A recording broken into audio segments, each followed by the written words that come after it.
blessing you received.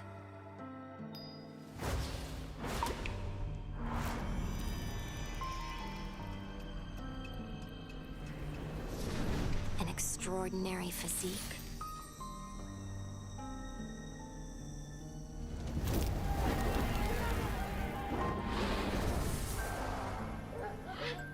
A telepathic mind.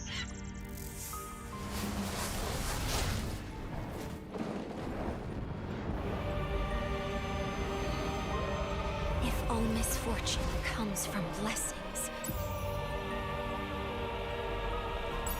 Oh, my sisters in anguish. I shall reverse the stars. I shall turn back time. With my blessing, I will lead you on a path that defies destiny.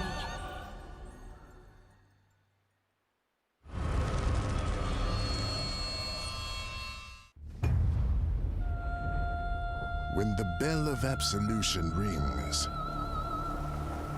virtue will be given new meaning on these icy plains. Perhaps it's to atone for the crimes of the past. Or perhaps it's to be exchanged for the promised freedom. But when you hold the key of judgment, the facade of the true shackles shall be lifted.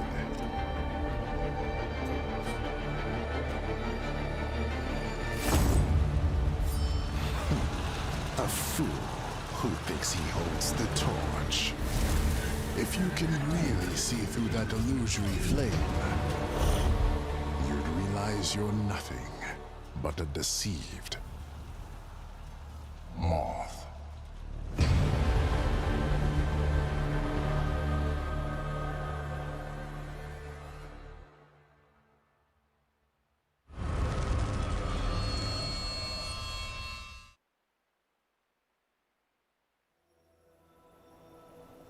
Creating a perpetual motion machine is like being trapped in a never-ending dream. Reality grows from these sketches, expanding through years of fruitless effort. Yet this illusion is ceaselessly reflected in silent thoughts. It should have died in flames with the last generation. Mr. Lorenz, based on our preliminary investigations, the suspect may be a student of yours. Yet the embers rekindled in the next generation. This is the law of nature. If you really wish to rise above this law, you must dive deeper and deeper.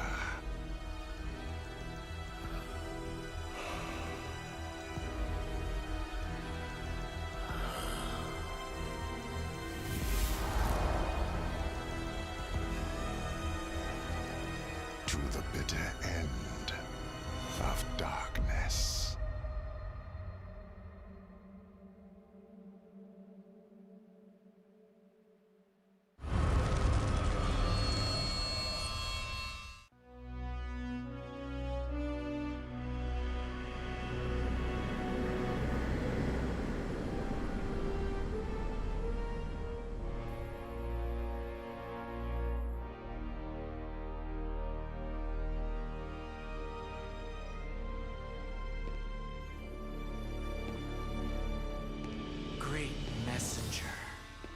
Bringer of strange joy to Yuga through the void. Father of the million favored ones. Stalker among the stars. Through the sacrifice of you all.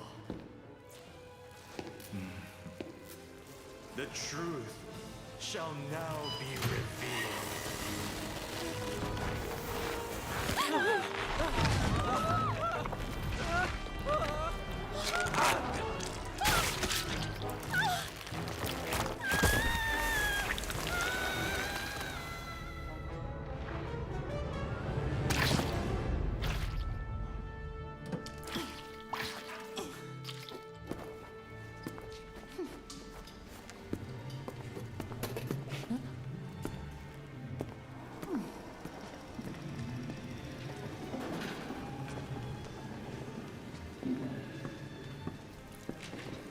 Now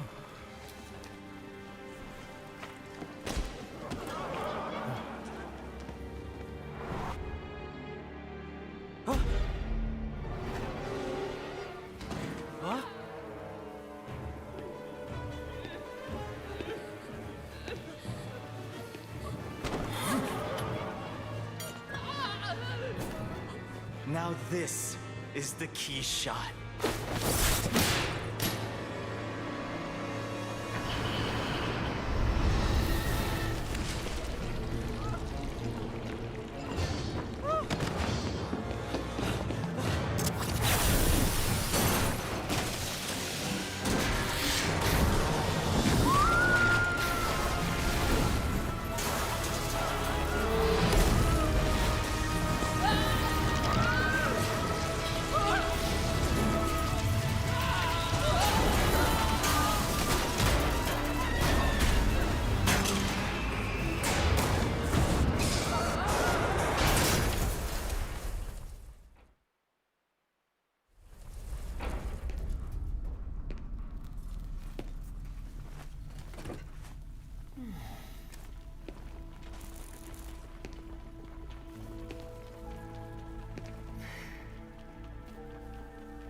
Detached from the pompous sham of this show, you can now listen to the Whisperer in darkness among the stars.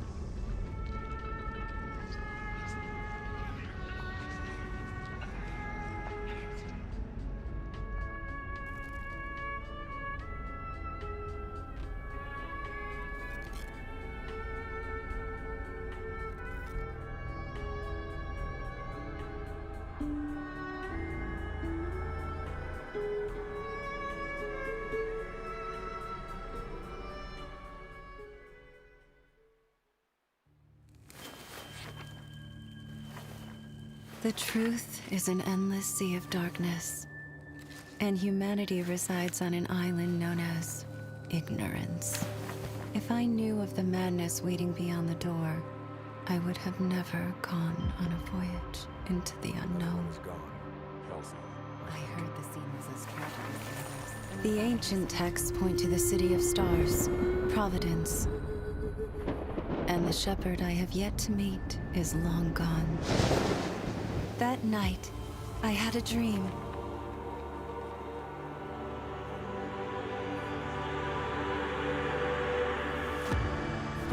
A new opportunity broke the deadlock. They heard my calls, the organization behind Halsey. I know now that they are not mad. They are searching, pathfinding, and calling to him. From then on, this recurring dream grew clearer every night. They truly understand my existence, and I yearn to be with them. Returning at last. Under the endless darkness, the mountaintop ritual is our final call.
Sichuan opera artists hold many secret techniques.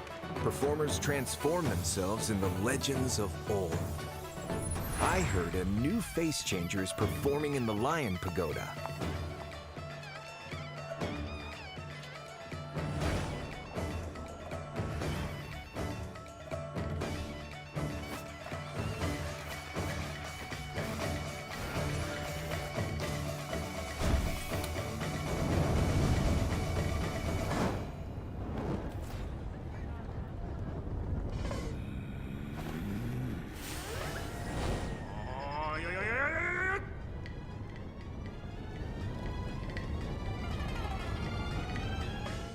But wait!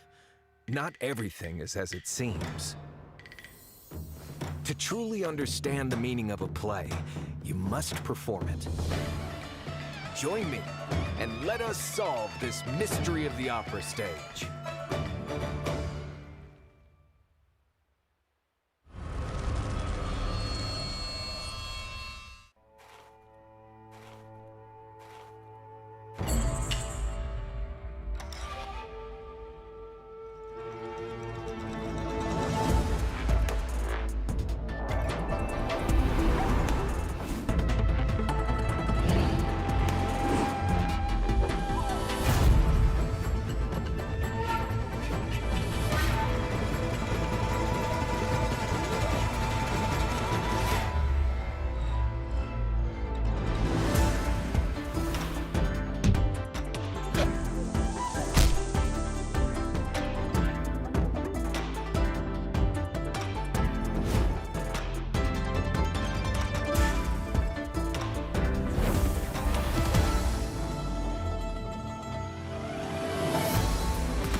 Young bamboo shoots could brave the bitter cold of winter, graceful and serene in the face of adversity.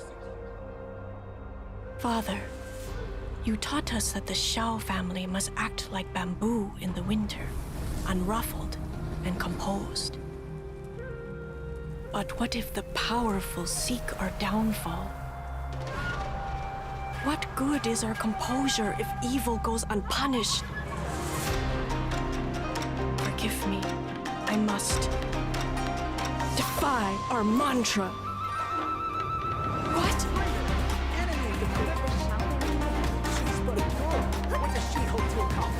Grace to the family!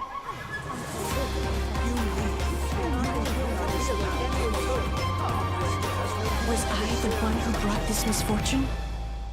Chi. No, I mustn't hide. For the Shao family, for vindication, and for her safe return. I knew this was a life of hardship, a life of uncertainty and diligence. My only option is to press onward and tread the unknown. The Shao family must act like bamboo in the winter. Unflinching and steadfast in the face of adversity.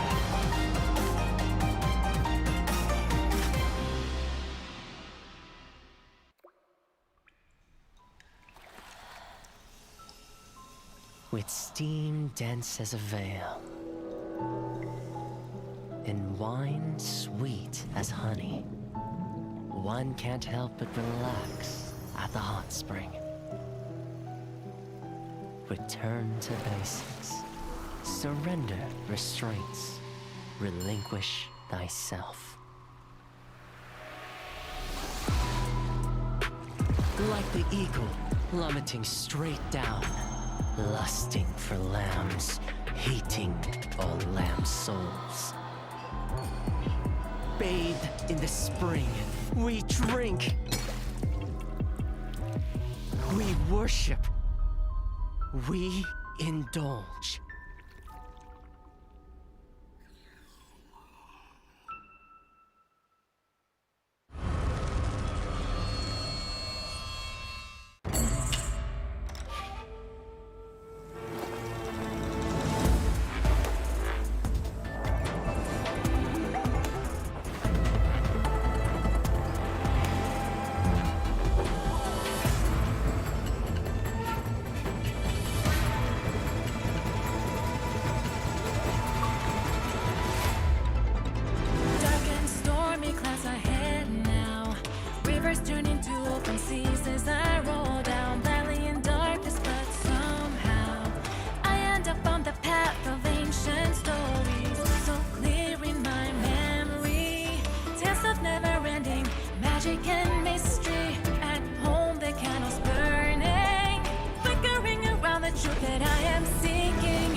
Place at its finest.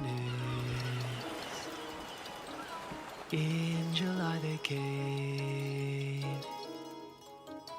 and met in August. For flowers they were named. They stayed and dwelt in September, bathing in the sun. Oh, sway, she let down her guard.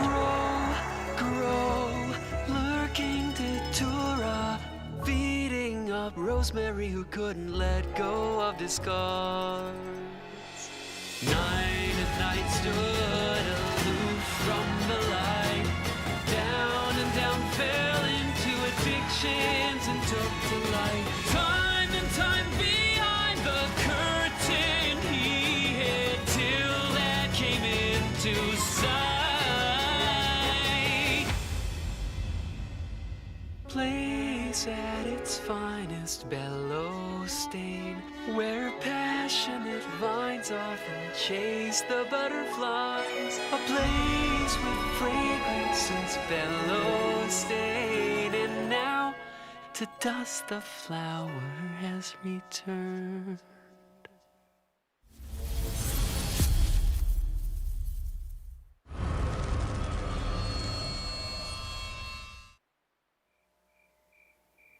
What happened on the island? Let's go and see.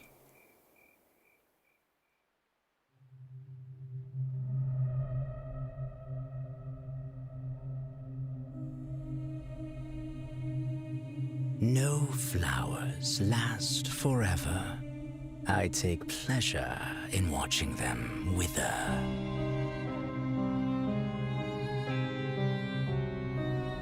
Calamus, turning hope to despair.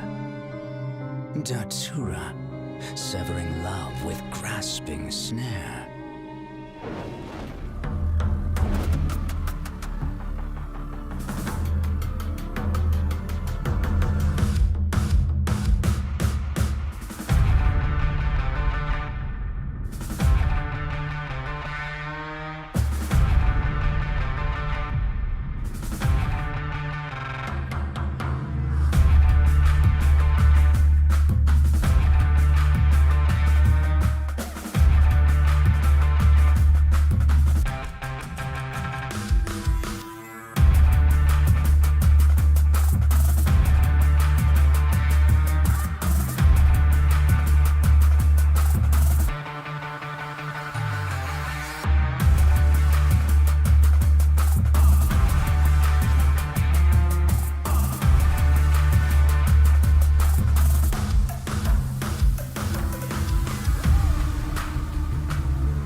Hello, detectives. Nice to see you all again for day number 2, NAEU's COA 6 qualifiers. And I'm Nello Mello. I'll be casting today alongside with Lychee. Oh wait, where are you? Here.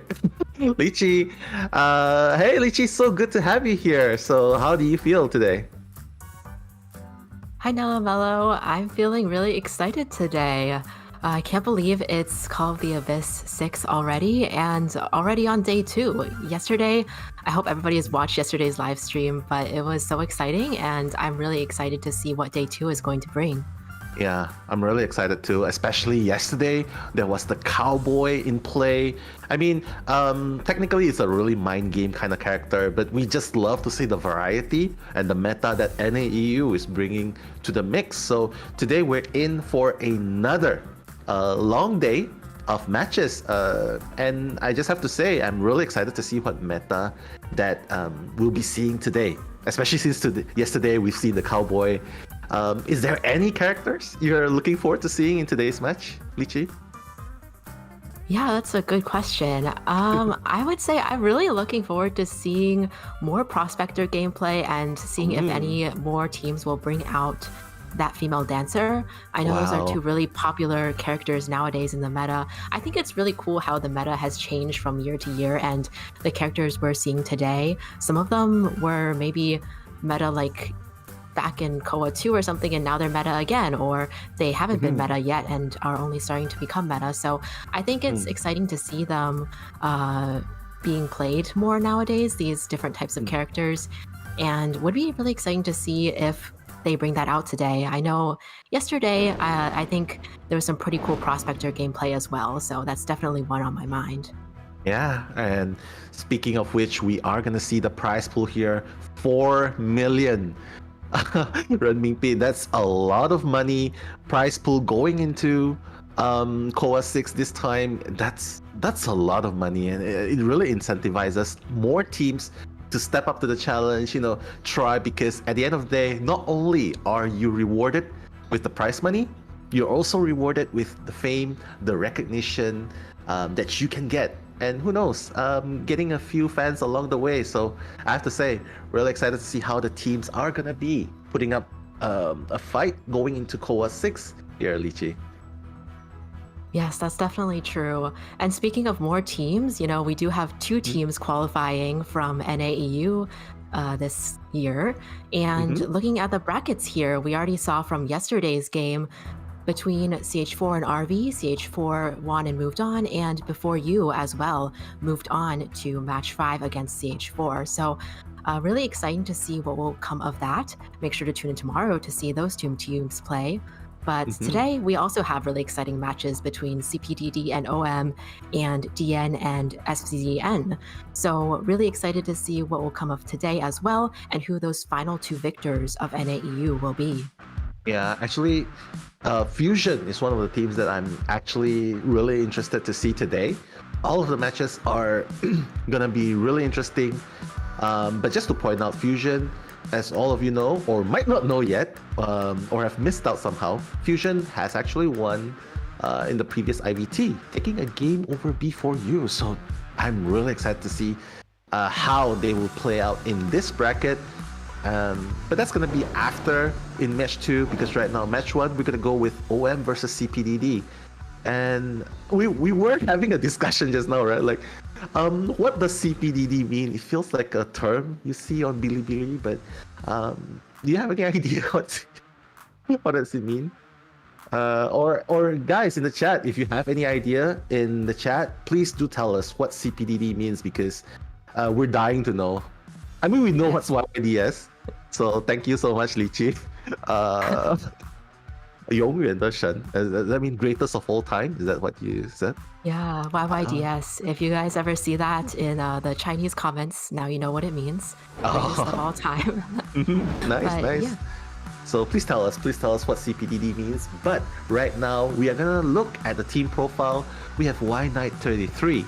We have FY, wow, Chin Wen, Pocket Pig, EX, and Loki. So a mixture of very interesting characters there, Lychee. Yes, definitely true. Wax Artist is another one we haven't mentioned, but definitely another character that's very popular nowadays in tournaments. So if they do have this hunter within their character pool, it'll be really curious to see if they'll bring it out in today's games. And speaking of Wax Artist, this is Y Knight, and we do see the Wax Artist stats here. Getting, a win rate of 43%, eliminations 2.46. That means that they usually tie or win their games. So quite strong here. Yeah, I mean, before this, Wax Artist wasn't even used a lot, but ever since Chinese mainland teams have been using it, it's becoming a meta. So the players make the meta, not the characters, apparently. And next up, we have CPDD, Loki, with the Dream Witch as the main character, the main hunter of choice. We aren't seeing any stats yet, probably because he's not in the game yet. We haven't seen him in the action yet. But yeah, we hope to see Loki after this, if possible. Yes, it'll be a fun surprise to learn more about Loki. And then now we have CPDD's player FY here, who has the Mercenary as one of their characters. I believe they also play Gravekeeper and Acrobat as well as some other characters too. But we see that they do have a rescues of 1.12, so that means they rescue at least once or more per game, which is in line of their rescuer role here. No, you should rescue 2 times. Because technically every survivor needs 2 rescues. Just kidding. But back to Chin Wen. Hey, we got that's Margie as the character of choice. We might be able to see Dancer, Lychee. But yeah, the decoding progress 141. Doing the decoding as usual. Containment time is very respectable, above 60 seconds. I would say, yes, female dancer is a really strong character against single hit hunters. Probably not against a Mary or anyone that just hits through the wall like a bonbon or even a sculptor. But I would have to say the music box is really, really strong. Not just to kite, not just to stun the hunter when placed properly in between the pallets, but can also be used to slow down while the other characters go in for the rescue. So definitely a very flexible character, Lychee. Yes, true. And another great support character is the Entomologist, and we see that CPDD's player Pocket Pig plays the Entomologist with a containment time of 105.30. That is a very high containment time in tournaments, competitive settings. So very good kiter here that we have on the team, as well as contributing to decoding as well. Yeah, the bees are so annoying, right, Lychee? Like, just stops the track of the swings of the hunter. But next up, we're gonna see CX as the Acrobat. Also another favorite character. We've seen a lot of acrobats in action before, and why not? Because, I mean, they're just so annoying to catch. They're such a good kiter, and with the fire bombs, with the slow bombs, with the bombs that they have, it makes them so hard to chase. And it shows with the 73-second containment time on average. And yeah, I'm hoping to see more Mikey in the game later. And hopefully, yeah, we're gonna be blown away by it. Yes, definitely. And he's a pretty flexible character too. Sometimes if needed, he can also bring Tide Turner and get a rescue if needed. So definitely a valuable asset to have on the team. Yeah, I mean, he's got everything going for him, like Lychee. Like, everything's so good for Mikey, except for just one little fact that he opens the gate really slow. So I guess that's the only downfall. So I feel like this character is really good. Like, especially when you're rescuing against a Bonbon, like how Bonbon's so great at camping with the bombs. And the firebomb can easily, like when you're going for the support, you can easily cancel out Bonbon's bombs. And it allows your teammate to go in for the rescue easier, if not he himself going in for the rescue. So I feel like it's a really good skill to have to cancel out this kind of hunter skills in this situation. Yes, that's true. And you know who else cancels skills? Sorry, go ahead. Oh, no. Oh, I was just going to add... on top of the canceling skills, it's funny because sometimes I've seen the Acrobat try to drop the red bomb on the Naiad as well, which keeps her in that swimming animation instead of being able to draw her harpoon back, so that she can't hit anyone for an extra 5 seconds. Oh my god. So Every funny firebomb moment ever. Oh, here's another one. Dropping the bomb so that, you never get stunned by the disciples' cats. Yeah. That's a good one too. Yeah. Speaking of which, we are gonna look at the next team profile, which is OM. So we have Nico, Cloud, Agramon, PB and Gem, Honor, Clayholm, and G. So I'm seeing some familiar names here. Why don't you bring us through the characters that they play, Lichi? Right, and I'm sure we'll see more stats in a moment, but looking on the Hunter side, they do have a Sculptor player in Nico. He does play some other characters as well, I believe, like Dream Witch and Clerk. So will be exciting to see which ones he brings out today. Among the Survivor side, we have Mercenary, Antiquarian, several Prospectors, and a Barmaid. Wow, I'm just surprised by how many Prospectors I'm seeing on this list here. Everybody loves Norton, right? No, the magnets, why not? But you know what? We also love a Galatea main, Nico, with the 36.7 win rate, with an average elimination of 2.12. So I would imagine that it's almost certainly going to be a draw whenever Nico comes in for the game. Yeah. And we would want to see a Galatea in the game. And of course, moving on to the Survivor side, we have Cloud. Yes, Cloud, the Mercenary main here, rescues almost once per match, and we see that they have a pretty high containment time, as we would expect from a Mercenary if he's often playing Mercenary. So pretty typical there. And next up, Agramon, Nell. Yeah, Agramon is also an Antiquarian player. Antiquarian, we've seen Antiquarian in action yesterday. It stopped the Dream Witch yesterday. With the sticks, allowing for the 4 escape on the side of CH4. So definitely, Antiquarian is a growing favorite among the Survivor teams, and I hope to see them today. And speaking of which, the Prospector, a very favorite character pick as well in this tournament. PVN Gem is going to be spotting the Prospector. Why don't you take us through the stats, Lichi? Yeah, sure. Looks like they have a decent containment time, around 60 seconds, pretty average containment that we would expect, as well as decoding progress is pretty high as well. 42% escape rate is pretty good for Survivor too, so looks like PB and Jam is doing pretty well with Prospector, whichever characters he plays here, and not bad on rescues either, almost the same as the previous Mercenary player we saw. Yeah, I mean, I just love a Barmaid, especially when you're up against a Dream Witch in Best of 1. We've seen how well a Barmaid supports prolonging the kite of the Prospector against a Dream Witch in the CH4 game yesterday. I just have to say, Barmaid is also very versatile. You get hit once, you drink the Dublin, you prolong your kite. Not to mention, she also has a speed boost Dublin which can be used once regardless of your health the entire game. So I have to say, Barmaid is a very versatile supporter coming into this tournament.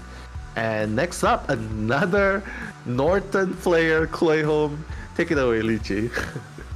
Right, it looks like Clayholm's stats, although he also has the Prospector as the main character, has a lot of decoding progress there and slightly lower rescues than we saw from PB and Jam earlier. So kind of a different play style that we're getting here from this Prospector player versus the previous one, I would say.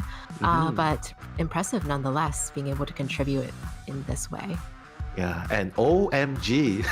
I guess that's a wordplay. OMG. Another Prospector player, but this time he has a higher containment time of 90 seconds. And despite the high containment time, he also has at least 118% decoding progress. So hey, if he's not kiting, he's doing a pretty fair amount of decoding. And usually if you see this kind of stats, like 100% decoding progress, you kind of know that usually after finishing a cipher, he'll probably be going to OB or provide support to his teammates. So I'm definitely hoping to see OMG on Prospector. And yeah, doing the support in this game, and just showing why Norton can be so annoying for the Hunter to play against. But Lichi, before we continue on, just gonna share some quick info with you. A lot of people in the chat. Hey, we see you, chat in YouTube. A lot of people saying, "Hey, Lychee, welcome," and they're just praising your voice. It's so calming. It's so nice. Yeah, just wanna any shout outs you wanna give to them? We say hi to them. Hi everyone. I'm glad they think my voice is calming because I've been told that I should do like ASMR and audiobooks before, like narration. So I'm worried I'm gonna put everybody to sleep, but glad that people think it's calming. I But see. yes, now look, we have the maps already selected for round 1 here. Oh, I love it. Banning the Chinatown, going to the Sacred Heart Hospital. I love this pick, because Prospector, we've seen a play with Prospector before. And I hope that someone can replicate it. It's where the Norton stands on the second floor, and he uses the magnet to pull his teammates up to the second floor. That was actually a really, really cheeky and impressive play. Like a Leaf. Hey, Leaf Express. Have you seen it before? I don't think so. But actually the play though I have seen, yeah. The Prospector play on the hospital. So it would be really funny if that came out today, if they use that to their advantage. I know, right? Yeah, especially if you're playing against a Bonbon or a Sculptor. Oh my god, imagine one last hit and you just get pulled up to the second floor. Hospital is a very interesting choice though, I would say, because the Hunter is actually the one. It's actually, they're going with the Sacred Heart Hospital, which is a very survivor-sided map, I would say, because there's just so many places to kite. Even at the fountain area, there's like 2 very strong pallets where you can loop before transitioning. There's the ruins area, the best god spot area to kite, and not to mention another god spot, the hospital itself. If you have a female dancer, you jump down, you also have that speed boost. So I'm really excited to see if they're gonna bring a female dancer into this map, as well as the Norton. But hey, Sacred Heart Hospital, round 1, first half. We're going to be seeing CPDD as the Hunter, while OM will be taking on the Survivors faction first.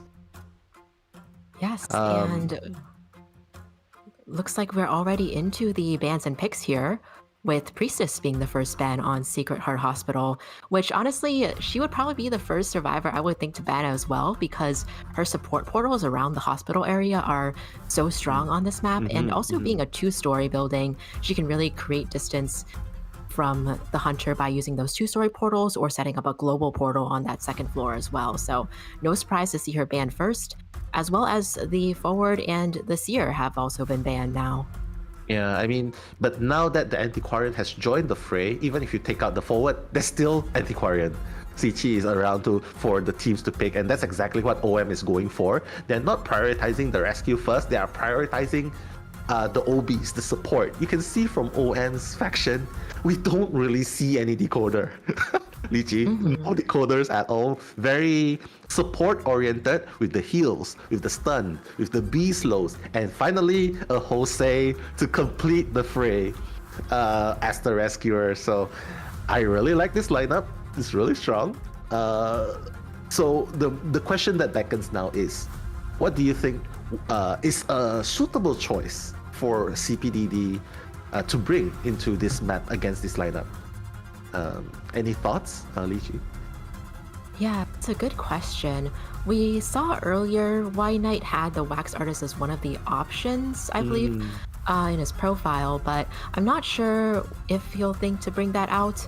I do feel like against a barmaid, it could be possible to use the Wax and down her again before the drink heals up, but it's kind of a gamble.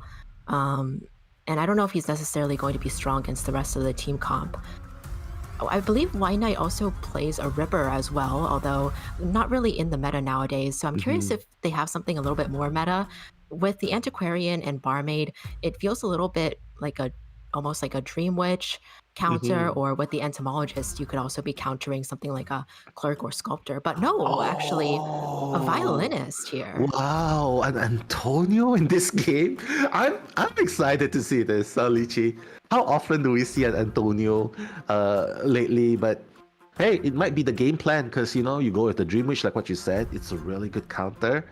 the team is actually a really good counter against a Dream Witch comp.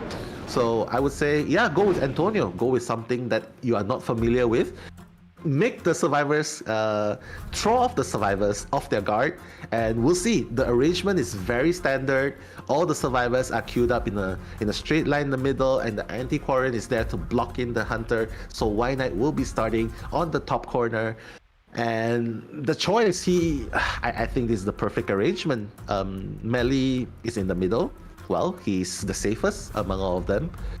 Can easily provide a B support in case the Antonio decides to chase the barmaid. But all in all, I would say Antonio, yeah, if OM will have a chance if they can dodge the Antonio string, and if the barmaid is taking the first kite or even the anti-quarren. If they can dodge the string, I would say favor will go to OM. Whereas Antonio, if they go with if he managed to nail that insane strings, I would say CPDD is gonna get that advantage. Ichi, any thoughts on anything you want to add on to it? Yeah, I think this is going to be a matter of the chase here. I do feel like first officer rescuing against Antonio, there's not he should be able to pull it off as a pretty stable rescuer, and if needed, use much to make sure that he can't get stringed. What traits do you think Alice would be good at in this place? Like, would it be like a peeper or a bling? What do you think? Like, I think both are viable options, to be honest. So we'll just see it depending on the hunter's playstyle, whether they want to go peeper or blink here. But blink could be advantageous against the barmaid as well, because you can use the blink to cut off her drink, though. Looks like, though, Antonio has chosen to go for the peepers here. Yeah, and it looks like it's gonna be a rather tough chase. Cloud is gonna get that first hit. Yeah, Knight, he has to swing because the string is not in range anymore. PB and Gem is around the vicinity, probably trying to do the Shack Cypher. And meanwhile, like what I mentioned earlier on, the Beast, look, Lychee, the Beast doing so much work. He's buying time for the barmaid to get the heal up. It looks like Cloud will be able to heal up, Lychee. Yeah, and it looks like Antonio, the violinist, is actually forced to change targets here and might be going after the entomologist next. Her bees are on cooldown but will be up soon. So, actually no, changing targets once again to the antiquarian now, making his way around the map here. We'll see if antiquarian can be a little bit of a better target. The barmaid being healed up, so not a bad idea to change here, but unfortunately, the entomologist is actually running back to the barmaid, causing another potential change of target. This is a little bit unfortunate because now you have two survivors who are taking this kite at the same time. Oh my god, the strings barely hit. Cloud just barely missing that string onto, but again, without the bling, it's gonna be so hard for Antonio, and Antonio's not even breaking the pallet, so I don't know what to think about this, Lychee. Like, should he have just broken the pallets instead? Because, oh my god. Yeah, we do see that pallet might come back to haunt him later here. Luckily was able to get that hit on the barmaid due to the slowing down for her, but she does have the drink already, so we'll see if she can make this heal before. It depends on the string, I think, if she's able to make this heal. So we'll have to see. Otherwise, if he waits for another basic, the barmaid's gonna heal up in time. So, getting a nice pallet hit here now. Yeah, didn't work out that time. He got the heal up, but hey, at least Cloud is still up and running. And not to mention Jose. Oh my god, the first officer is actually the first one to finish. Oh my god, what a beautiful jump through the window. The hesitation by Antonio there, Lychee, like, it might cost him because two ciphers remaining and Antonio has not gotten a single down yet, Lychee. Right, this is looking a little bit rough for the violinist here. The last two ciphers are already being started, and although it seems like Cloud will be going down soon, this is definitely a really good, a nice accurate string there to down the barmaid.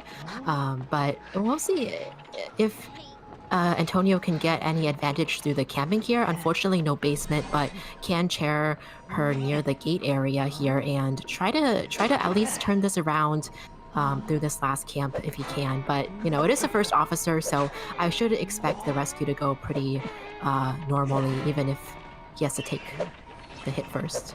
Yeah, I mean, now there's a first officer, and you know how annoying it is. Captain Hook, at your service, trying to rescue without getting hit. But oh my god, beautiful block. Barmaid is going to be up and running, but Lychee, one cipher remaining, and it's already primed. Oh my goodness, this looks like a very, very slung. Oh, it just primed straight away. Yep, that's what they're expecting. Getting the boost from the window vault, and then with the... Oh my god, and Cloud, he has to make this happen without a Dublin, and not to mention, but does he still have a Dublin available, Lychee? Oh, he's used up everything. My god. Yeah, and unfortunately the strings here weren't able to hit, but the basic attack over the window does down Cloud. So, a teleport coming into play with a trump card, but the gate is already open, and this is a first officer at this gate, unfortunately. White Knight not able to get an additional down this time. The other gate's already open as well, so we'll see what they decide to do. Will the survivors run out and take the 3 elimination? I think that's what's going to happen here, and this is going to be a 1 survivor elimination for CPDD. Yeah, I guess White Knight has to take whatever that's left. Or 1k is better than having all 4 of them escape. So I would say good job to OM for getting the 3-person escape, and of course very good effort by White Knight as well from CPDD for at least managing a 1k, considering how he missed a few strings in the beginning, and getting that 1k in a survivor-sided Sacred Heart Hospital. I would say good try for a BO1. And I guess he has to pass that baton on towards the survivors of CPDD to fight in the next half. But hey, let's just go back to the game just now. Lychee, what are your thoughts on how the game went? Like, what's the key? What's the key to OM's composition and how they managed to pull through? Is there any highlights moment that you want to point out from that game just now? I think the entomologist comes to mind, although the barmaid absolutely did a wonderful kite as well. But I just remember that entomologist bees coming in around the hospital door there, and how good they were at mind gaming the hunter, baiting several hits before he managed to finally get rid of those bees, and buying so much time for their teammate to transition, even forcing Antonio eventually to switch targets as well. So I think they did a really good job with the support there. Also did a really good job from the barmaid and the other survivors from dodging those strings, actually preventing Antonio from getting to second presence until a little bit later in the game as well, so that he didn't have that the ripple effect of the multiple strings coming into play. I think that also really helped the survivors and kind of hurt the hunter there as well. Yeah, it's very unfortunate that we didn't manage to see the Antiquarian, right? I mean, would love to see some Antiquarian action, but hey, if you can, like the saying goes, if you can decode, just decode. Happy decoding, right? Just let one person, and that's exactly what we would all hope for in a game, like not just in this tournament, but also in our regular quick matches, ranked games. If one person's doing well, please don't go and do something silly. Just please decode. Just be a happy decoder, and that's exactly what Sichi, the Antiquarian, did. I'm sure the Antiquarian was really like hoping for some action, right? Like considering how, Antonio without excitement, without a bling, he's like, and not even full presence at that time. But hey, very, very good try. And yeah, I can't wait to see what happens in the second half. So what do you think will happen in the second half? Do you think the survivors should go defensive, should go aggressive? Or you know what, let's just put a pin on that thought, because right now we're going to look at the match stats. Why don't you bring us through it, Lychee? Yeah, so looking at the match stats, of course the containment time of the barmaid stands out a lot. Cloud with 175.1 seconds of containment of the hunter, as well as some a little bit of containment from the others, but those others primarily decoded, rescued, supported, did whatever they needed to do now, just like you were saying. So really good arrangement from the team here to be able to support the barmaid, but also get their objectives done, which was the decoding here. Yeah, and Cloud definitely the MVP of this team. Like even though there's a support of the bees, right? But Cloud still manages to contain 175 seconds. That's a 5 cipher kite. And even though Cloud did go down in the end, but hey, the team's gotten 3-1. So in the next game, OM, OM's OM's hunter definitely needs to just get a draw, and that would bring the game to a 1-0 in favor of OM. So that's the minimum requirement. Whereas for CPDD, they need to get at least a 3 survivors escape just to draw the first game, or even a 4 escape, which I think is very doable. Sacred Heart Hospital, anything happens. But again, it just brings me back to the question, do you think that they should play defensive or very defensive like what OM did with their picks, like a lot of supporters, no decoders? Or do you think they should just be really aggressive with multiple decoders and just, the standard Cypher Rush build composition? Play scared or play turtle it up or go big? What do you think about that? I'm a little bit torn, to be honest, because like you said, Hospital is such a great map for survivors to try to get an advantage.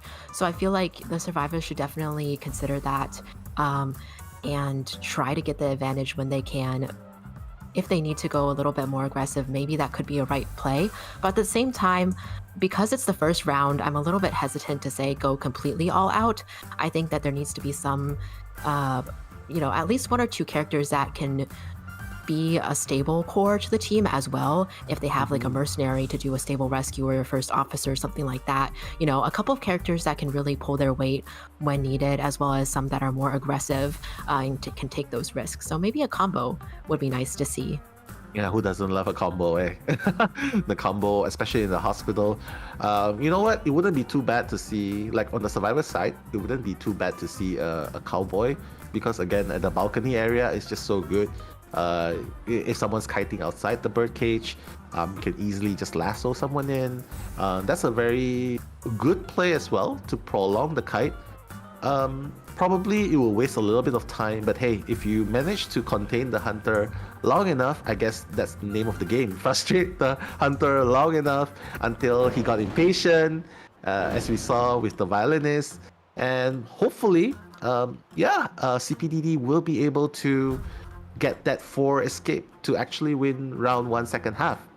Otherwise, Nico on the side of OM, a draw is just the minimum of what Nico needs just to win this game number 1. Yes, that's right. We'll see what Hunter Nico decides to pull out to try to get that draw. So far, we have the Barmaid ban, which, considering how good the Barmaid did in the previous match, honestly, I think we can all understand here how strong it is for her to be able to heal up with those drinks or potentially support teammates with that drink, especially considering Nico's Hunter pool having the Dream Witch and Clerk as well within his character pool. Yeah, and speaking of which, because the Barmaid was banned first, Eli has seen the light. So guys, make some noise in the chat because Eli no longer lives in the basement. He's finally out. He's seeing the light. And not to mention Fiona as well. So a very interesting choice, because right now we have an owl support and we have a priestess portal. And those are really deadly, especially in Sacred Heart Hospital. I mean, Barmaid's really strong, but I don't really see the logic unless if Nico's planning to go with a Dream Witch. There's a Barmaid and a Psychologist ban. Do you think a Dream Witch is possible in this scenario kind of situation? It could be possible. A Dream Witch or a Clerk maybe was what Nico was originally intending, but I would be curious to see if Nico might reconsider depending on the picks here. Like you mentioned, there is a Seer, and maybe Sculptor can deal a little bit more easily with the Seer than some of the other hunters can.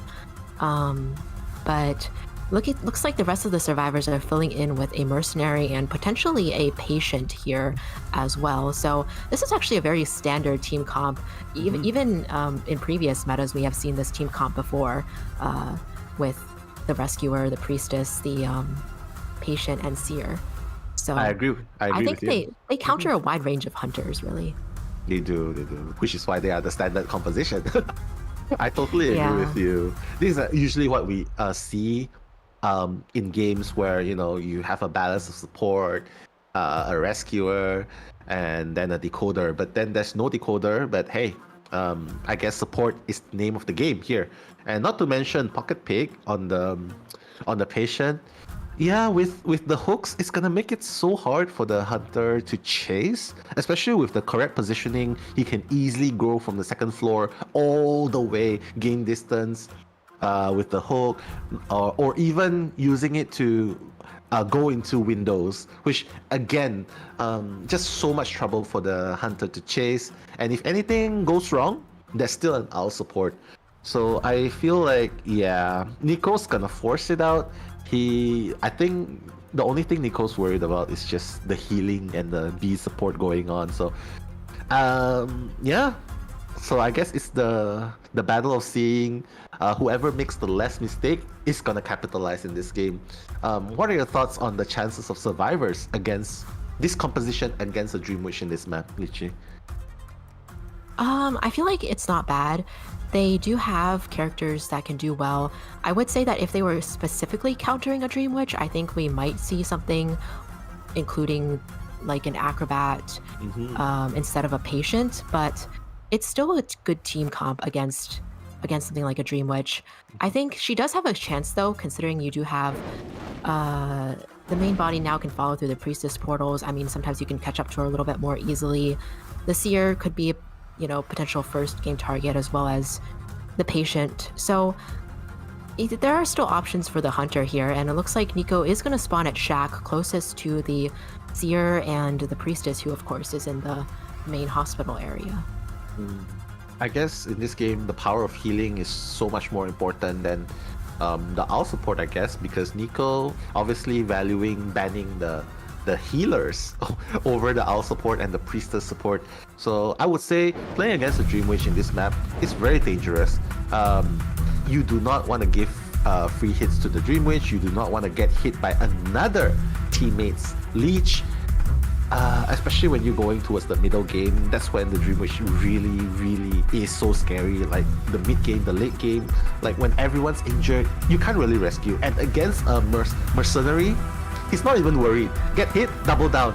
That's the one thing I'm so worried about having a mercenary. The double down situation, and the delayed damage. I hit you. I know you're going down. I'm not even gonna bother chasing you. And the hunter can just move and change target to another one. So I'm really worried that's what's gonna happen to CPDD. But hey, we'll see how CPDD capitalize against the Dream Witch. Speaking of which, Chinwen is the closest though. Do you think Dream Witch should go for the seer first? I feel like that would be pretty expected to happen, but looks like Nico actually took that portal there to get rid of the portal and might be going after the priestess right away. A nice stun there from that priestess. And Dream Witch now adding a leech. I will say that it looks like she has Patroller, and sometimes Patroller is a little bit tricky around the 2-story. So we'll see if Nico will continue to chase this priestess here, or what the next move is. Yeah, I think the idea now is just to sandwich the priestess. The priestess, oh my god! Oh, the miss swing and the first part cost him hit Nico a little bit, and allowing the priestess to just portal down. The priestess is now safe from sight. The ciphers are moving pretty slowly. The third cipher is actually still at 14%, so I imagine maybe a little transitioning going on. Pocket pick seems to be the choice now, so changing targets. Yeah, a nice spawn follower hit on the patient there. We'll see if Dream Witch can take him over in the ruins over here. This does allow the Dream Witch to kind of force the priestess to de-leech or have that leech on the board as well while chasing the patient. Patroller now coming into play, and we'll see if the patient can transition to an area where it's easier to kite, but no, actually the Patroller getting hit, and the Dream Witch getting the down on the patient here now. Yeah, just very unfortunate that Pocket Pig was caught off guard. He got that first hit without the Patroller bite. Usually that's like a symbol up there, right? Can you tell us more about like how do we know that the host is nearby? Right, so the survivors will get a symbol, one of the upper left symbols there that's red, showing that the main body of the Dream Witch is nearby, even if she can't be seen. But now looks like Mercenary is coming in here for the rescue now, and now just coming into those mind games, but does end up getting a perfect or pretty standard rescue on the patient here. Yeah, and just using the owl to just help the the patient to transition safely into the hospital, and with the priestess portal support as well, while they're actually committing a lot of resources to help the patient. Yeah, but so far it's still 5 ciphers remaining. Everything, like we can see from the screen here, everything is actually like past the 70%, the halfway mark. But again, the patient getting caught off guard again with 1 hook left and 2 leeches up. The mercenary is at half health. Cypher's not really moving as fast as expected. I really, do you think that they should just sell the patient at this point, even though he still has 1 hook?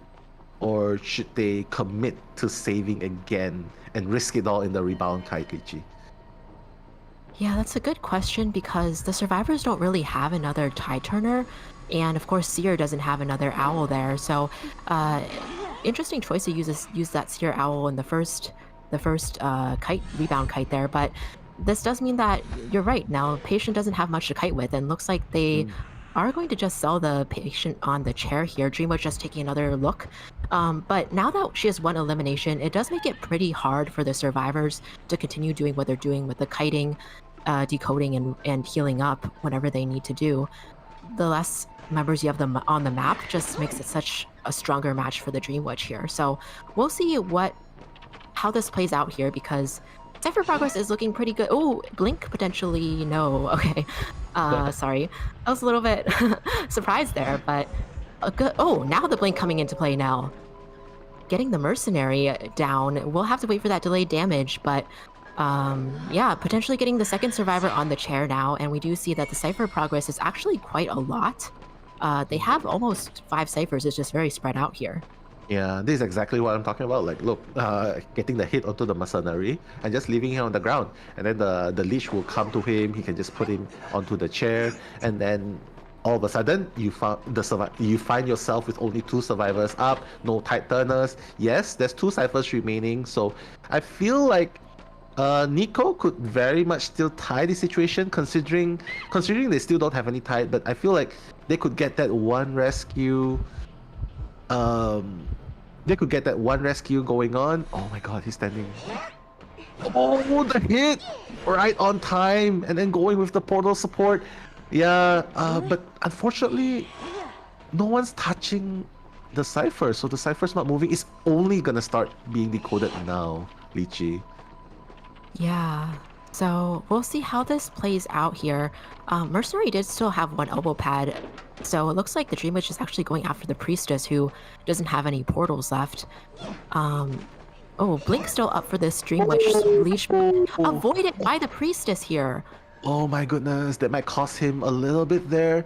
But again, Nico has to stay calm on the Dreamwitch, right, Lychee? Because all he needs is just a draw. If he can get 1 more person down, that's it. They're gonna win round number 1. So he has to keep the composure, especially when you're playing Dreamwitch. Whereas CPDD, the last cipher is 80%. What they need to really focus to do now is probably deleach and heal, or just force cipher. I feel like it's very dangerous. What do you think, Lychee? Yeah, I think they... Oh my god. Yeah. Go ahead. I think they're gonna have to try to deleach and also spread out the Dreamwitch's attention here. There is... Oh, getting the Priestess down here, but I think that was a leech hit, so... can the Dreamwitch go ahead and pick up before they have the cipher primed here? It is being worked on as we speak. It's so risky though, because look, yeah, Cypher's prime, but the Dreamwitch just camping. Look, he's not even gonna get them. Yeah, because he can just pick 1 person, balloon the person, get the hit onto the Seer, and who's gonna rescue? But oh my god, better not get Terror Shock here. The Mercenary's delayed damage coming in clutch here potentially for the survivors if he can go ahead and... Can he pop it? Oh no. Oh, he did. Oh. He managed to pop. Yeah, but oh my god, getting it down. Lychee, what a clutch play right there, managing to get that swing before the Priestess goes over. The Priestess had 2 portal. If he allowed the Priestess to go through, that would have been so hard. That would have cost the game a little bit. But now, Nico in a very strong position to actually get more than a draw. He might be able to get a 3k here, Lychee. Right, and unfortunately, the gate that was being decoded was the run right next to the last cipher and where the Chaired Priestess is. So this is looking like Dream Witch can potentially get at least one more down here, if not even two. Yeah, I mean, at this point, they might want to, CPDD might just want to reduce the loss that they have. Like, it's already a win for Nico in round number 1 because he already got the minimum, a draw. He's going for more now, but I think CPDD should just try and go for the one-man escape. Seer's gonna go down almost instantly. FY probably gonna try and look for oh my god, he still has the leash on, so he's not going anywhere. A potential 4k, and Lychee, oh my god, a potential 4k. Yeah, potential 4K for Nico, which would be really strong coming into round 1 with that. Mercenary here doing a good job of buying enough time, but for Dream Witch, if she can potentially buy enough time for this blink, there, unfortunately there's still quite a while for that follower's blink. Deciding to chair the Seer just so he doesn't pick himself up, he does still have the exit path left. Oh, finally getting that blink hit onto the Mercenary. You know, like you see multiple times, right? He's been swinging and swinging. What do you think he was trying to achieve there, Lychee? Like he was trying... Is he trying to mind game or something? I did wonder a couple of times if he was trying to mind game, pretending that he had blink up on cooldown, off cooldown already, or something like that. But Mercenary, being the fast vaulter there, also did a good job of mind gaming around that window himself. So it was kind of back and forth mind games there that we saw between hunters and survivors. But yeah, that last moment now when they were trying to pop the last cipher and the priestess was on the chair, such a nerve-wracking moment for the survivor side, I'm sure. Yeah, I feel like CPDD, I mean, it's just me, but what do you think about this? Like CPDD, like they will have 3 survivors left, right? No one was on chair yet. They have leech followers onto them. I feel like instead of rushing the cipher, I mean, yeah, there's 3 of you. You might think that you can rush the cipher, but again, it's a Dream Witch you're dealing with. He can easily balloon you, while the others leeches will start hitting. Don't you think it would have been a better choice? Like, would the outcome be different if CPDD chose to transition away, de-leech, and heal up instead of forcing it that way? Would the outcome have been different? What are your thoughts? That's true, and I think that's something that might be a result of the survivors' communication, because I'm not actually sure. Well, I guess there was a period of time where Dream Witch stopped chasing the priestess, which is why priestess ended up regrouping with the other survivors, but they ended up kind of being caught in the same place. So I feel like that led to a lot of the endgame chaos there, where they weren't able to get that last cipher pop before the priestess went on the chair. But yeah, it might have been for sure better to have 2 of the survivors heal up if they could have, while the priestess was taking that kite before Nico had switched targets. Exactly. Like that, now I'm just looking at YouTube and they're all going wild. They're still at the end game kiting. Everyone's just like, go Nico, go. We have a lot of Nico fans right there. And guess what? We're seeing it here. Nico has secured 5-0. 5 points against the survivor side of CPDD. And that allows for a total point of 8-1 in game number 1. Of course, point calculation is only going to come after round wins. But right now, it's safe to say that OM has the advantage because it's 1-0, 1-0 going into this game. So, Lychee, I'm just like looking at the stats and the points. It's just a 7 points differential. Any game plans or like, do you think that they can come back from, like CPDD can come back from in this situation? Any game plans? Any strategies that you think that can apply? Any thoughts? Yeah, I think it's going to be pretty difficult with this point difference here, but of course, like you said, they could always go for the round wins and focus on that instead. I believe they did choose this map though, the Sacred Heart Hospital, so if they weren't able to get an advantage on this map with the survivors, I think they have their work cut out for them to try to do that once OM has the map pick on their side. It might be even more difficult for CPDD to come back. Yeah, I love what you said about, this is the map that CPDD chose and they didn't capitalize on it. So it feels like OM has a very strong, I would say OM has a very strong standing going into game number 2. But let's not forget, CPDD still has another hunter, which is Loki. And thank you, Eli. Shout outs to you, Eli, behind the scenes. Loki has a Dream Witch as well, has a Clark, has a Sculptor, has a Bonbon. So I feel like they probably would send out Loki. White Knight is probably like the BO1 kind of hunter, and they'll probably send out Loki. So I feel like that might be the game plan for CPDD. But what map do you think that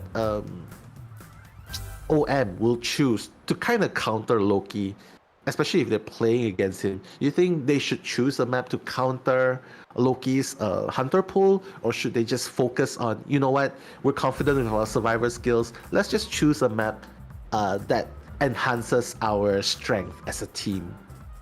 So pick your poison, Lychee, A or B. That's true.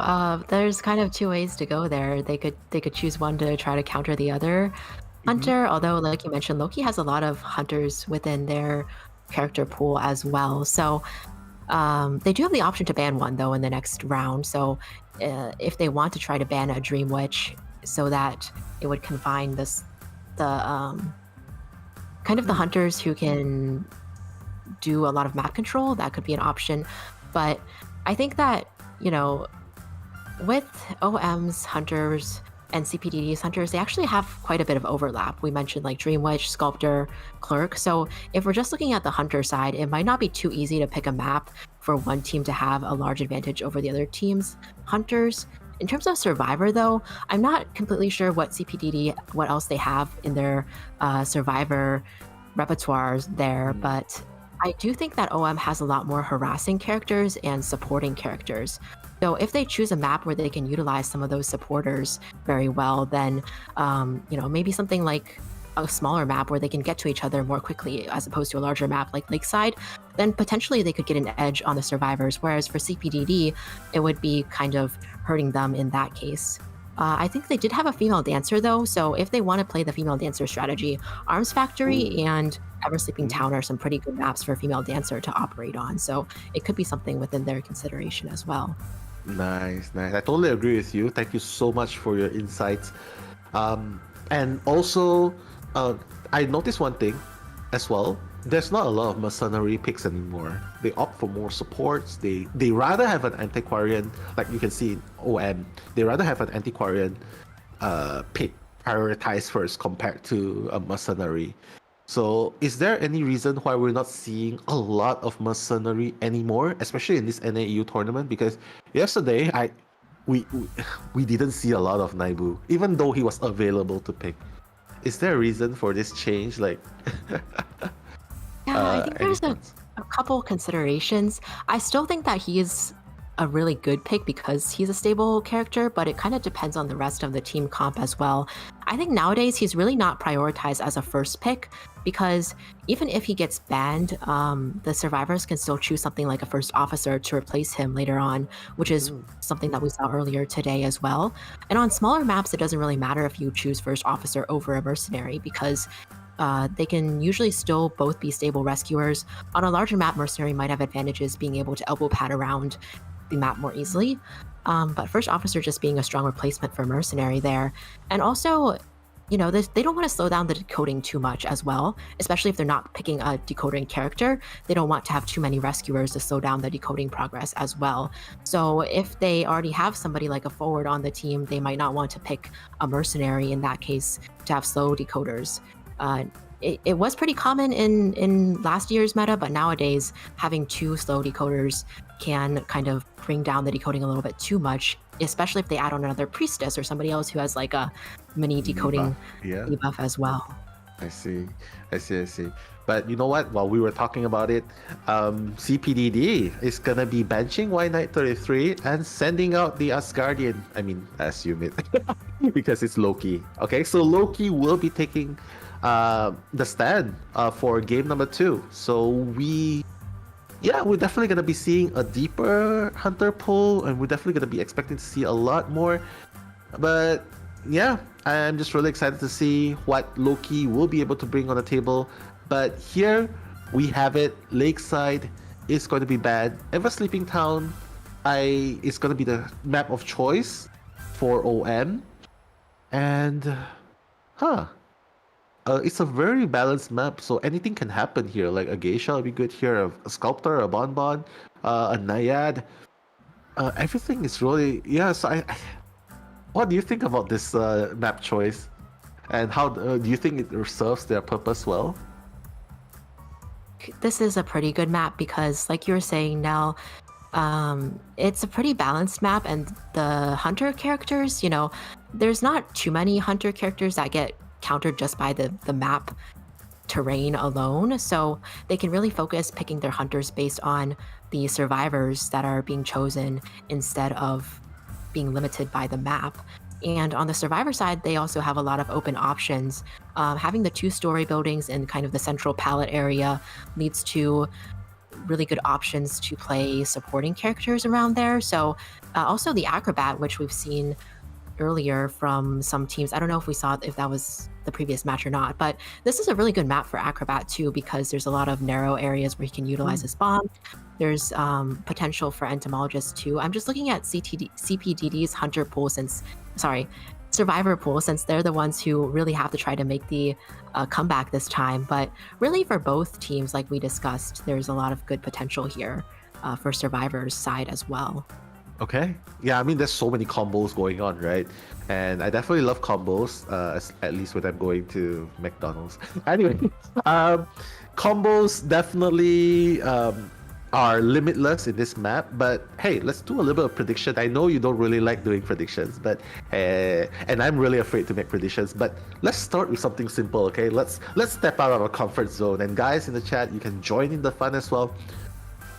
The first survivor, the first 2 survivors to be banned. Go. I want to say Seer.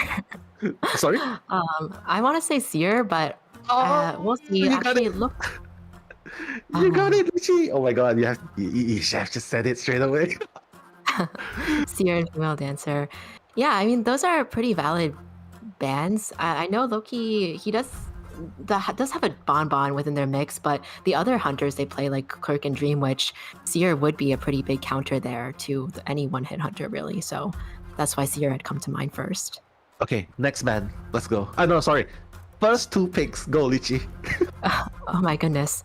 Oh, for OM. I mean, Priestess is up. Do you think they will pick it up? Like, go ahead. First 2, go. I think Priestess and potentially a barmaid is what I'm gonna go with. But we'll see. We'll see. But so it's Priestess and barmaid. Oh yeah. But since they already banned the Dream Witch, do you think they would still prioritize going? I mean, I totally get it. It's a really strong supporter, regardless of the hunter. But do you think it's like, does it counter? Like, let's say Loki goes for a sculptor or a bonbon. Do you think it kind of helps in that way? It's true. Actually, in that case, I think psychologist might be even better than barmaid if they do really, really want a healer. But they could potentially play neither of those characters. I mean, there's also harassers. Oh, entomologist. Actually, that's really good because entomologist can counter sculptor, can counter clerk. Is a little bit vulnerable to bonbon, but I think that's a valid pick. Yeah, but hey, so far so good. You're still getting the predictions correct, and I just have to say the next band would be Tracy. So I guess they're not. Hey, yo, barmaid is joining the fray. So you still got it. You still got it, Lichi. Nice, 66.6% accuracy. Last one, go, Lichi. Last one. No.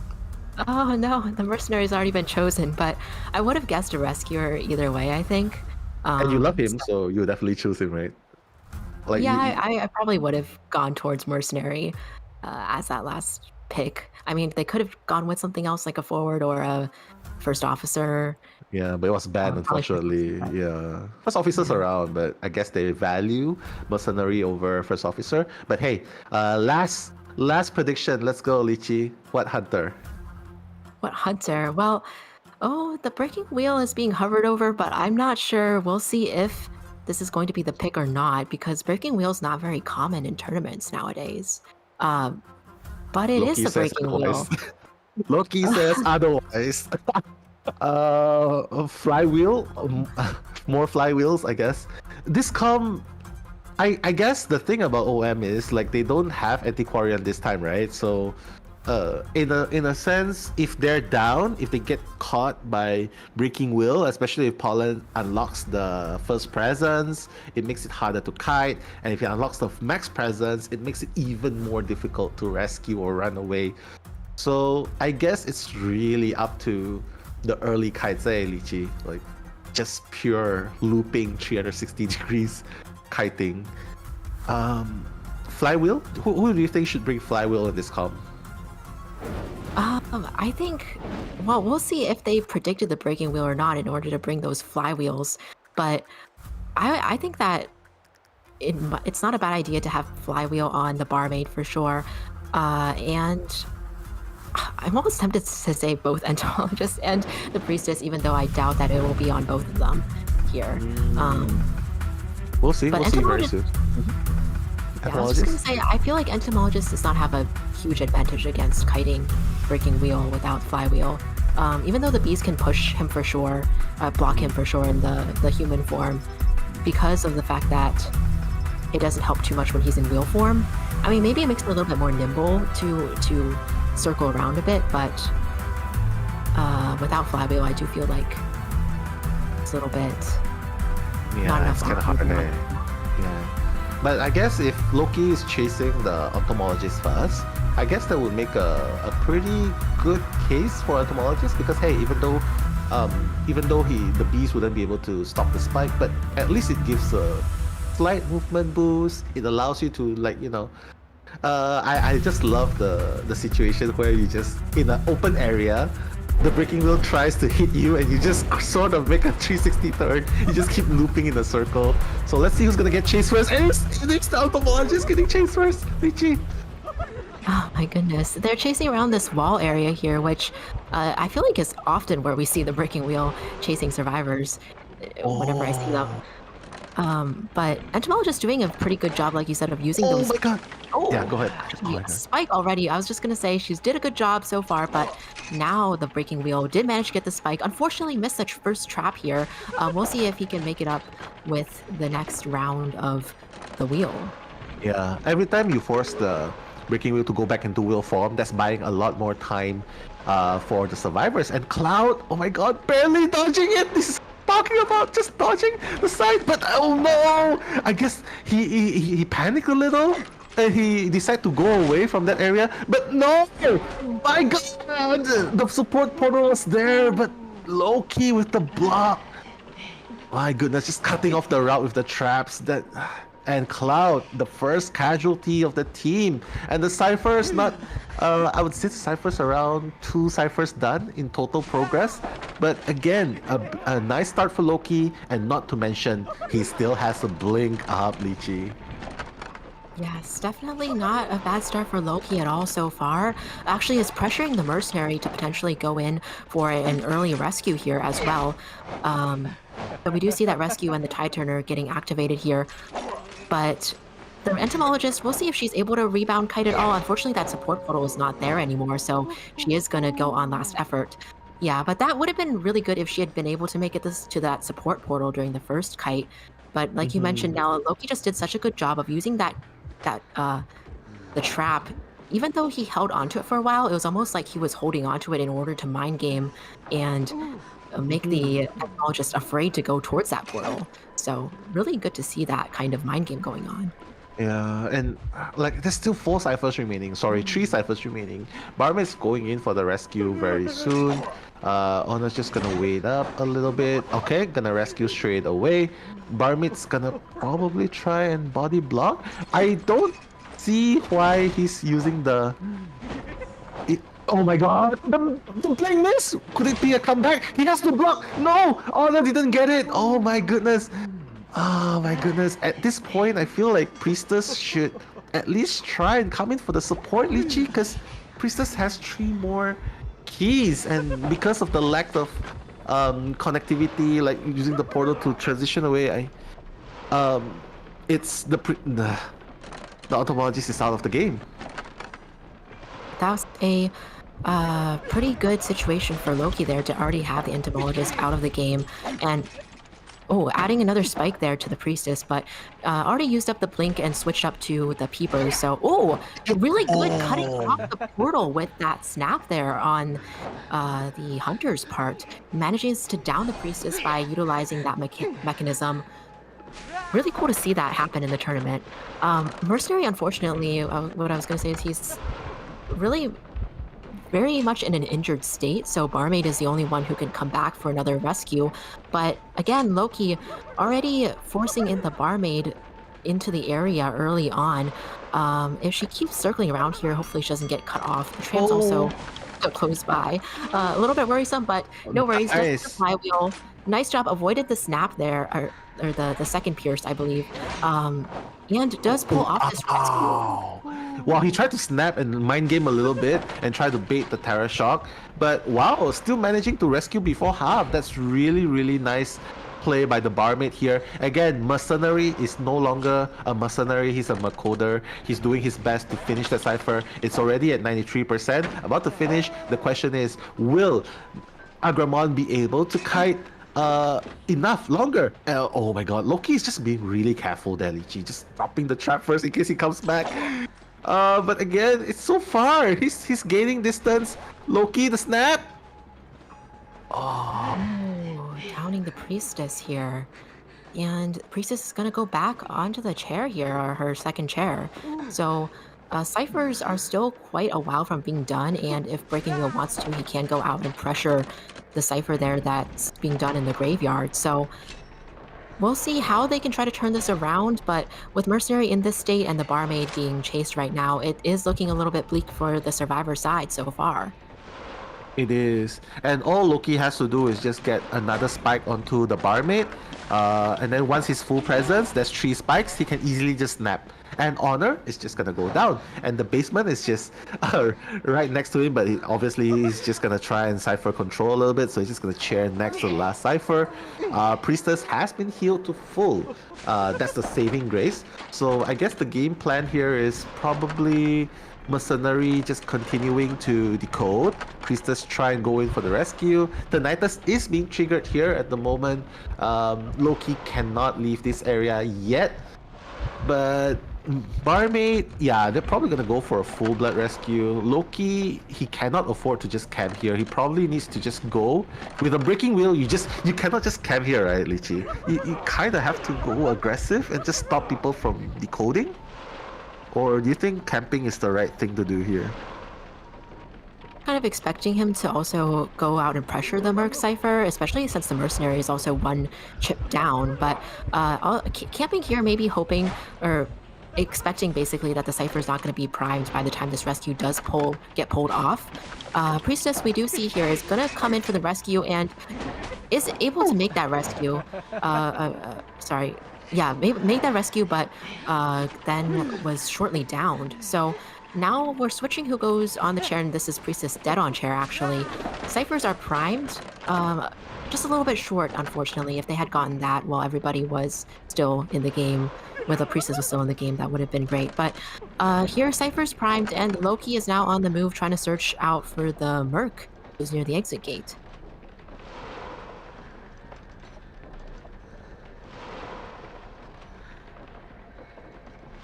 Yeah, and we see here the Breaking Wheel has found the Mercenary, cycling around the area here, and was able to get a snap. Oh my god. Yeah, I mean OM has to try at least get a 1% down, but Loki, my god, going in for the blood. He's not gonna settle for a 3k. He's just gonna leave the Mercenary down on the floor with a peeper, and then transitioning to the other gate. Honor fortunately caught hold of this. He's gonna be running far away, but again, Loki has already spotted the blood marks. The Nidus has been triggered, but again, this is a really hard place to catch a survivor with the spikes. So I think Loki, oh my god, did he get that? Wow, he actually got that. And now 1 trap and Honor's gonna go down. Oh my god. And 1 trap, this trap is the one now. Barmaid being trapped there, unable to use Flywheel to do anything about it, and Mercenary did use self-heal and got up, but Loki's just gonna peeper the barmaid, same thing he did with the Merc, peeper the barmaid, go out and look for the Mercenary again, forcing barmaid to waste her self-heal as well. And Mercenary is doing a good job of hiding so far, but it looks like Loki might have sussed out where the location is here. Adding onto the spikes and, just right away pops those spikes, forcing Mercenary to go down whenever his delayed damage is over. Yeah, I mean, I think his eyes are so good, man. Like, Loki probably caught hold of the little blood mark that was going next to the pallet at the corner 2 floor. And that's why he kind of knew Mercenary was hiding there. But now Honor, oh my god, it's a really strong 4K for Loki. So this might be the comeback that CPDD needs, Lychee. Because if Honor goes down here, oh my god, beautiful flywheel, and not even going back to pallet. That was a really beautiful kite. And what Mercenary has to do is probably crawl to the dungeon.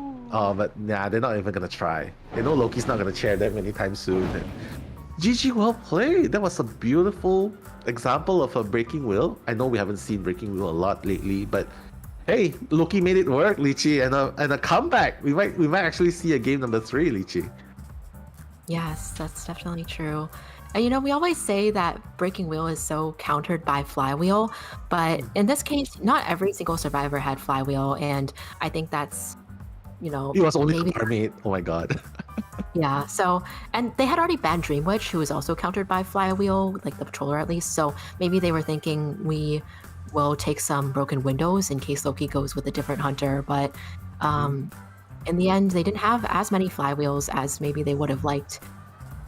Yeah, and Loki just doing such a good job with that breaking wheel there.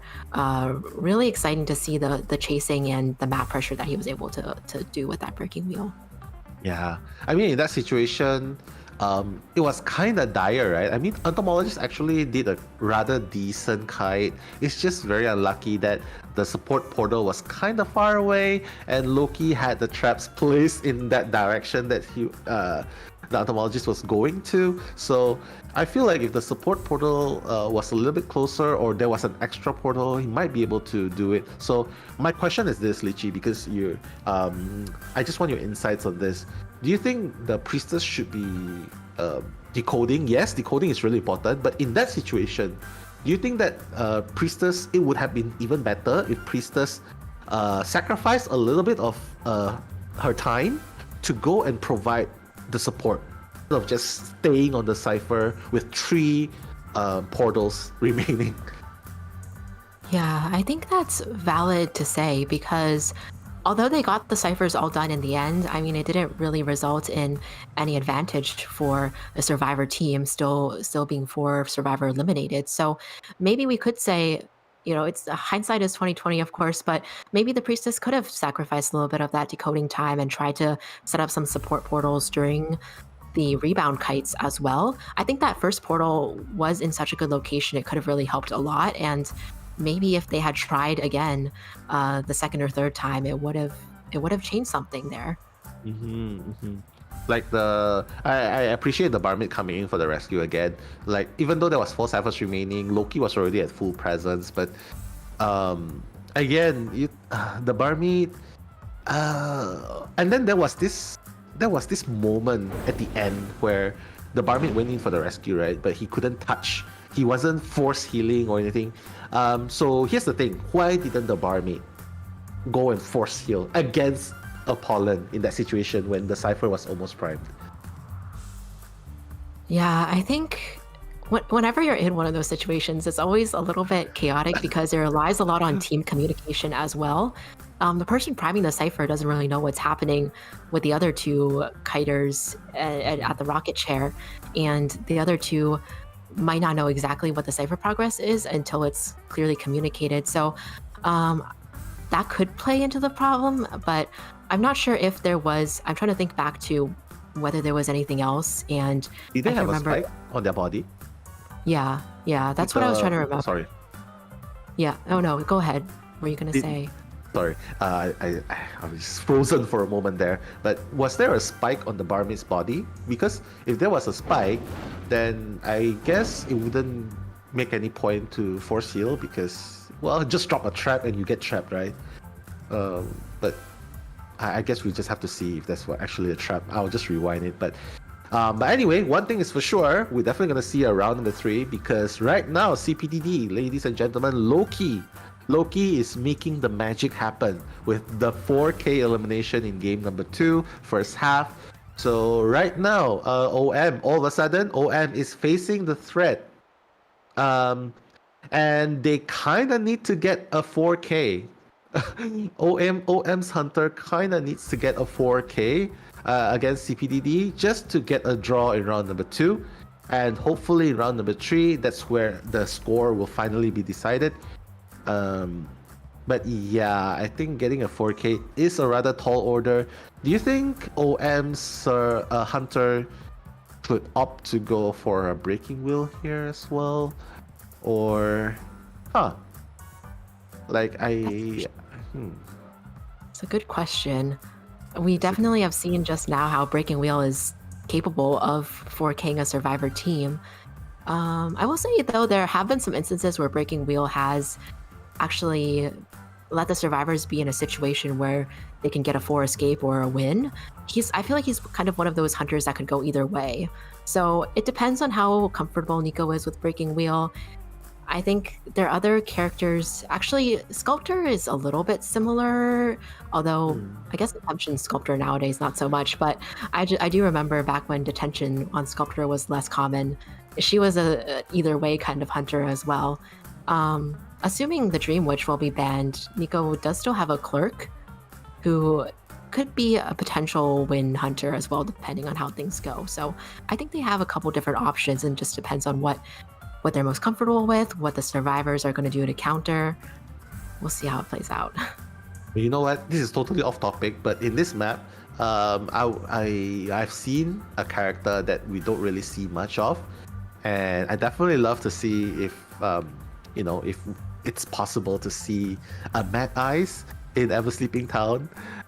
You has made it happen before. You from MS, he was playing for MS before, and we've seen it happen before, and it was so scary playing against a Mad Eyes in this map as well. But you know what? If there's a character that's off meta you would like to see in Ever Sleeping Town, what would you hope to see for? This is a little bit, maybe an unpopular opinion, but I would say Percy actually is a hunter that I would be interested in seeing. Yeah, I don't know if any of the hunters are going to bring him out though, but I know one of the Japanese teams might have him in their character pool, but that's a hunter that whenever I play as a solo ranker, I always find very annoying to encounter. It is, and the Tide Turner is rendered useless. Any OBs is also rendered useless. But hey, okay, prediction goes on again, ladies and gentlemen. Lychee, first 2 picks, let's go. Oh my goodness. Not putting me to the test here. But looks like the survivors are going for a priestess and a psychologist. So Priestess on this map, I think we don't even need to talk about Priestess on this map. Exactly. We all know what she does. Probably countering Nico's Dream Witch again. Like, obviously, sorry.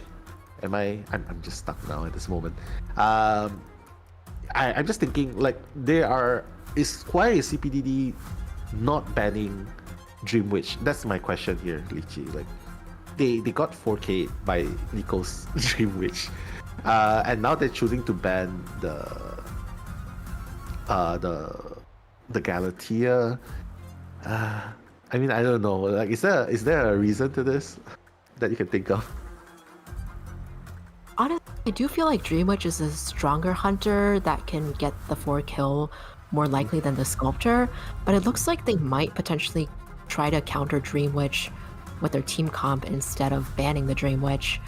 I will say that bringing out the Entomologist is pretty interesting with Dream Witch still as an option. But I will say that Sculptor is kind of one of those characters where you have to constantly practice against them in order to be able to dodge those statues. It really relies a lot on reaction time. So if the survivors don't feel comfortable going against a Sculptor, or feel like they haven't been practiced against a Sculptor, then potentially that might be why they consider her as well as a ban. I mean, based on Nico's picks and bans, and his bans, he's getting rid of all these support heavy characters. So I feel like he's just definitely gonna go back to his roots and go with the Dream Witch. Whereas CPDD, well, Pocket Pig, he didn't enjoy much success as the patient, but now he's on the entomologist. So we'll see if he actually does a better job this time in trying to contain. But yeah, Lychee, I feel like this is like tempting the devil's fate. Like, what reason is there not to ban the Dream Witch? I mean, you just got 4K. I mean, the normal thing to do is like you get traumatized by getting 4K by Dream Witch, you ban Dream Witch the next game. But here, I guess CPDD has nerves of steel. And they think that they probably think this composition would better suit it. But no, Nico not going for the Dream Witch, Lychee. Potentially bringing out the Clerk. That's a really interesting choice and a fairly unexpected from Nico's side. Maybe thinking Clerk is more... I don't know, actually. I still think that Dream Witch has more 4K potential than a Clerk, but it made me feeling like the survivors would try to counter Dream Witch with flywheels. But then again, you have the entomologist, who I feel like could be an open target for Dream Witch. And I feel like she actually counters Clerk a little bit better than Dream Witch. So it's kind of a surprise to me. It is. But I'm also excited to see a Clerk, though. Yeah, me too. Hey, but let's get personal. Like, what's the one thing you hate about playing against a Clark? Just one thing. One major thing you hate about playing against a Clark. I think it's just when you get to the end and you can't pop, like you can't get the ciphers done, or if you do, it's like you're afraid she's going to forcibly pop the last cipher, so then you have to try to watch out, leave a couple percentages. When you're like solo queuing in rank, it gets confusing sometimes because you don't know what your teammates are doing. I don't know. I feel like there's potentially a lot that could go wrong once she starts snowballing in the late game. Oh yeah, I hate that too, man. But for me, I feel like the chase is the most annoying part. When you get recorded, you don't know if you should... you play a lot of mind games. You put down the pallet, she's just gonna put it back up and hit you. I think that's the most annoying thing playing against the Clark is. And if you hide behind the pallet, you have a lot of mind games, right? You put it down trying to stun her, but hey, no, she's not even going through. She hits you. Or she hits you and it goes through the pallet. So for me, that's the most annoying one, man. But hey, yeah. But now we're just gonna see Nico, because CPDD, do or die, Loki has already bought them a lifeline. 4K in the first half. Second half, CPDD needs to make this count. They absolutely cannot get 4K by Nico. So the minimum requirement, a one-man escape at this point. Lychee, take it away, Nico, chasing the entomologist again, no surprise. Oh, that's... Oh, okay. So Clerk there, already on the chase, like you said, with the entomologist, and already utilizing the recording to her advantage here. Entomologist is going to be a little bit of a nuisance with the beast, but look at that, Clerk taking a shortcut. Luckily, the support portal was in the right place this time, allowing the entomologist to transition to a fresh area here. Yeah, that's so much of a difference. Oh my god, Pocket Pig did not realize that the portal is there, probably. And Nico just took the portal, and it allows him to catch up to the entomologist. And right now, Nico, Blink's gonna be online in about 3 seconds, and that's all he needs to get Pocket Pig down. Oh, the Blink hit, there we go. And I just have to say, despite the B support and the Priestess, I like this Priestess support. She was proactive in the beginning, putting down all the portals first, allowing for her help. But at the end of the day, I feel like Pocket Pig did not kite long enough. But hey, 3 ciphers remaining. This is where the horror of the Clark comes in, Lychee. Yeah, and honestly, kiting less than 3 ciphers on the first kite against a Clerk puts the survivors in a pretty disadvantageous situation. Because Clerk gets stronger and stronger towards the end game, and stronger the less survivors you have on the map. But Priestess here, coming in for the rescue already, does manage to get that before half rescue, I believe. And Clerk there, I think, used the recording actually and got the recording hit on the entomologist. So that was actually a beautiful rescue though. Like Priestess wasn't even injured, so maybe that's the saving grace that they need. Yeah. Nico continuing the chase onto Pocket Pig. Pocket Pig can easily just go up to the train. Can he make it? Yep, he made it. I was curious if Nico had my God, Shinran! What are you doing Psychologist getting trapped! Oh no! Oh my God, why are you still standing there? Oh my God. Is he trying to like bait a little or something? Oh, nice. Nico has a recording of the attack animation. Probably gonna use it as soon as Pocket Pig comes down. But I just have to say a very good start for Nico. But I have to say it's really at this point, right, Lychee, it feels like it's very back and forth. I cannot say for sure that CPDD is gonna make it, but I also cannot say OM is gonna make it. It's just neck and neck at this point, right, Lychee? Neck and neck. Oh my God. Okay, let's take a bet. Do you think the attack recording is gonna hit? Let's make a prediction. That's a good question. I think it's pretty hard to do it accurately, but I have seen clerks do it really well before too. So leap of faith. Let's go. Yes or no? Okay, I'm gonna take the leap of faith and say yes this time. Yes. How about you guys in the chat? Yeah, we'll see how it goes. But hey, that's the beauty of prediction, right? If you're right, we'll be happy. Even if you don't, if the prediction is off, hey, we're still happy. So, guys, why don't you guys join in the fun in chat? Like, do you think the attack animation recording is gonna hit the entomologist which is still sitting on the tram? So yes or no?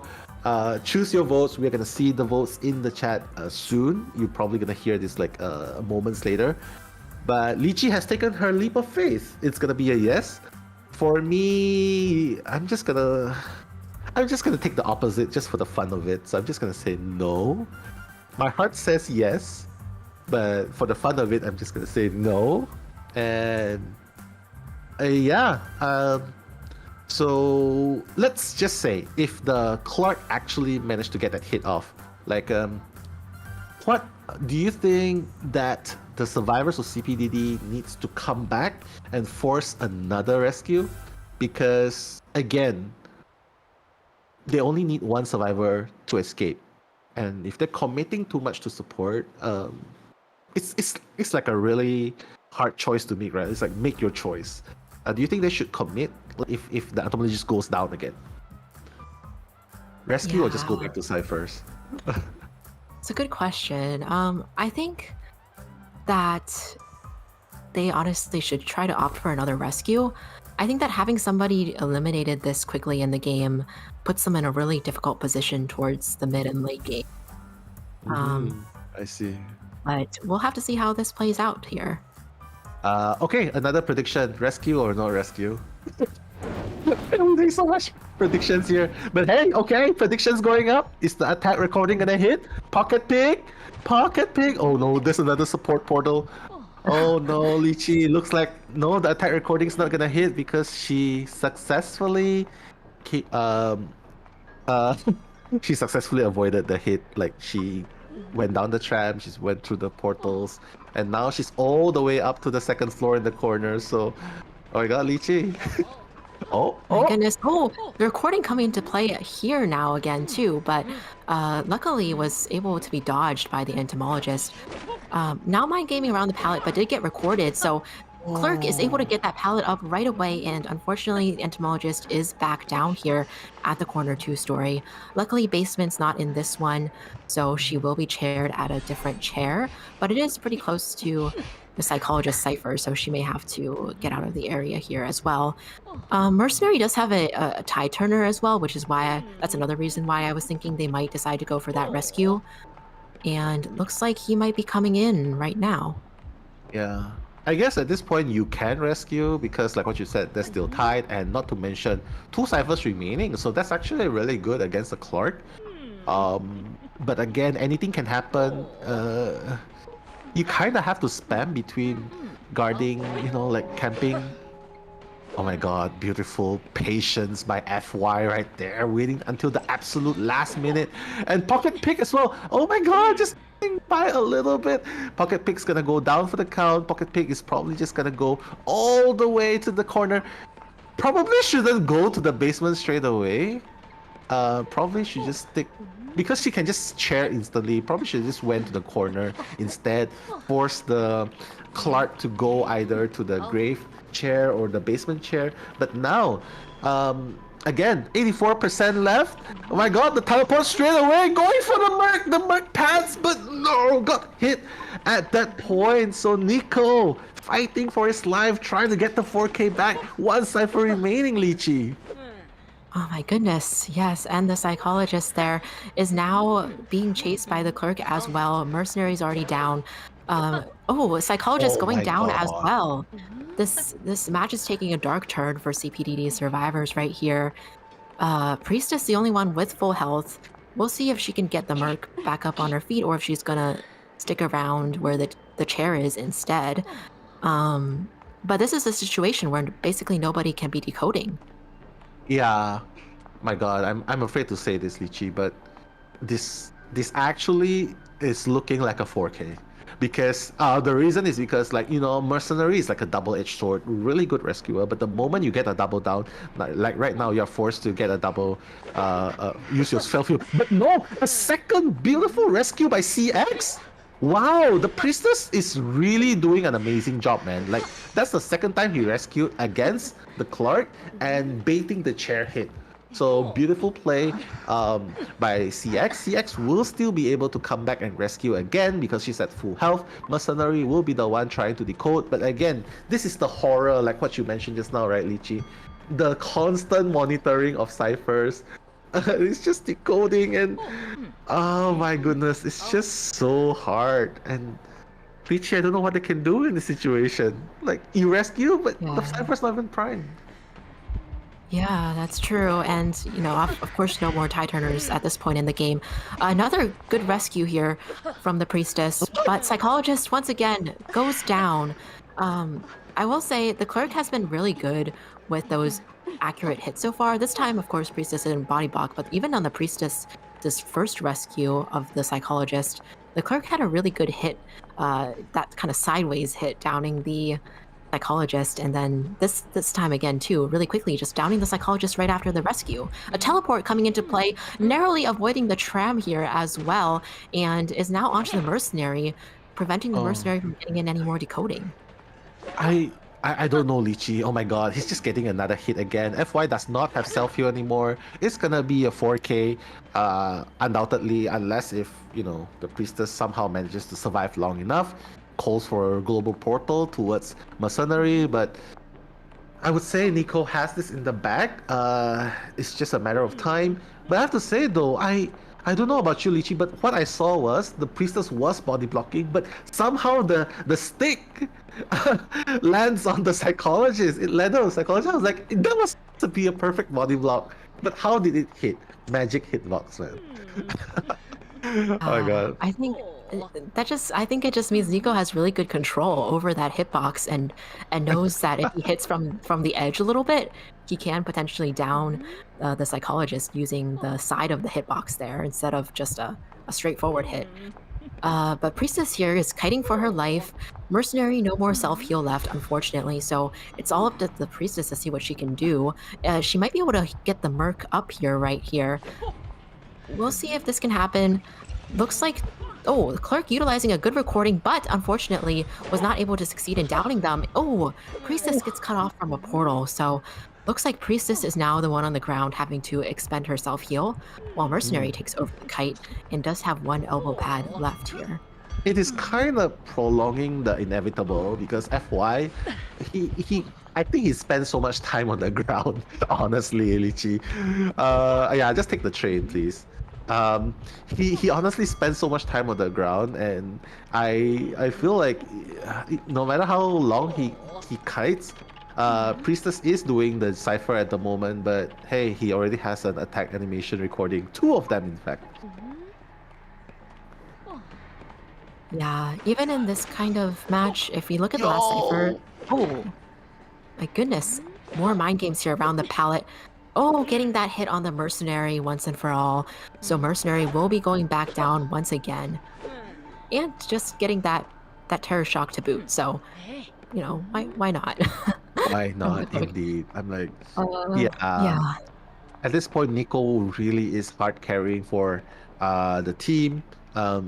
This is the second game that is actually getting 4K. So, guys, I mean I might speak too soon, but one cipher remaining. No way the cipher's gonna be touched. Priestess is still fighting for his life. I have to say though, despite the outcome, the proceedings of the game, CX has been really consistent in rescuing and supporting. So I would give my props to him.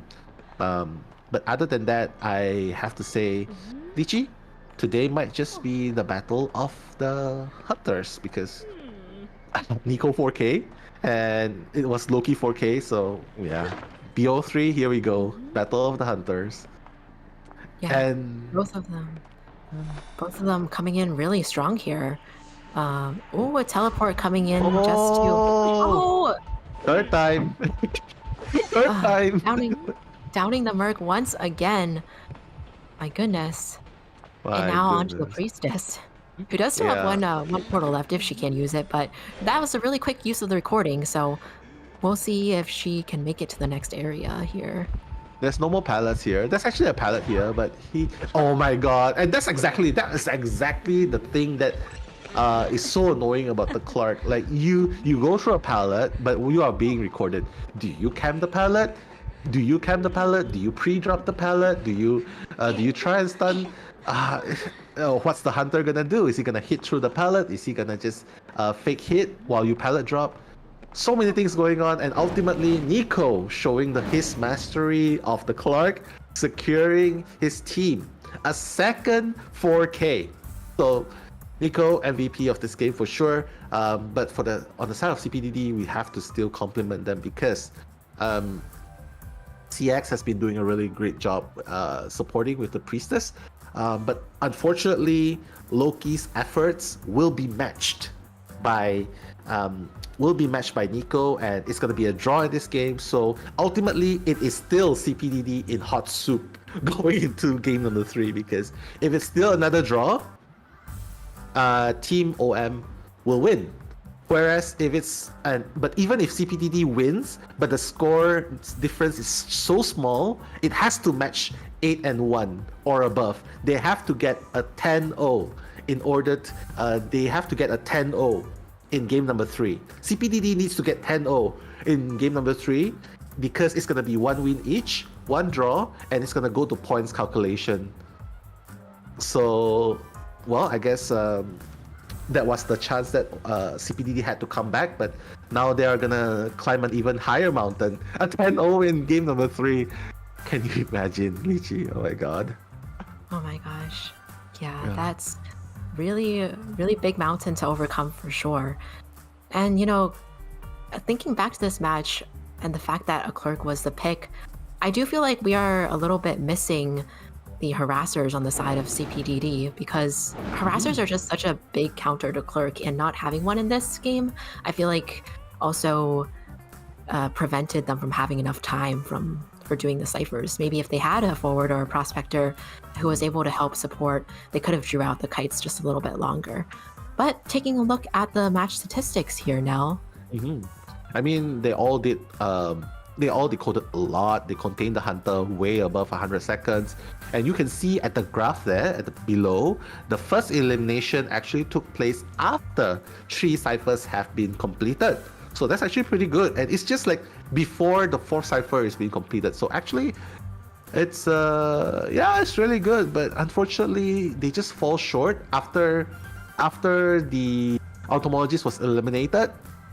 Well, basically everyone else just crumbled. I think during that point, I would have to say the key factor that contributed towards Nico capitalizing is the mercenary who was constantly on the ground, which was very unfortunate. One rescue, that's the rescue the entire game. Even CX has 3 rescues. So spending too much time on the floor might have contributed to the ciphers not being done.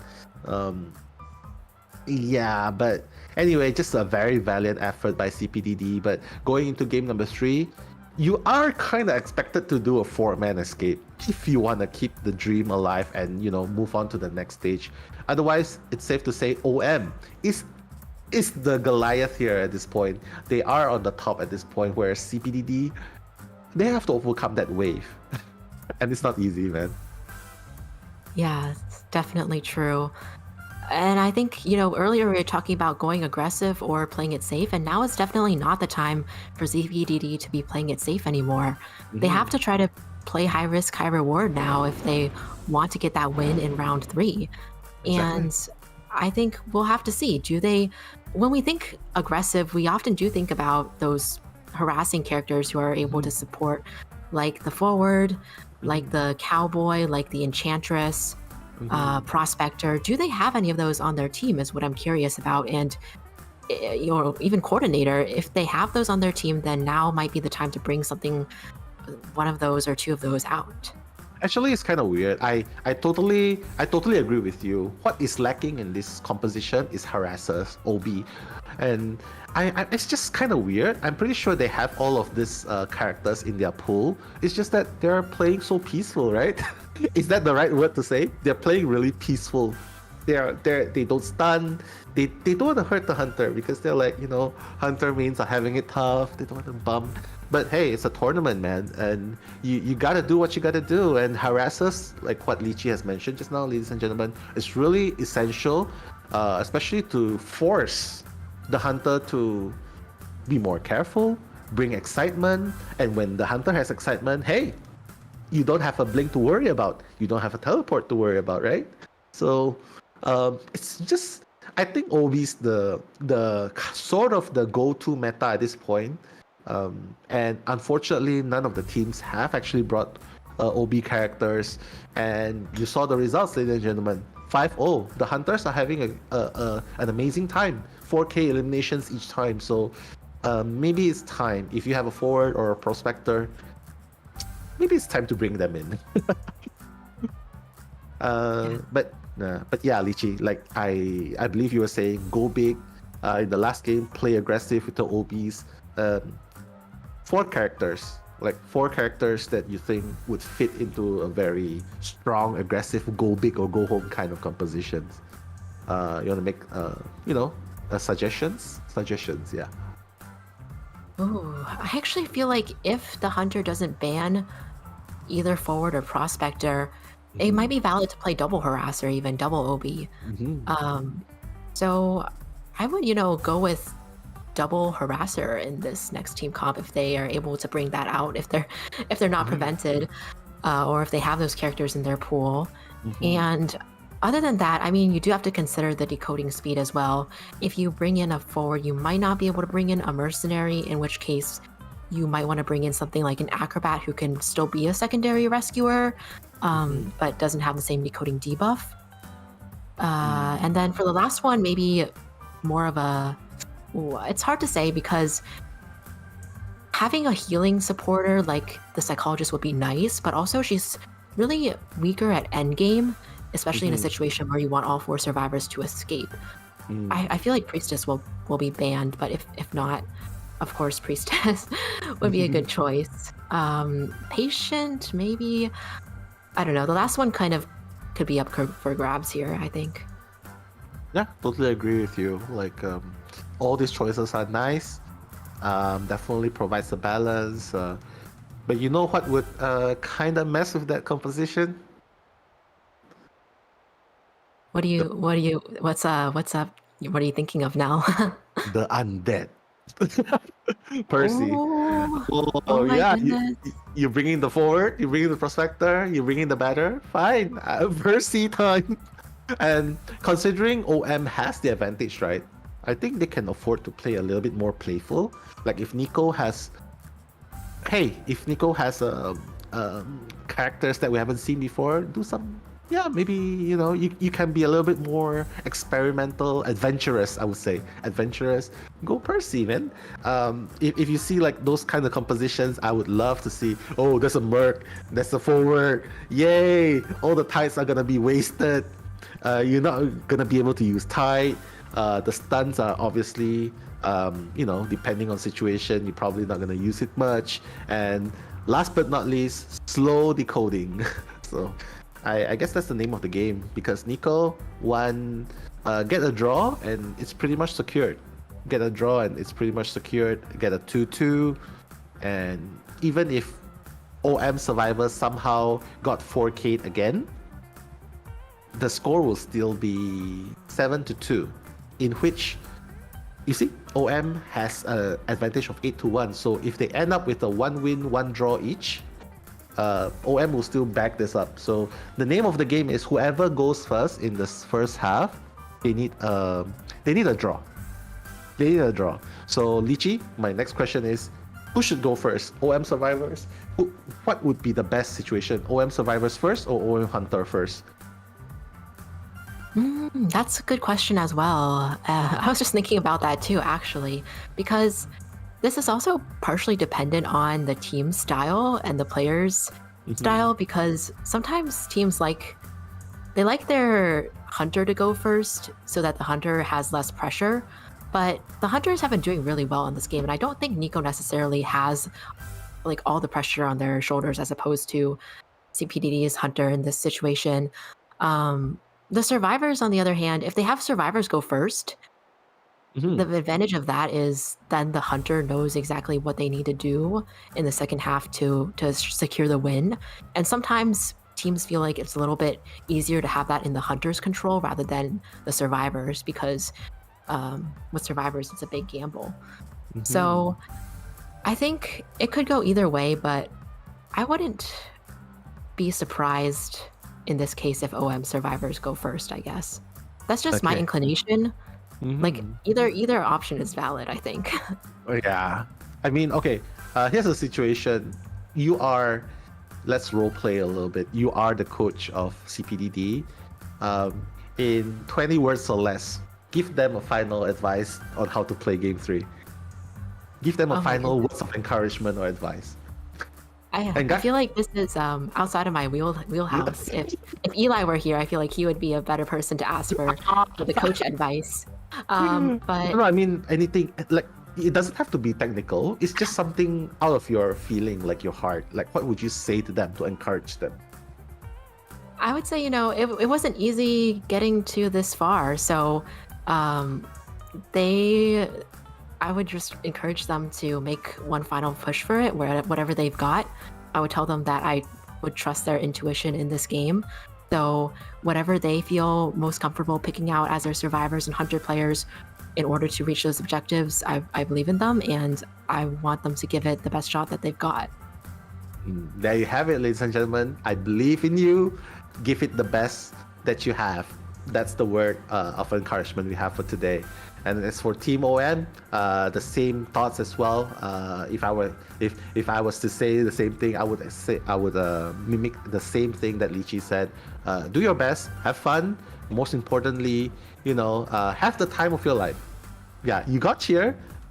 It's a memorable experience. Win or lose, just take back the sweet memories and yeah, have fun. But no, we are gonna wait a little bit going into round number 3.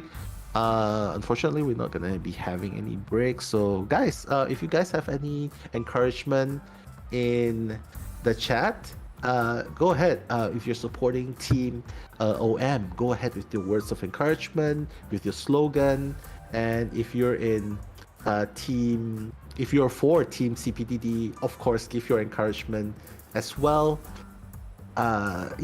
Just because we will be reading as well from here, right here. Yes. Yeah. Lychee, give us our thoughts. Yeah. Give us your thoughts. Yeah, we channel it. We channel your wordings. But hey, guys, we will be. Oh my God, Lichi, is there anyone you want to give a shout out to? Because I'm seeing a lot of people saying a lot of things, but hey, I'm gonna see a few names. Let's see if you can catch a few names because the chat's so much. And look at it, 3,000 strong. Lichi, 3,000 over viewers. What's up, Jocelyn? What's up, Gazatron? Kaki? What's up, Roger T? Piggy Cat? And of course, Nuri, if you're here, and Team SS. Shout outs to you as well. And of course, Bambi, Reko, Supasu, Sapo Sapo. So many new names. Vampire. I see so many new names. And Hanako. Hey, Hanako. Kylie Miyata as well. Oh my God, I'm lost for names. Any shout-outs you want to give as well, Ichi? Like, they'll probably clip your... they'll probably clip you giving them a shout-out. Like, oh my God. Oh my gosh. Okay, I'll take over the shout-outs and see what names I see here. Shout out to Marvel Pair, Despised. Oh my gosh, just scrolling through so quickly here. Chiyu, Yaboku, Hello. Casper Love, I think that was. Who else is here? Pastel Hell. Bad pick. Soren here. Ying as Ooh. well. Marius C. So many, right? My God. Oh my God, my eyes are blur. Oh my God, Fukia May. Hello. Carla. Gortunes. Hey, Gortunes. What's up? Yep, we're just having a little chill session here. Just while OM and CPDD are preparing, because do or die, guys. It's we want the match to be faster, but it's do or die for these teams. Any wrong decisions, and basically first half is, I would say the first half is the deciding match, because if any sections they get a draw, technically they win, right, and they move on. Yeah. Yes, it's true. Yeah. Survivor, Hunter. I would say just send Nico out. How about you? I said just send Nico out and get the 4K, or get the draw. That would be that would put a lot of mental strain onto CPDD. But I don't know. What about you? Maybe have a little bit more fun, like let the Hunter of CPDD go first, because Loki has been he got a 4K again. So Yeah, that's true. We'll see, because I think, right, in terms of maps, I'm trying to remember, it was CPDD picked the first one. So it's Was it CPDD OM who who will picked the pick second again. one? Yeah. Yeah, So we'll see what they decide. So to go technically, with. OM is the one choosing, right? Technically, OM will be the one If choosing. CPDD chooses the map, then I think OM will get to choose the Hunter or Survivor side first. So we'll see if that's what happens. But if OM does have the choice, then if all they need is a draw to secure it, then honestly, no, you're right. Might as well send Nico out there. Yeah, send and Nico doing out there. so far. Yeah, just be brutal and just apply the finisher. But yeah, I'm just really excited to see that things are going on.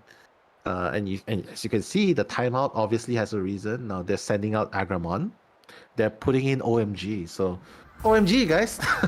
OMG is going to be coming in. OMG does have a prospector, right? So maybe they're bringing him in for the prospector play. I would love to see OM. If they're sending in the survivors first, I mean, if they're making this substitution, I guess it makes sense that OM might want to have a little bit more aggression and send out the survivors first. Like, they're like, yeah, we want to show that our survivors, it's the night of the survivors as well. Maybe that's why they're making the substitution, because if they're sending Nico out first, I guess, yeah, we might not see the prospector play. That's true. Oh my God. Either way, I think it's good to have the prospector, whether he's going up first or going to be on standby. But it's a good decision if that's what they're going for, to bring in the prospector or one of their players who can play the harassers. Yeah. Speaking of prospectors, I love a good prospector. Okay, here's just something as a discussion while we're waiting for them to get ready. If this is the situation. POV, you have a prospector in your rank game, and this prospector decides to not decode and follows you and try to support you, supposedly support you. And do you prefer a prospector who follows you around and support you, or decode?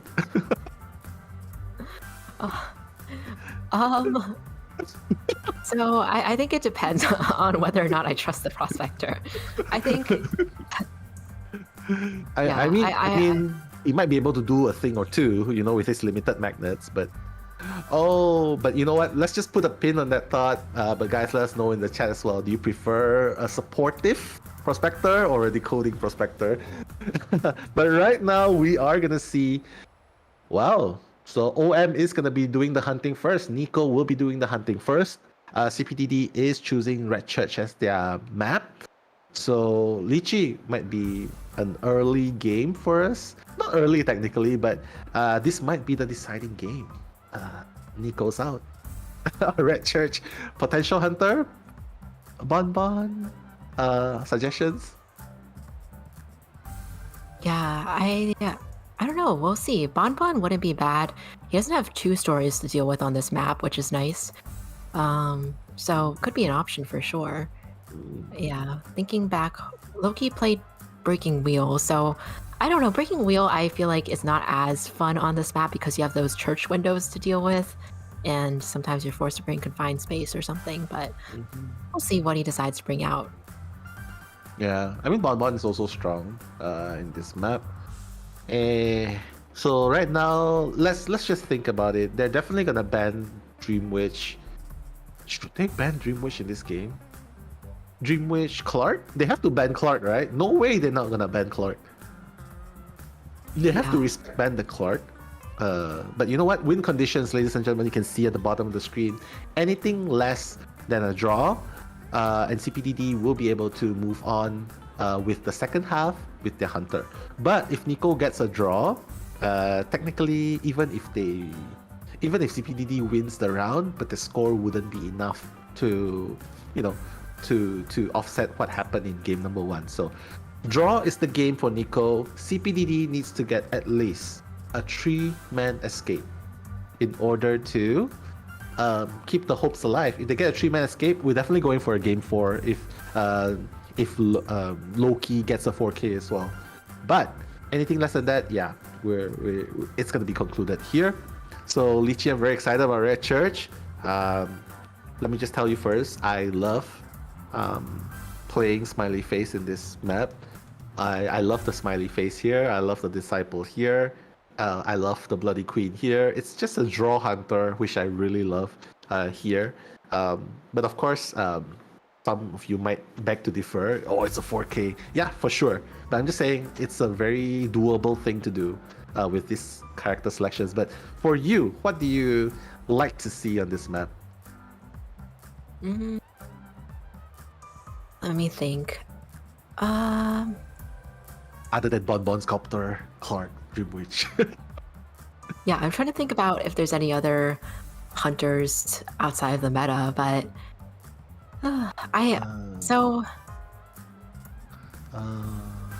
Jack. Jack's honestly, a draw. Can draw, right? Well, but honestly, yeah, on this map, he can just Foggy Blade through those walls too, the broken walls. So that is an option. I mean, some of you say that Jack is a draw character, right?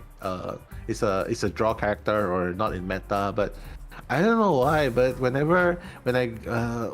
I see people having trouble, I actually heard a few people saying, "Oh no, I'm having trouble kiting the Jack." So, so I would say early game Jack is not scary. But when he gets into invisible mode, I think that's where things get really scary, huh, Lychee? I think it's the invisible mode. Yeah, it's hard to mind game in that situation, and if you're caught in a bad spot. And you can't even see. It's like, where are you? Stop. Can you start hitting so I can see you? GG's. My god. But hey, the stage is set. Nico will be hunting in this last game. Guys, again, Team OM, Hashtag Team OM if you're supporting OM. Hashtag Team CPDD if you're supporting CPDD as well. And yeah, don't forget. This is just a side note, Lychee. Like I'm just seeing some people talking, and yep, Lychee has a channel. If you know her from Ivy Lychee, she has a YouTube channel, so don't forget to follow her there. She does amazing translation work for the Chinese mainland games. She does amazing translations, so don't forget to follow her, guys. Ivy Lychee on YouTube. So yeah, Lychee, we're gonna go back to the band picks. Again, 4 characters you wanna see? Apart from the mercenary. I will have to say I would really like a prospector this time. He hasn't been banned so far, and we did see that switch there with the survivor team. So prospector would be one of my picks as well. Prospector, nice. How about forward? Forward's also good. Like I was saying, double harasser. I think that if they have the merc and forward, it would be a little bit slow decoding. But the good thing is that mercenary is also good for endgame situations. So in a situation where they need force, where they want to try to get a force escape if possible, or at least a win, having him is not necessarily bad as well. I mean, that's already a merc, so I would imagine FY will be the one taking the merc because he has been playing the merc. But hey, there's an acrobat here, so I love this pick. It's very versatile, especially with the bombs, right? Like, how many bombs altogether can you have in a game, Lychee? Like, total in bombs? Like, you have 3, right? The fire, the slow bomb, the interaction slow, and then a total of 6, right? Is that correct? I believe so. I think you start with those, but you can gain another one of each, so total of 6.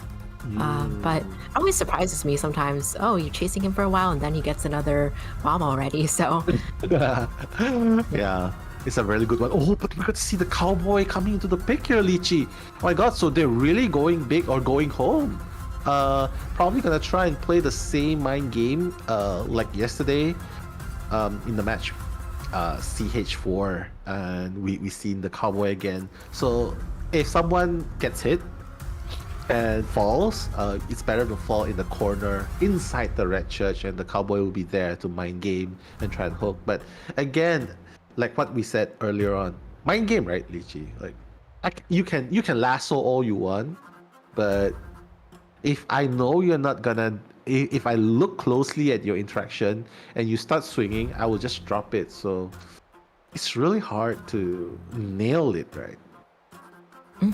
So what are your thoughts, like having a cowboy instead of a forward? It's not even banned though. yeah, that's true. I think the survivors probably really want to play cowboy on this map. I mean, it is a good map for cowboy. There's some areas in the church where either through the window or we lasso down survivors if they run all the way to the inner corner of the church. So I almost feel like they might have picked this map specifically in order to utilize their cowboy comp here. So I'm curious to see how those will play out because cowboy is actually one of my favorite survivors to watch. But I do feel like he's a little bit trickier than the forward to pull off. Oh my god, I'm excited to see the postman. Yes, postman as well. I love it. CX has been amazing on the priestess, so I have a feeling that his postman is gonna work as well. So I love that he's the one that's gonna do the kiting, because if you don't kite, you still decode. So you're kind of really fast. Send out the tranquility letter. I mean, it's not as good as before. It was a 20% decoding buff before, but now it's only 10%. But it's still very good. So I love Victor to death. I was actually the highest I got with Victor was an S3. S3rd postman in Southeast Asia. So yeah, I really love postman. Yeah, it's just grinding a lot. The same character grinding over, but I really love him.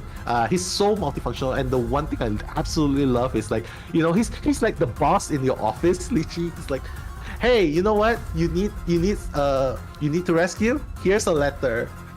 Here's a rescue letter. You need to know where the dungeon is, here's another letter. So I just love that. He's so useful. But speaking of that, Nico coming in with the sculptor. This guy is amazing, man. 3 different hunters and slaying. 2 different hunters and slaying, and now his third. Nico's Nico's one scary hunter for OM. What do you think of this in Red Church? This will be interesting to see. If Cowboy goes for those lassos, I wonder if Sculptor's going to try to use the statues to almost block it off. But yeah, we'll see how this goes. The survivors, I feel like are not a direct counter to Sculptor necessarily, but they can still kite Sculptor. So I think it could go either way, but we'll see. Postman, again, like you said though, with those letters, especially if he makes it to mid-end game and is able to send out those hope letters to not just reveal the dungeon but get the gates open faster, that could also come in clutch for the survivors when they need a win. Exactly. Like, yeah, it's up to Nico now. If he gets a draw, basically OM is going to move forward. That's the win condition that all of you have seen just now in the screen. So, Nico, do or die. Honestly, I feel like going the top-bottom build with a Blink is the best build to get a draw. I mean, that's a very aggressive build. You don't care about teleport. You just go top-bottom, break the pallets fast, block the windows with the detention, with the Blink. And basically, that's a very doable draw. That's a very aggressive build. And you definitely, almost certainly, gonna get a draw most of the time. Whereas for CPDD, they obviously the only thing they need to worry about is CX. If he's decoding, well, good job. Who doesn't like decoding?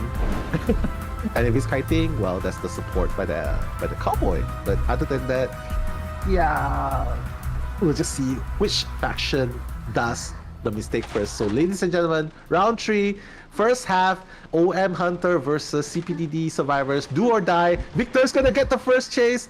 Oh wow, Lychee, and he's gonna transition to the grave. Right. Using that speed boost there just to get that transition. And also putting down the not chipped already from the sculptor. And another chip to play. Nico with some very accurate chips so far. And we'll see if he can catch up to this postman here who has sent out a decoding letter already. So nothing additional to help himself there, unfortunately. Here, just going right through the pallet, and we'll see if they can continue to mind game around this window area. Sculptor's trait is almost up as well, and I think that looks like a blink there. Yep, blink. So, are we gonna see it already? Ooh. Yeah, this is hard. This is the main decoder, and he's already down. I mean, yeah, I mean, you are against a sculptor, and it's just really unfortunate that CX got the unnecessary chip damage. Like, yes, you put down the pallet, you try to get the pallet vault speed, but at what cost? You got a chip damage, and then the second chip damage came in, and by the time he has blink, well, there's nothing covering you. Mercenary has to do the rescue now. It's gonna be Chin on the mercenary this time. Gonna rescue Postman successfully, getting a hit. I can't really see. It's getting a hit on the mercenary, right? Yes, mercenary's gonna get down when his tie turner is over, so it's gonna be a double down if Sculptor can take down the postman as well. Heading into the church area now, a little bit of interruption on the middle cipher, but Acrobat's trying to provide a support bomb here. It is the mud bomb, which is going to slow down the hunter quite a bit. And on top of that, the postman dog. Oh my gosh, Nico's moving so slowly right now. I know, yeah, but the thing is, oh my god, Mercenary is again on the same situation. Different player, same outcome. It's gonna be a double down, and CX kiting for his life at this moment, but he's gonna go down right here. Cowboy is around the vicinity. Let's see if he manages to pull off his heroic stun. But CX, he knows what's going on. He's just moving towards the other direction. He's not even gonna chair near the middle where the cipher is closer, but yeah, very, very wise move right there. Mercenary's gonna be up, and he's probably the one, yeah, he's doing the decoding here. Whereas for Nico, he just has to focus, get rid of CX as soon as possible.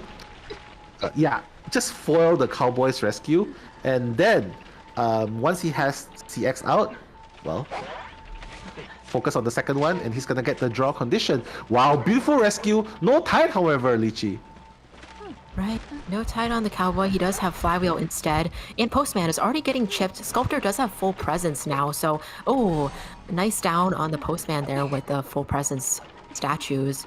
This is how strong Sculptor is when she gets the full presence. But, oh, I spoke too soon. The cowboy came in there right at the last moment and was able to get that rescue. Oh my god.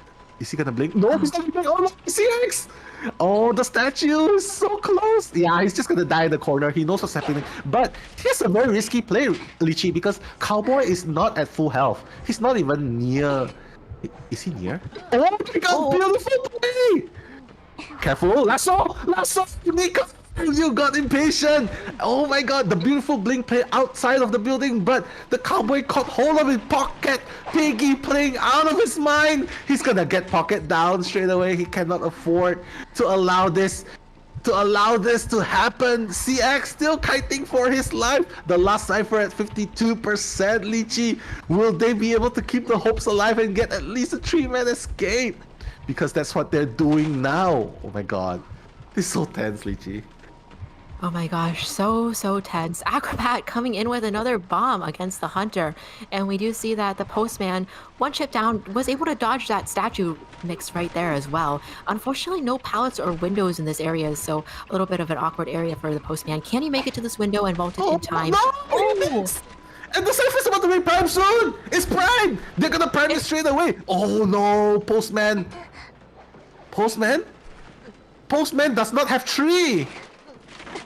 Oh my goodness, you're right. No borrowed time on the Postman or the Cowboy for that matter. The survivors able to decode the gate now, but Sculptor with detention on the hunt for whoever's decoding the gate, and that's gonna be the mercenary here. Oh my god. In that case, they should have just blocked for the Postman. They should have just blocked the Postman. Postman has no 3, he has no borrowed time. Even if they pop the cipher, it wouldn't have mattered so much. But now Chinwan, oh my goodness, he still has one more pad. He has to go for the dungeon. They are opening the back gate, but again, oh my god, CPDD, they're gonna make it. The dungeon is gonna be open really soon, and he's gonna escape. 3-man escape. OM, my god, getting turned by CPDD, getting the 3-1. That's the reversal CPDD needs. Lychee, your words reach them. They made the impossible possible. We are gonna see a second half, Lychee. My goodness. Oh, that was such an exciting endgame now. It is. I mean, starting from when the Cowboy was lassoing, that completely turned the game around and bought the survivors enough time to get to the endgame. Definitely, they did go high risk, high reward without bringing the borrowed time for sure, but whatever they did worked out for them. I mean, the Cowboy definitely had so many good lassos, and Nico, we already saw in the first couple of times he managed to counter the lasso pretty well, but the last couple of lassos, I mean, even trying to use a blink to dodge the Cowboy, but it turns out Cowboy was already outside and was still able to make that lasso. So that was really amazing to see the Cowboy being put into play on this map and doing such a good job buying CPDD the time they needed. Really, like you said, this is just what they needed right in time. Exactly. This was the one play that Cowboy did absolutely amazing. Like, usually you'll be like, oh, Cowboy, can he really rescue? But this time, he did 2 times the rescue, and it counted when it mattered. And not to mention, I feel like Nico was kind of panicking. He knows like, okay, get a draw. He blinked out, okay, I'm safe. But he did not look behind because the Cowboy was already tailing. He did not drop the survivor down because Nico, if he played safe, he could have easily just, put down Victor, pick him up again. That's playing safe, right? Because the distance is not that far. He won't be able to struggle free. If he played safe, Victor would have been gone, wouldn't have been able to rebound that well, and I think the story would have been different. But anyway, CPDD doing an amazing comeback. But Lychee, unfortunately, second half, Loki still needs to get a 4K in order to go to game number 4. And considering how CPDD survivors stepped up against Nico, I would say OM definitely needs to step up against CPDD's Hunter as well. Yes, that's definitely true. We can't count either team out yet at this point, but we'll see how it goes. OM survivors, they played a really good first game and then had some trouble against the clerk there. So I think that as long as they can keep up their teamwork and play to their advantages, they do have a really good chance in the fourth game. But again, we've also seen that Loki is a really strong hunter coming in round 2 with that breaking wheel and does have so many hunters in their pool as well. I'm curious to see which ones they'll bring out on this map, but definitely gives the survivors a lot to think about when it comes to ban picks and which ones they think they can gain the points against. They can get at least one survivor out against. Yeah, I mean, if this happened to Nico, anything can happen, man. So Loki has to be really careful. I agree with you. He's a really strong hunter, but again, everyone has a bad day and everyone has a bad game. You can never play a perfect game every single time. But let's put a pin on that thought, because right now match stats, you can see for yourself, CX fighting for the time of his life, 183 seconds, of course with a little bit of support from the Cowboy. Actually, not a little bit. Huge double support, 2 times support by the Cowboy, allowing for the late game to happen. Sure, no borrowed time, but they made it count. Chinwon, yeah, the communication was chef's kiss. So I just love the communication there. And yeah, ultimately, they redeemed themselves from their previous first and second game. And I would say this is their redemption game. So right now it's just up to Loki and Lychee. I don't know, anything can happen here. I'm just so excited. Right now I think like it's OM that needs a word of encouragement from you. So any words of encouragement, Lychee? I would say, honestly, I feel like I want to tell them to just play it safe, play it stable when they can. In this case where Loki needs to get a 4 kill, the best thing that OM can do is probably don't take those high risk, high reward moves. The opposite advice as the CPDD survivors. So I guess that's what I would tell OM. And you're so close to the finish line, you got this in the bag. So that's what I would say to them if I was their coach. Play it stable and you're so close. Words of wisdom from Lychee, ladies and gentlemen. You're so close. You're so close. Play safe, turtle up, and move on. Yeah, so beautiful words. I hope if OM or CPTD has they're listening in a later time, hopefully they will listen to the message and be like, oh, that's so sweet. So yep, right now we're heading into the second half, round 3. It's been a long day. Yeah, I just have to say this is the deciding game. Again, CPDD is not out of hot soup. It's 3-1 now. Let's just calculate. I mean, I'm really bad at maths. I don't know why, but let's just take a moment to calculate. If it's a 1 win each, well, basically they need a 4K. They need a 4K in order to move to game 4. Whereas OM, well, they just need 1 escape. Oh my god. 1 escape and they win. But if they get 4K, well, basically we're going to a game 4. So I would say OM has a more relaxing time here, Lychee. Yes, that's definitely true. Relaxing, but not completely relaxed, because we did see that they got 4 killed in the previous match. But, you know, they've also gotten like a 3 survivor escape. So I think that they have to try to really consider the team comp here. Tie characters, I mean, it's a very small map. So I was originally going to think Embalmer is a really good tie character, but it is a smaller map. There's so many ways they could go, though. They could go Cypher Rush and bring out double decoder to try to just rush Cyphers and get a tie that way. I mean, I think that they definitely have an advantage here, but they still have to play it safe and play it smart here. Or we can see the cheeky Explorer. I mean, sure, you don't have a lot of place to hide, but Explorer, when you start hiding, ain't no way someone's gonna find you. But I guess that's a little bit too risky, right? If you get spotted straight away, you'll probably lose the game. But I guess it's worth the risk. But since Coach Lychee has mentioned play safe, yeah, I would say turtle strategy. what do you think about the strategy of the 4 rescuers? Gravekeeper, Mercenary, First Officer, Wildling. Oh my goodness. No, and only 2 Actually- people bring 9. The rest just brings like 3-9 or something like that. Wildling is pretty good because I feel like there's a very good chance that if you have a wildling, you can get at least one survivor out, being the wildling. But I don't know. With all those survivors in the mix, we'll have to see if they ever get to the point where they can decode the exit gate. I suppose that would be my main concern. Or they could only start decoding after 3 minutes into the game. Play with the hunter first, but you know what? I guess OM's substitution paid off, Lychee, because OMG is gonna be able to make it to the stage this time, and we might be able to see a prospector. Oh Yes, for sure. We'll see what they decide to go with here. Dreamwitch and Clerk banned off the bat, no surprise there, considering how strong Loki was with that Clerk. And survivors are gonna go with Mercenary and Priestess as their first 2 picks. Honestly, pretty good picks as well. Mercenary just has really good survivability, and the Priestess on this map is very strong as well, being able to set up those support portals. So, definitely 2 strong picks that can counter a lot of hunters. Loki actually banned Embalmer.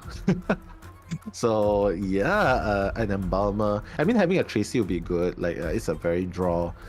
It will help prolong the draw, prolong the situation and help get a draw. But banning the Embalmer, like what you said, a small map, and taking out the forward. I don't think anyone actually plays forward in the team.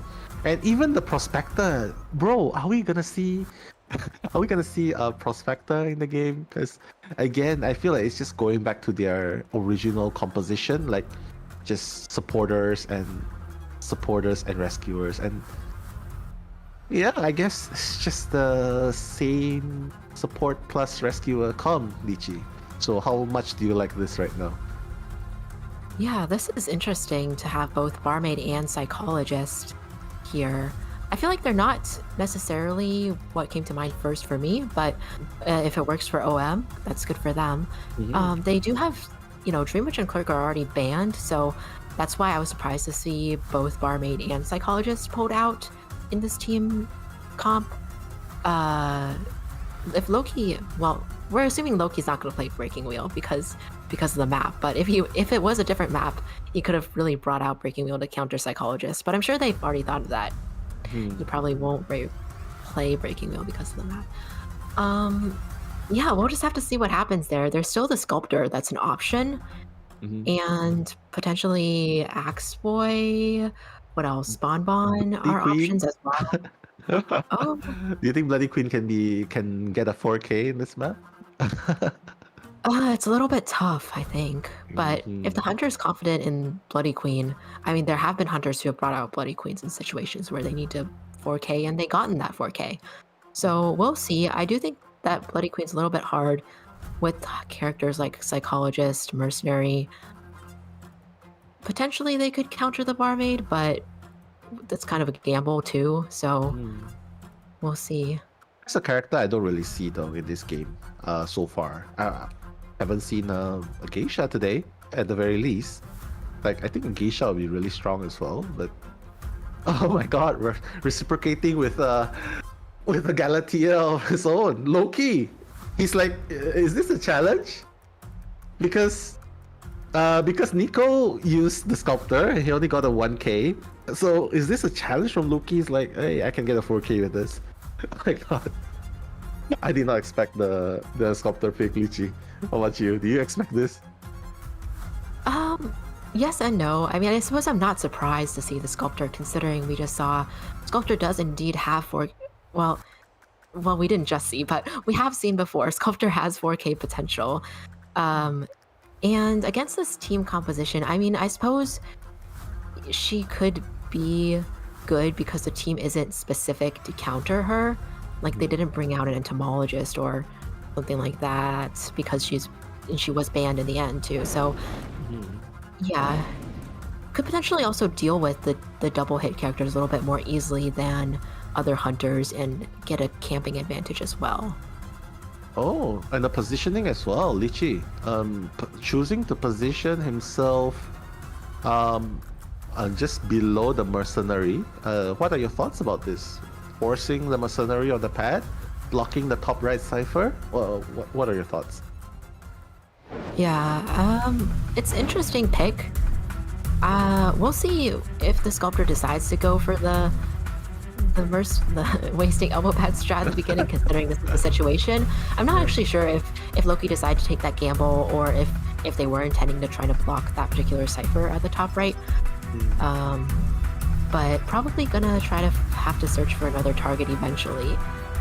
So I wouldn't expect her to bring Sculptor to have teleport right off the bat, so probably not gonna go with just chasing Merc until teleport and punching Defector up. That sometimes happens on larger maps. But on a smaller map, I feel like Blink is more useful for Sculptor, so... Exactly. And there you have it, ladies and gentlemen. Game number 3, second half, commentated by me, Mellow, and the one and only Ivy Lychee. Make some noise, because this is the finale of OM versus CPDD, potentially. Okay, so the win condition is OMG gonna be the first kite. The win condition is they need to get one survivor out, and OM is gonna move forward. And as for Loki, well, it's a no-brainer. He needs to get a 4K. And the statue, oh my god, with the portal. Yes, that's a very smart play. Try to, oh my god, that was so... I don't know how many OMGs I'm gonna say this game, Lychee. So take over, please. Oh, OMG. So I hit there on the Priestess as well. I was gonna say that in the beginning, the Priestess actually did a pretty good job of transitioning through the church, but unfortunately it had vaulted the other church window a little bit too hastily. Oh, the basement is here! Oh, this is looking a little bit tricky for the survivor side here. Well-timed blink from the Hunter, who now has the basement advantage as well. So Sculptor, at least Sculptor's not at full presence yet. I mean, it's very early in the game, but we'll see if they want to potentially risk that rescue and give her the full presence, or maybe playing it safe in this case means sacrificing the survivor in the basement. Or full blood rescue. That can work. Yeah. Like maybe just rescue once. Because Priestess will have a lot of portals left, and it looks like Loki is being proactive. He's not even gonna be, he's not even gonna be camping near. He's gonna do a little bit of far camping. Cloud's just gonna be doing the cipher again, continuing his cipher. Mercenary is already making his way towards the dungeon. I'm not sure if he's just gonna be giving Thanatos, because Loki can easily just block. Oh, it looks like they are gonna be sacrificing, not even gonna consider a full blood rescue. So the Priestess is gonna be, he is gonna be sent back to the manor with 2 portals remaining. So so far, Loki, 1 eliminated, Lychee. 1 survivor checked off of Loki's list here, and does have full statues to work with at the moment. On the survivor side, the good thing about not rescuing is that the Sculptor still isn't at full presence yet, so she doesn't have those auto-aim statues to work with. And if the survivors can successfully block those statue hits here... Ooh, getting blocked by her own statue there, Loki. Barmaid here just forcing the basic attack from Loki before finally vaulting that pallet and transitioning, and now using that wine. So we'll see if the Barmaid can kite this out and continue to heal. This is a pretty good kiting area to work with as well. Wow. Honor just needs a little bit more time. No! It was so close, because I was so afraid for him that he's gonna go to the... Oh my god, he was gonna be sandwich in the pallet, but it looks like Horror is just 1 chip damage away from going down, so it looks like the heal wouldn't really be... Beautiful flywheel! My goodness, Honor making the time count! Accelerated decoding gonna be up. What just happened, Lychee? Did he just walk in and back? Did he just walk back? Yes, I believe so. Not sure if he was mind gaming the blink or if he missed this click there. Yeah, so good try there. It was a good kite by Honor around this area. Really good job with the flywheel, and managed to get that heal off with the drink as well to buy even more kiting time. This is so beautiful though. Yeah, go ahead. Oh, yeah, definitely. Really beautiful job. Mercenary, though, unfortunately, he's going to be cut off from the chair. Very far away from the chair, too. getting the not double down, but getting the down on the mercenary before teleporting back to make sure that he can camp against Cloud, who's coming in as backup rescue here. Psychologist does still have the stress bar to work with and takes a basic attack and should be able to pull this off, but she doesn't have Tide Turner, which is the downside of Psychologist getting this rescue instead of Merc, and of course the fact that Merc is gonna go down on the ground and has to self-heal. That was so weird, Lychee. Like, Mercenary is the one with the tie. Why did he run so far away? He should have just went in and dashed towards the grave. He's dashing away from the grave, and he's the only one with tied. And now Barmaid's gone, Mercenary's on the ground, Psychologist is full health, but hey, the last cipher is not even primed yet, so I seriously, this is so upsetting because that was such a good game for OM, and Mercenary's not even gonna be, he's not even gonna be able to save Honor, which I think kited really well, and now he's gonna go down again after using the self-heal. Lychee, oh my god, this is such a turn of event. Loki actually looking more like, it's looking like a 4K here. Yes, I'm afraid it is. You're right now. Mercenary with no more self-heal. Now all Sculptor has to do is find and down Cloud, the Psychologist, who is at full health, but it's going to be a tall order against a full presence Sculptor with full statues, even without Blink, even with Teleport. But that's definitely such a pivotal moment there. This downing of the Mercenary. We'll see. I wouldn't... Well, yeah. He's not going to share. I don't think he's going to share. Yeah, he's just trying to bait, I guess, in a point like where, I pick up the survivor. Are you gonna continue decoding? Cloud has the bird. My God, it's gonna be a 4K. Merc doesn't have a self heal left, and Cloud already one chip damage away.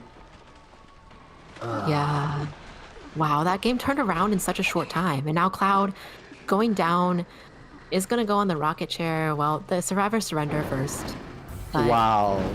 At this point, CPDD, they came back from an impossible situation. The mountain we were talking about earlier, CPDD leveled the mountain. They not only did Nico only get 1K, now Loki had 4K. And Loki, that's his continuous 4K match ever. That's his third 4K match, I think. Is it his third? Loki, no, that's his second. Yeah, his second 4K, and we are gonna be going to an extra game. Wow. I don't know how did. I think your encouragement brought them a long way, Lychee. Your encouragement brought them to game 4. I'm speechless from all that, man. Right. God.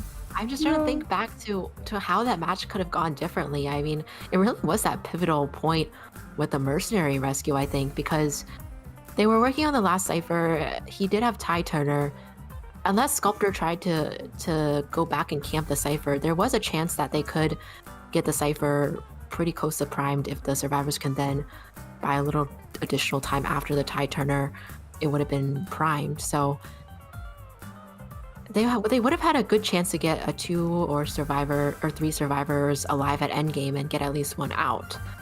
But yeah, so Sculptor there just fearlessly going after that Mercenary. Exactly. I think everything was going well for OM. The one play that they absolutely kind of turned the events was the Mercenary dashing away. Instead of dashing in, he dashed out. He's like, yeah, I'm not gonna rescue. I don't know. Did Barmaid offended him? It's just a joke, by the way, guys. But maybe a little bit of a misclick here and there or indecisiveness. But ultimately, Loki capitalized on that slight slip up. I wouldn't say slide, but that slip up, and ultimately won the 4K for his team. So CPDD neck and neck with OM now. The score is actually even, ladies and gentlemen. From this deficit into even, That's amazing. It truly is. And we do have to applaud the resilience of CPDD as well. With their backs against the wall, they really showed us that they can bounce back and come into this and be treated as a worthy opponent. So definitely looking forward to see what these teams are going to do. But first, a look at the match stats here. Look at those survivor hits on Loki's side. 20 survivor hits and 6 knockdowns. So pretty He chose impressive there. violence. He woke up this morning and chose violence, and unfortunately, everyone was whacked in this game. They got whacked so hard, 4K. But a very surprising stat. Honor is actually the only one kiting more than 60 seconds, unfortunately. OMG, 40 seconds, but it's okay. She kited on the chair, so she contained the hunter on the chair. Bought a lot of time, to be honest. You can see 4 ciphers almost done after before the first elimination. Like, there was already 3 ciphers almost done before the first elimination, and honestly, it's just sad to see that Merc with the 3 elbow pads getting only 14 seconds of containment time. That's a pretty unfortunate thing to happen to a rescuer. But hey, like what I said earlier, no one has a perfect day every day. And at least he's doing his job, decoding, 157%.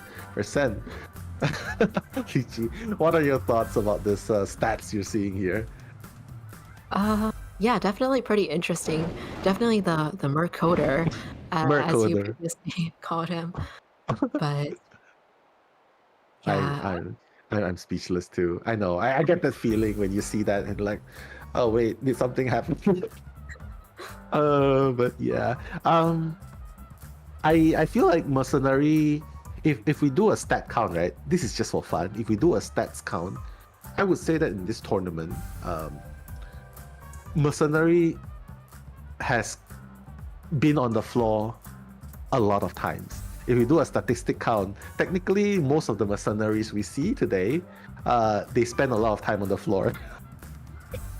that's a fun fact, just for fun. OMG. But yeah, we are gonna be seeing a game 4. So who doesn't like more games? Yay! So we are gonna see an extra game, and that's definitely gonna be the last game, because you know what? Do or die, the points are gonna settle it in this last game. They are technically gonna be preparing. Well, it's been a long day. They're probably regrouping, re-strategizing. So we just gonna be on standby, waiting for them. But hey, GG, the comeback of the century, of the day, of the century, and yeah, I'm just glad to commentate more of it. Lichi, how about you? How do you feel about this?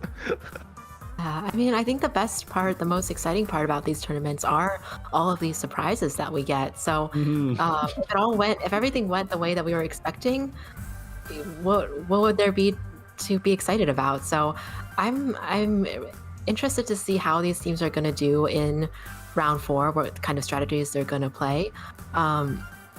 It's just really cool to see. So it's going to be a long day for the survivors, though. So we'll see if they can keep up. Survivors and hunters, I mean players in general. So we'll see if they can keep it up in round 4 after all of these stressful matches that have happened so far. I love what you said about this tournament has been full of surprises, but is it a pleasant surprise? Is it an unexpected surprise? Is it like the kind of surprise where it's like it's Christmas, it's Christmas and you're hoping for a PS5, but somehow you only got like a bow tie kind of surprise? Or is it like a Valentine's Day and you said, yeah, we're not gonna do any surprises, yeah, but somehow your partner comes up with a surprise? That kind of pleasant surprise. Which one is it? The Christmas or the Valentine's surprise? Or both? Oh yeah. I think you're. Yeah, I think you're thinking. Shit, did that happen to me? Did that actually happen to you? Like, you're getting a gift you did not expect. Everybody knows now not to get Nella any bow ties for Christmas. Well, sorry, I don't wear any ties. Yeah, it's suffocating. Yeah, but thank you for the thought, though. Thank you. I would very much like a PS5. Please remember that. Just kidding, just kidding. Oh my god, Ichi. Yeah, right now we just gonna be on standby, like what I said. We're just waiting for them to catch a breather, regroup, and of course, yeah, we're definitely here to commentate the action. Everything we're saying is nothing personal. It's just us being professional fans commentating what's going on in the screen. So, yeah, 100% not personal. Okay. Yeah, that's that. And the jokes that we make, yeah, we're friends. But again, on a side note, yeah, if you want more jokes, please do follow me on Facebook. It's Nello Mello as well. And if you want more professional translation, if you're interested in the Chinese mainland Identity 5 scene, but you don't understand what they are talking about, well, we have Ivy Lychee here in the house, guys. So make some noise for her. She's the one doing translation. So yeah, you can thank her for all the translations. Lychee, anything you wanna say, or you wanna tell us about your channel, like what you do with your channel, for those of the viewers who don't know or have yet to discover it? Yeah, I mean, thanks for the shout out there, Nell. No problem. Basically, it's like you said, we translate matches from the mainland Chinese Identity 5 League, or IVL, and we try to pick interesting matches to translate. And you also get to hear kind of what the Chinese commentators like to talk about, how their commentary style is, and what the Chinese play style is by looking at what their pro players are doing. So I think it's always very interesting to see things from different regions, and because they are actually starting to post some IVL content on YouTube now on their Japanese channel, but because there's no direct translations for a lot of the gameplay and commentary itself, hopefully people still find what I'm doing on my channel useful. And of course, it's not just me. We have several translators, really awesome proofreaders, some people who do the video editing or the text editing as well, and even somebody who helps to add Korean captions and Spanish captions. So really awesome that I get to work with a really great group of people to help bring this content to more fans. Anyone you want to shout out from your team? I mean, they all sound like they're awesome people and they do so much. Yeah, so do you have anyone you want to shout out to? Like from Ivy Lychee's team? Too many people Too many. to give shout outs to be honest. Thinking of who might be watching the stream right now from NA, I'm going to give a shout out to Neopsyche and Eidolon, who I know are also part of the NAEU servers here. But also some of the greatest contributors in the past, Floor, Nezumiko, Alexis, and also Birdie, who does so many proofreadings for my channel as well. There's so many more people here who I want to mention who I can't even mention, but everybody really does such an awesome job. So be sure to thank them if you ever watch our videos as well. And again, be sure to check out Nell's Facebook too. He posts really exciting content, much more funny than me as a content creator. No. I think it just comes down to style and preferences. I'm just goofing around, but Lychee, what you did is amazing as well. I mean, I watch Lychee's content as well, and it's really nice, and I just learn what they're talking about, what they really say, because my Mandarin's really bad. So it really helps to have that kind of translation. So thank you so much for doing it, Lychee, and for the community as well. So if you guys are interested, please do drop a subscription. Subscribe to Lychee's channel, Ivy Lychee. And of course, it's free of charge. You don't have to pay for it. And if you ever get to the comment section, do be spamming those hearts in their comment sections, just to let her know that you guys are there and you are from the COA chat. All right. So yeah, we are gonna be going into overtime here, and it looks like OM will be going back to their roots. Sacred Heart Hospital, they're gonna try and make it the battle of the survivors again. And CPDD will be choosing the Hunter to go first. So I think they're very confident that Loki will bring in the third 4K I think they're trying to assert their dominance. Loki has been killing it so far, so CPDD is going to be sending out Loki first. And depending on how first half goes, I feel like Loki has to crush it so that CPDD survivors will have a little bit more breathing room. Whereas OM, I don't know how you can do it, but you have to do it. You have been 4K'd by Loki twice in a row now, and you probably need to break free from that cycle and try to, get at least a draw, I would say. Nothing too ambitious like a 4-man escape, but you can definitely gun for it so that Nico would have a little bit more breathing time when dealing with CPDD later on. So yeah, Lychee, again, go big or go home. Play it safe by the side of OM because we are going to see OM again on the survivors. It didn't work out that time. Any changes you think they might have to do? I'd say because I feel like last time it wasn't necessarily specifically because of the team comp that they ended up getting 4 killed. So I don't know if I even need to give more advice regarding the team comp itself. But yeah, I think they can try to play it safe because they still have a very strong hunter in Nico who can try to bring it back to whatever their objective is in terms of however kills they need after the survivors play. Yeah. I mean, the only thing I can say is for OM, shake it off. I mean, it's so hard to shake it off because literally 10 minutes ago you just got 4K, but shake it off, reset your brains, and just play like this is just play as normal. Just have the time of your life, play as normal. As for PBN Gem, don't feel too bad. Just shake it off. Probably if you want to, can always do another mercenary redemption pick, but honestly, I just feel like if it's too much, probably pick someone else like a first officer or something. I mean, first officer still works pretty well as well, and it's good for a chase as well, right, Lychee? Like mercenary, 1 pad and you're far away, but as for first officer, a little bit more tricky. You go into hypnosis mode, so maybe that will help you a little bit with the kite. Yeah. Yeah, But- definitely true. Antiquarian though, think Lychee. Huh? Antiquarian is up. Antiquarian is up to the pick. yeah, Antiquarian's up.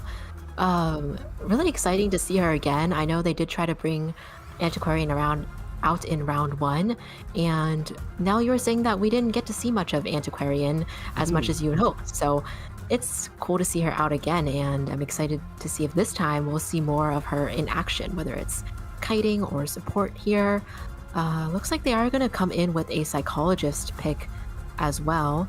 So quite a support heavy team comp so far, and we'll see if the last one is going to be that rescuer that you're talking about as well, either a first officer or if they'll once again gun for the mercenary.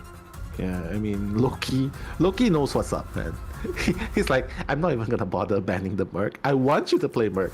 Go ahead and play Merc again, and that's exactly what PBN Gem OM is gonna be picking. He's gonna be on the Merc again, but this time, at least the saving grace is they have another sort of harasser / rescuer. That's an Antiquarian. So in any case, if the Merc somehow is far away from the action or is unable to rescue, at least that's the Antiquarian to, cover. So I like the game plan. Don't let him tank all of it. Share the responsibility, and Honor will be the one sharing that responsibility, and he will be on the Antiquarian, and I just love it. He substitute barmaid into Antiquarian. It's like he's like 1 minute I'm a kind supporter and I heal people. Change into okay, I'm CC now. I'm a kung fu master. I'm a wushu master, and I whack people with my stick. So it'll be so interesting to see what's up.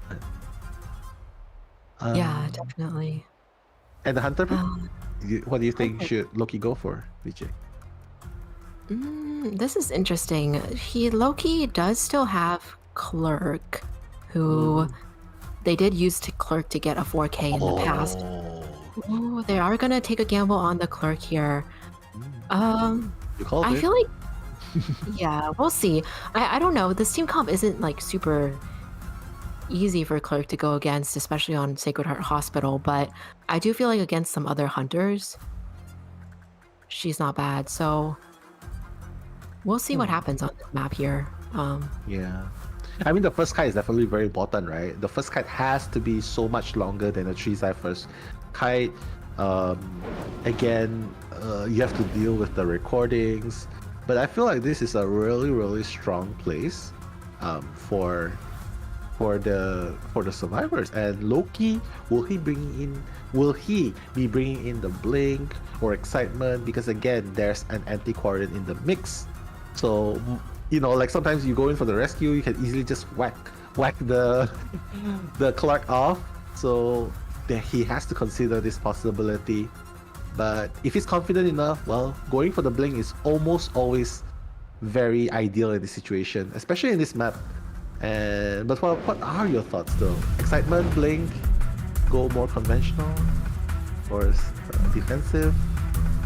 I feel like Blink is still more advantageous, especially the survivors that they're chasing. The Clerk may need to use the Blink to down whoever is the first kiter. I don't think any of them are really easy targets. So the Blink could definitely come into play. And for the survivor side, they definitely have a chance to do a really good first kite if they play this out well.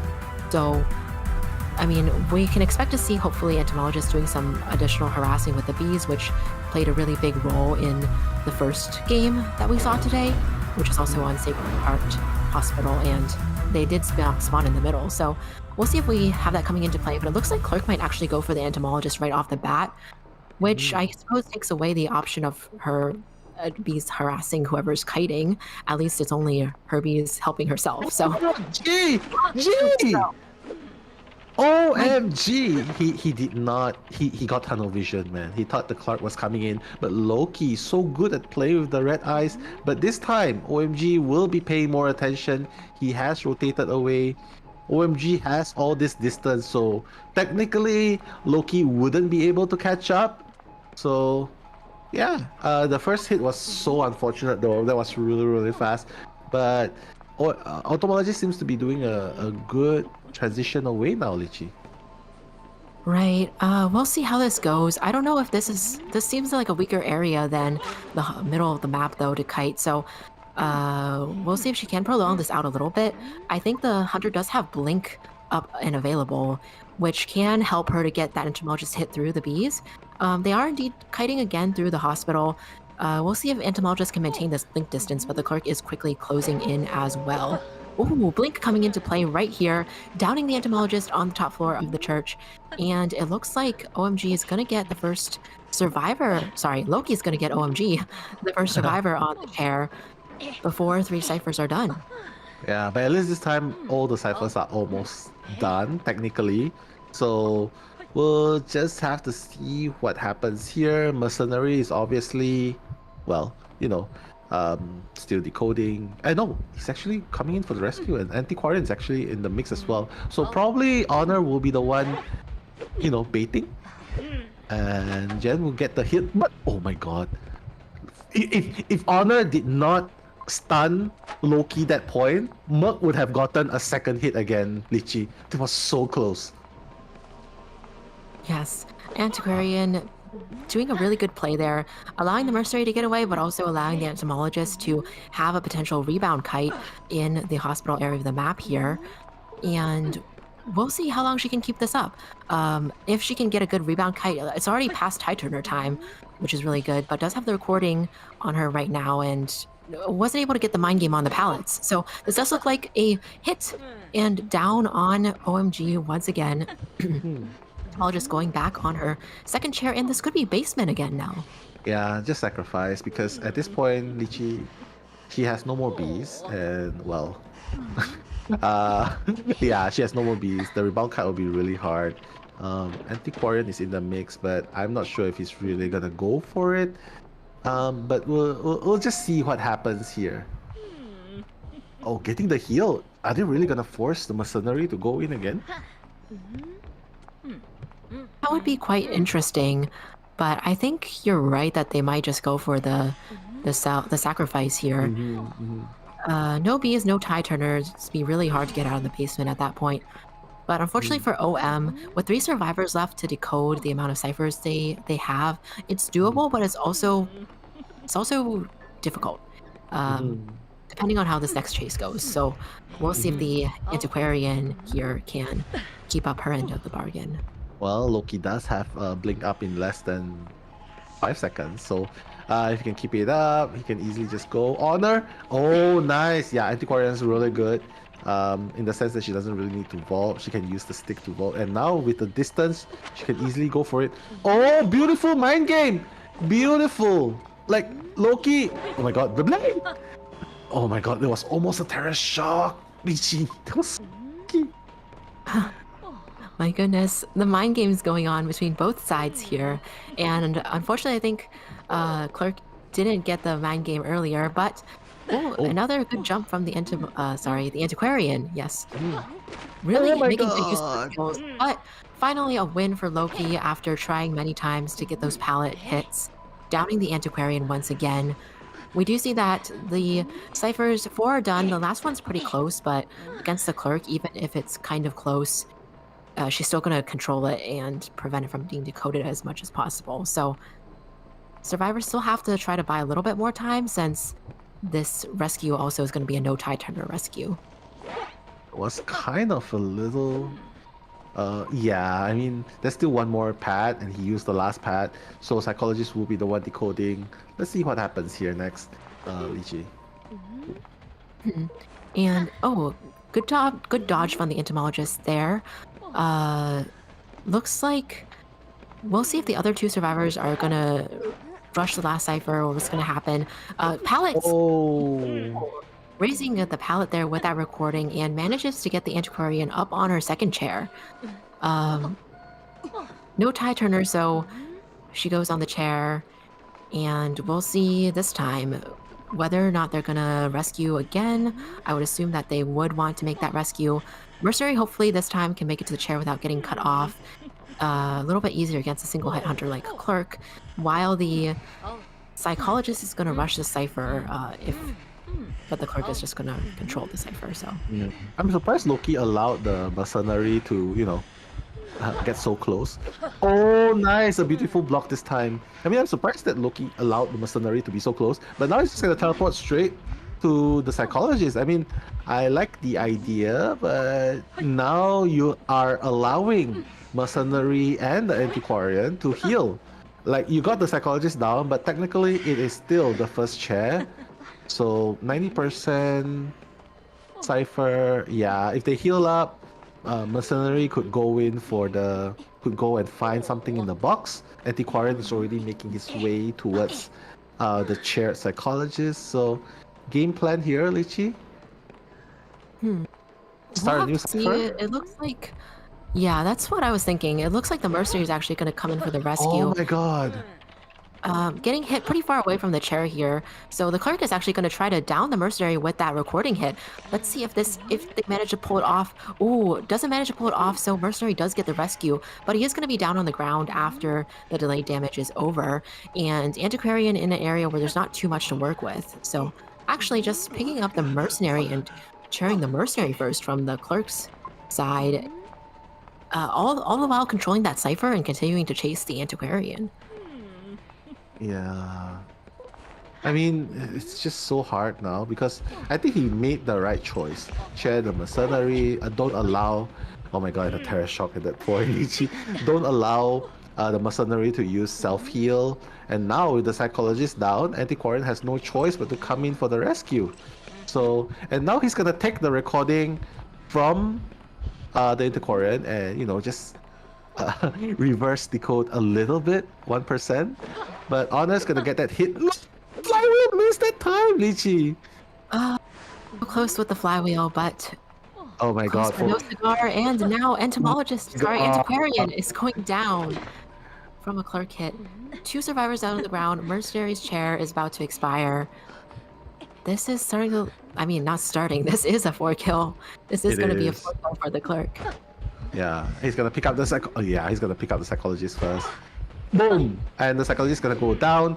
There's no flywheel on the psychologist. Very, very unfortunately, Honor will be he's gonna be chaired, and Loki, CPDD, Loki is making a statement here, ladies and gentlemen. He has not failed a game yet so far, Lychee. That is very, very impressive. 4K all the way. So impressive. 3 out of 3 on the 4 kills for Loki, keeping CPDD not only in the game, but making the whole team a threat for OM to play against. So, wow, that was really, really strong display of the Clerk from Loki. And now it's back with the pressure on Nico from OM going into the next round.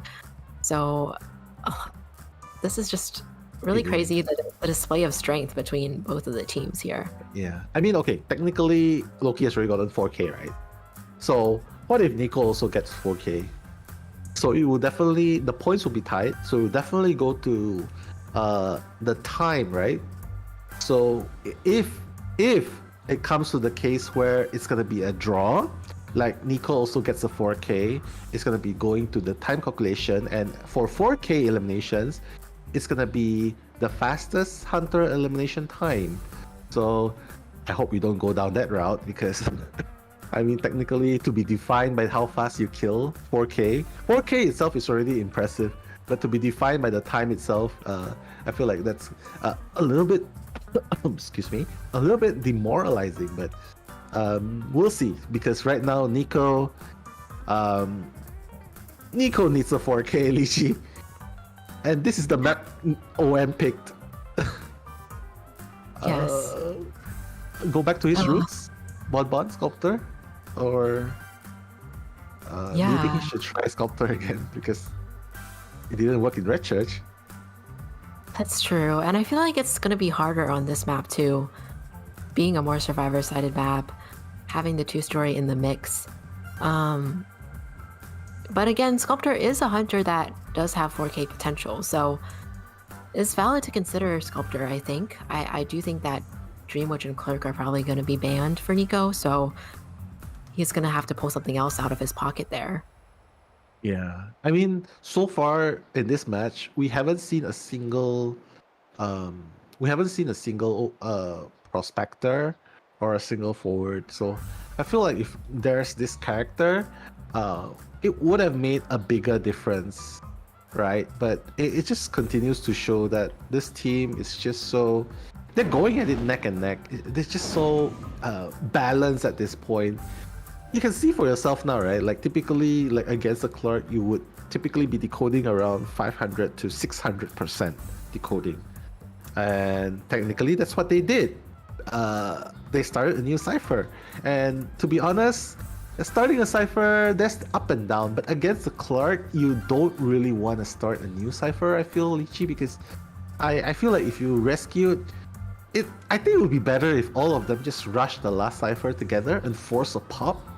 But those are my thoughts. What about you? Like, starting a new cipher at that point, you think it was a wise choice instead of just going in and rush the last cipher, which was around 90%? Yeah, I think it's a difficult decision, especially because, like, the last cipher was near where the survivors went down, kind of, I guess. And if you do, I mean, it's not uncommon to have to start a new cipher against the Clerk, but ideally that would have happened earlier in the match. But they weren't really in a position where they could do that. Or if the kite ended up a little bit longer after they started the new cipher, but that wasn't really possible as well. So while it's not necessarily a bad strategy to start the new cipher against the Clerk, they just simply did not have enough time to do that cipher. And in terms of popping it, I guess it could be an option, but it's a little bit risky as well. The Clerk can either try their best to block the cipher while downing whoever comes near it, or because I think their health wasn't too great either, or if it gets too close, would she potentially force a pop herself and try to get a detention hit? I don't know, but either way, it's pretty risky for the survivors, I think. Yeah, I mean, I well, all has been said and done. Technically, the hunter, Loki, has already done his job. So, unless if some miracle happens and it's another 4K, we're gonna go down to the time calculation. Otherwise, I would see Nico.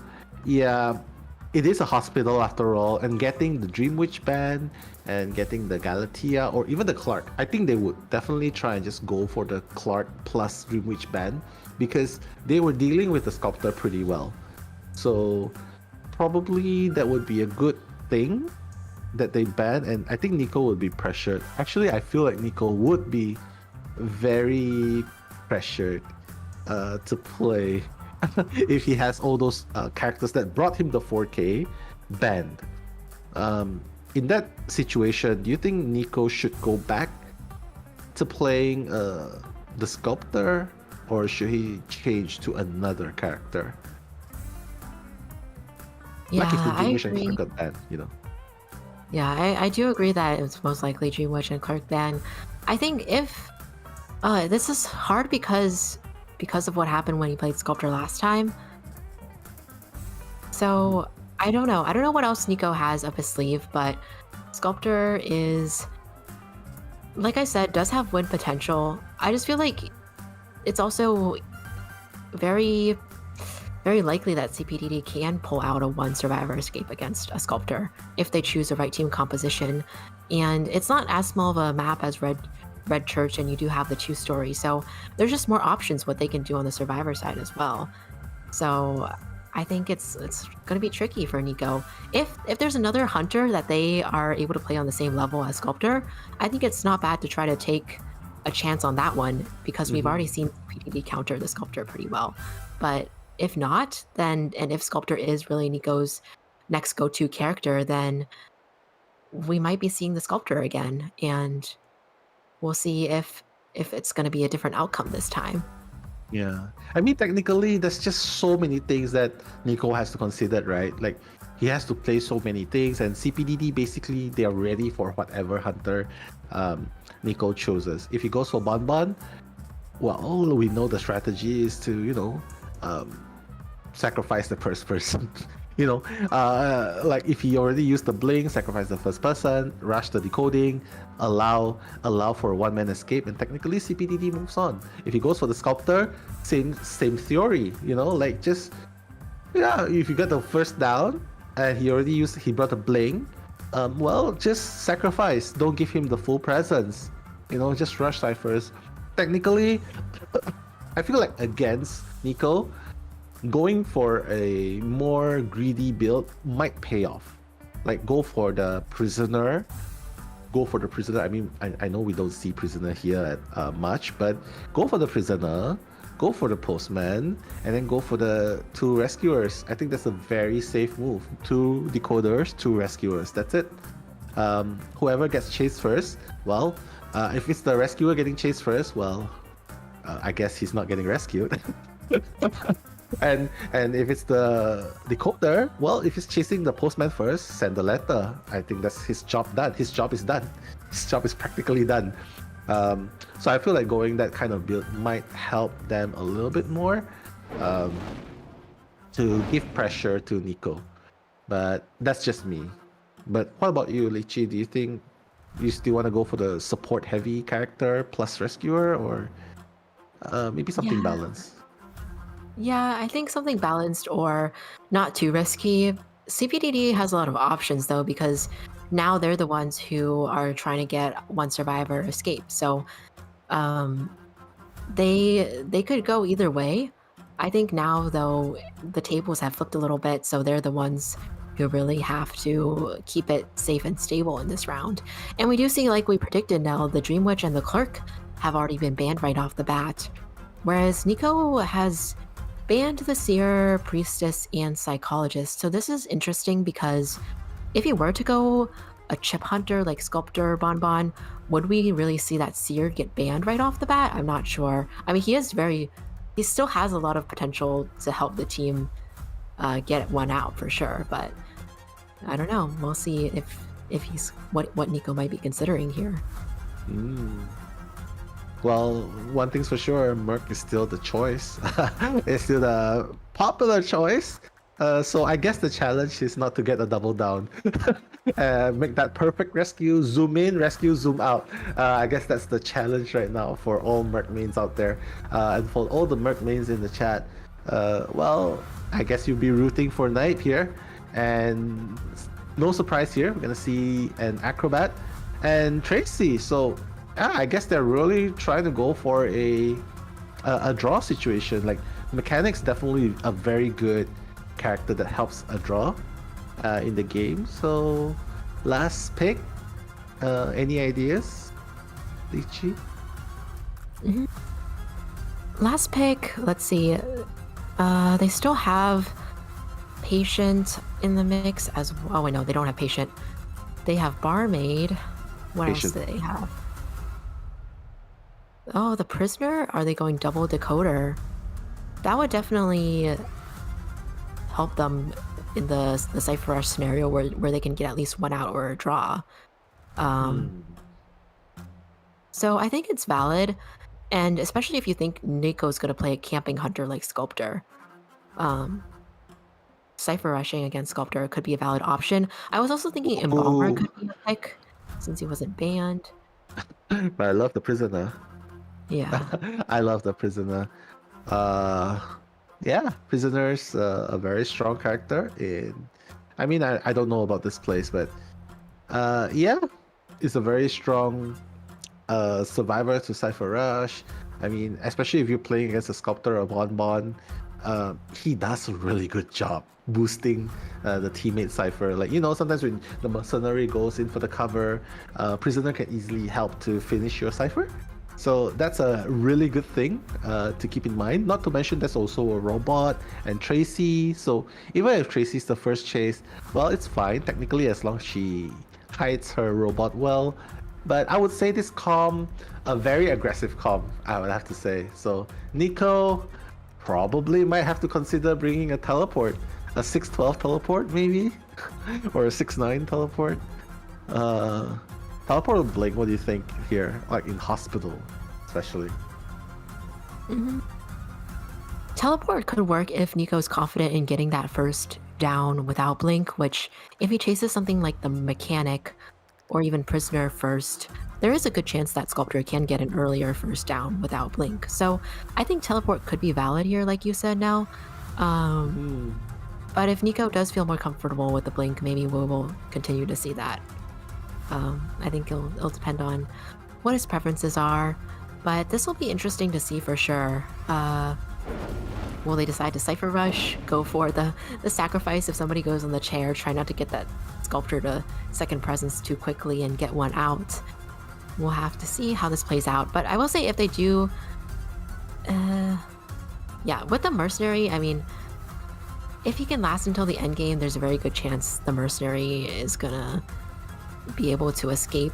I think Prisoner or Mechanic, if they make it to the end game, less likely to escape. But also Prisoner, if he makes it to the end game, he can help to decode both exit gates too. I mean, it's a small benefit as well. So this should be really interesting now. I'm excited to see how this is going to play out. Yeah, and you know what else is exciting? Seeing the Acrobat kite. I'm really interested to see how the Acrobat kite, because you know, it's very interesting. We've seen FY on the Merc before, and now he's actually on the Acrobat. So yeah, I'm really excited to see how he's gonna play this out. I guess he must be really confident in his kiting if he's playing the Acrobat. So we'll see if he manages to contain Nico long enough. I mean, they did it once before with a 3-man escape against Nico in Red Church. And this is the hospital, Lichi. It's a much more survivor-sided map. So we'll see. Tracy dropping the robot in the birdcage. Again, the heartbeat already appearing.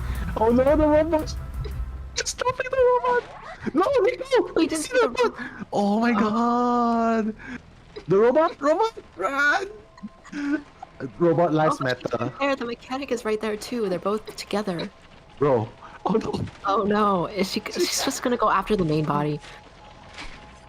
Getting the first hit on the Mechanic there, who decided to save the bot, but maybe not. Oh, just barely missing that hit. Is the sculptor gonna just get that bot out of the way first? Oh my Does manage to god. get the bot, get rid of the bot, and does have an idea of where the mechanic is now as well, due to the alert. So we'll see how this plays out. But mechanic already injured. Sculptor, did she see the bot, the second bot as It well? is. Oh, Oh no, no more bot. Okay, so this is a situation where it's really, really bad for CPDD simply because the ciphers are only one cipher is at 60% Lychee, and everything else is so like 20%, 40%, and it's more about them buying time, and not to mention prisoner getting that chip damage also. Mechanic has no bot, so you know this is the bad thing about having a mechanic, because mechanic no bot, half health, you're not doing anything with decoding here.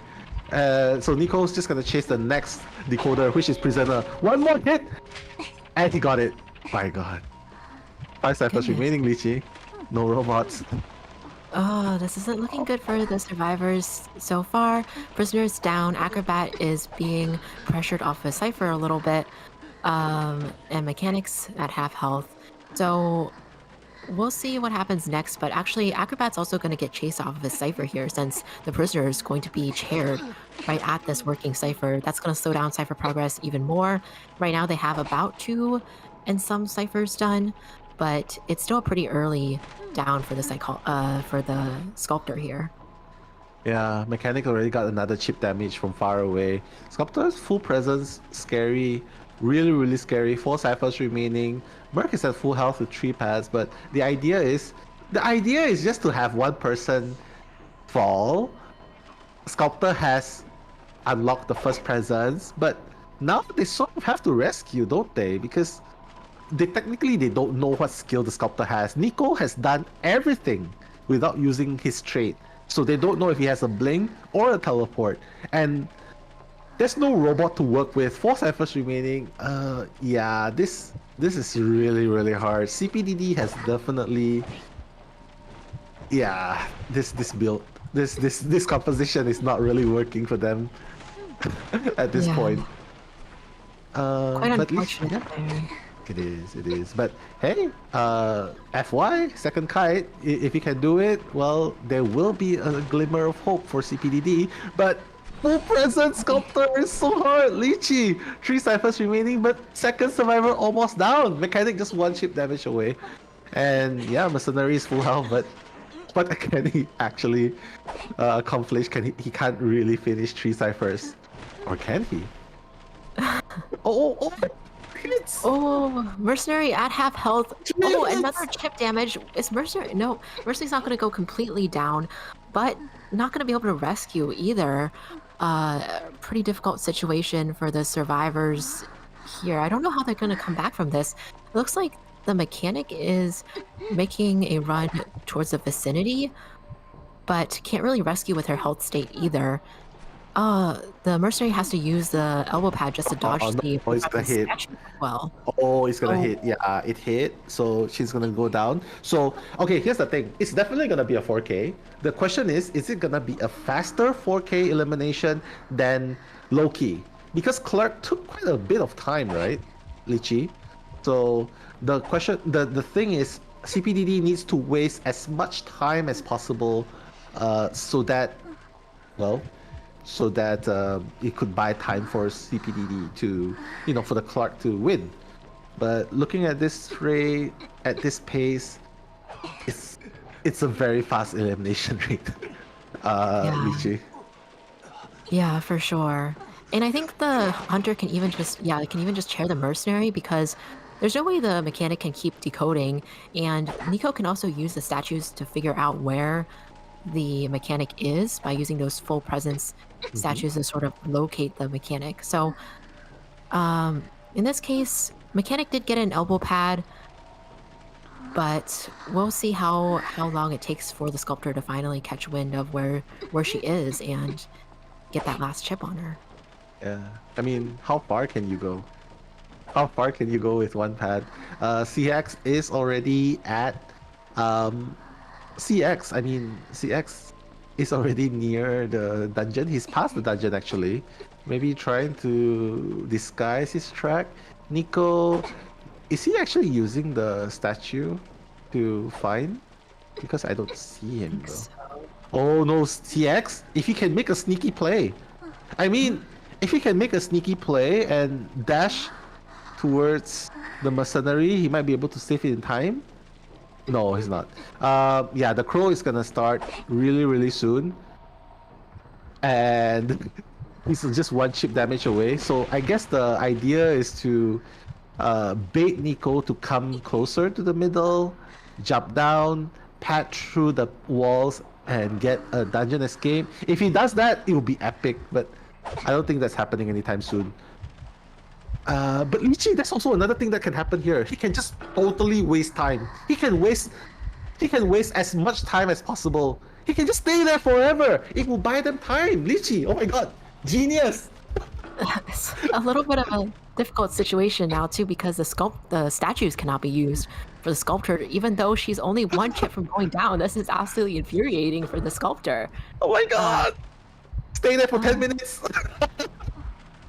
I wonder if she knows that she has an elbow pad too, because patroller. Oh, that's smart. Patroller He's going now, he's going now! He's going! Is he gonna make it? Oh my god! No! The statue! The flywheel! Oh my gosh! Oh, beautiful! She's down right at the edge of the dungeon. That was so close, but smart move by Nico using the patroller, and ultimately Nico got that 4K. We know he was gonna get a 4K, but ultimately pushing CX off of that advantage she had on the second floor, that was smart.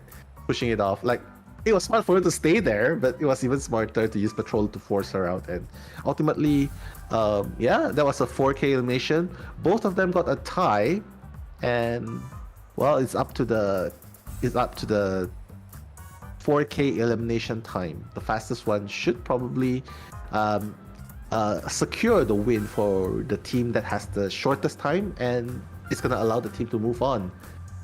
But Lychee, which team do you think actually had the longer time to get a 4K? I mean, seems pretty close now, right? Yeah, originally I would say the sculptor for sure, but now with that additional time at the end, I think we'll really have to see. The sculptor match, it felt short compared to the clerk match because of the way that clerk plays, but honestly, I'm really not sure. I can't confidently say for sure. So I think we'll definitely have to wait till we see the times. But really, really interesting strategies from both sides to try to prolong the time versus speed up the time. With the patroller too.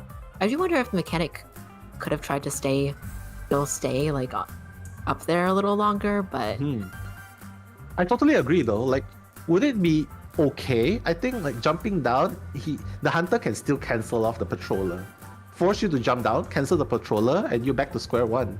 So I feel like maybe it's okay for CX to get bitten by the patroller, because Sculptor will still take some time to go up, right?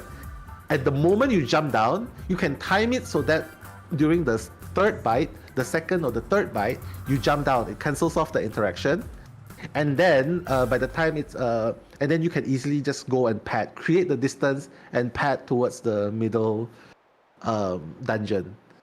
I mean, it's easier said than done, but do you think it's better to get beaten? She did have flywheel too, so if everything worked out like you said, using one of the jumps to cancel the patroller, using flywheel for another one, if she had dashed to get enough distance. I mean, it's so many factors to put into play, and then while you're the player at that time, it's so easy to just like it's so hard to figure out what to do in a split second, you know. It's so easy to just say it now, but so hard to actually not only perform that way, but also to even come up with a strategy on the spot. So but honestly, I feel like instead of jumping down, maybe if he deploys the patroller, there's still another pallet up there, right? There's actually another god pallet. So if that happens, he gets bitten by the patroller. I mean, if the patrol's chasing him, he could easily just put down the pallet, vault in between, right? That would also buy a lot of time. And even if he got bitten, he's already secured enough distance, like, to the other side, and it would take the sculptor even further. By the time he got up, it's probably down to the last 1 or 2 bites, and they could easily just, pad away. But yeah, there's so many possibilities, but I totally agree with you. Easier said than done. We're the ones outside watching, and it's definitely no easy feat. But again, props to Nico carrying the game again, getting a 4K at the time that his team needed it the most, and OM is gonna tie it with CPDD. So I guess right now we are officially waiting for the time to determine which team is going forward. And wow, it's close to 4 hours. It's 3.5 hours. Such an amazing moment. Amazing games. I love watching this kind of games. You, Lichi? Yeah, for sure.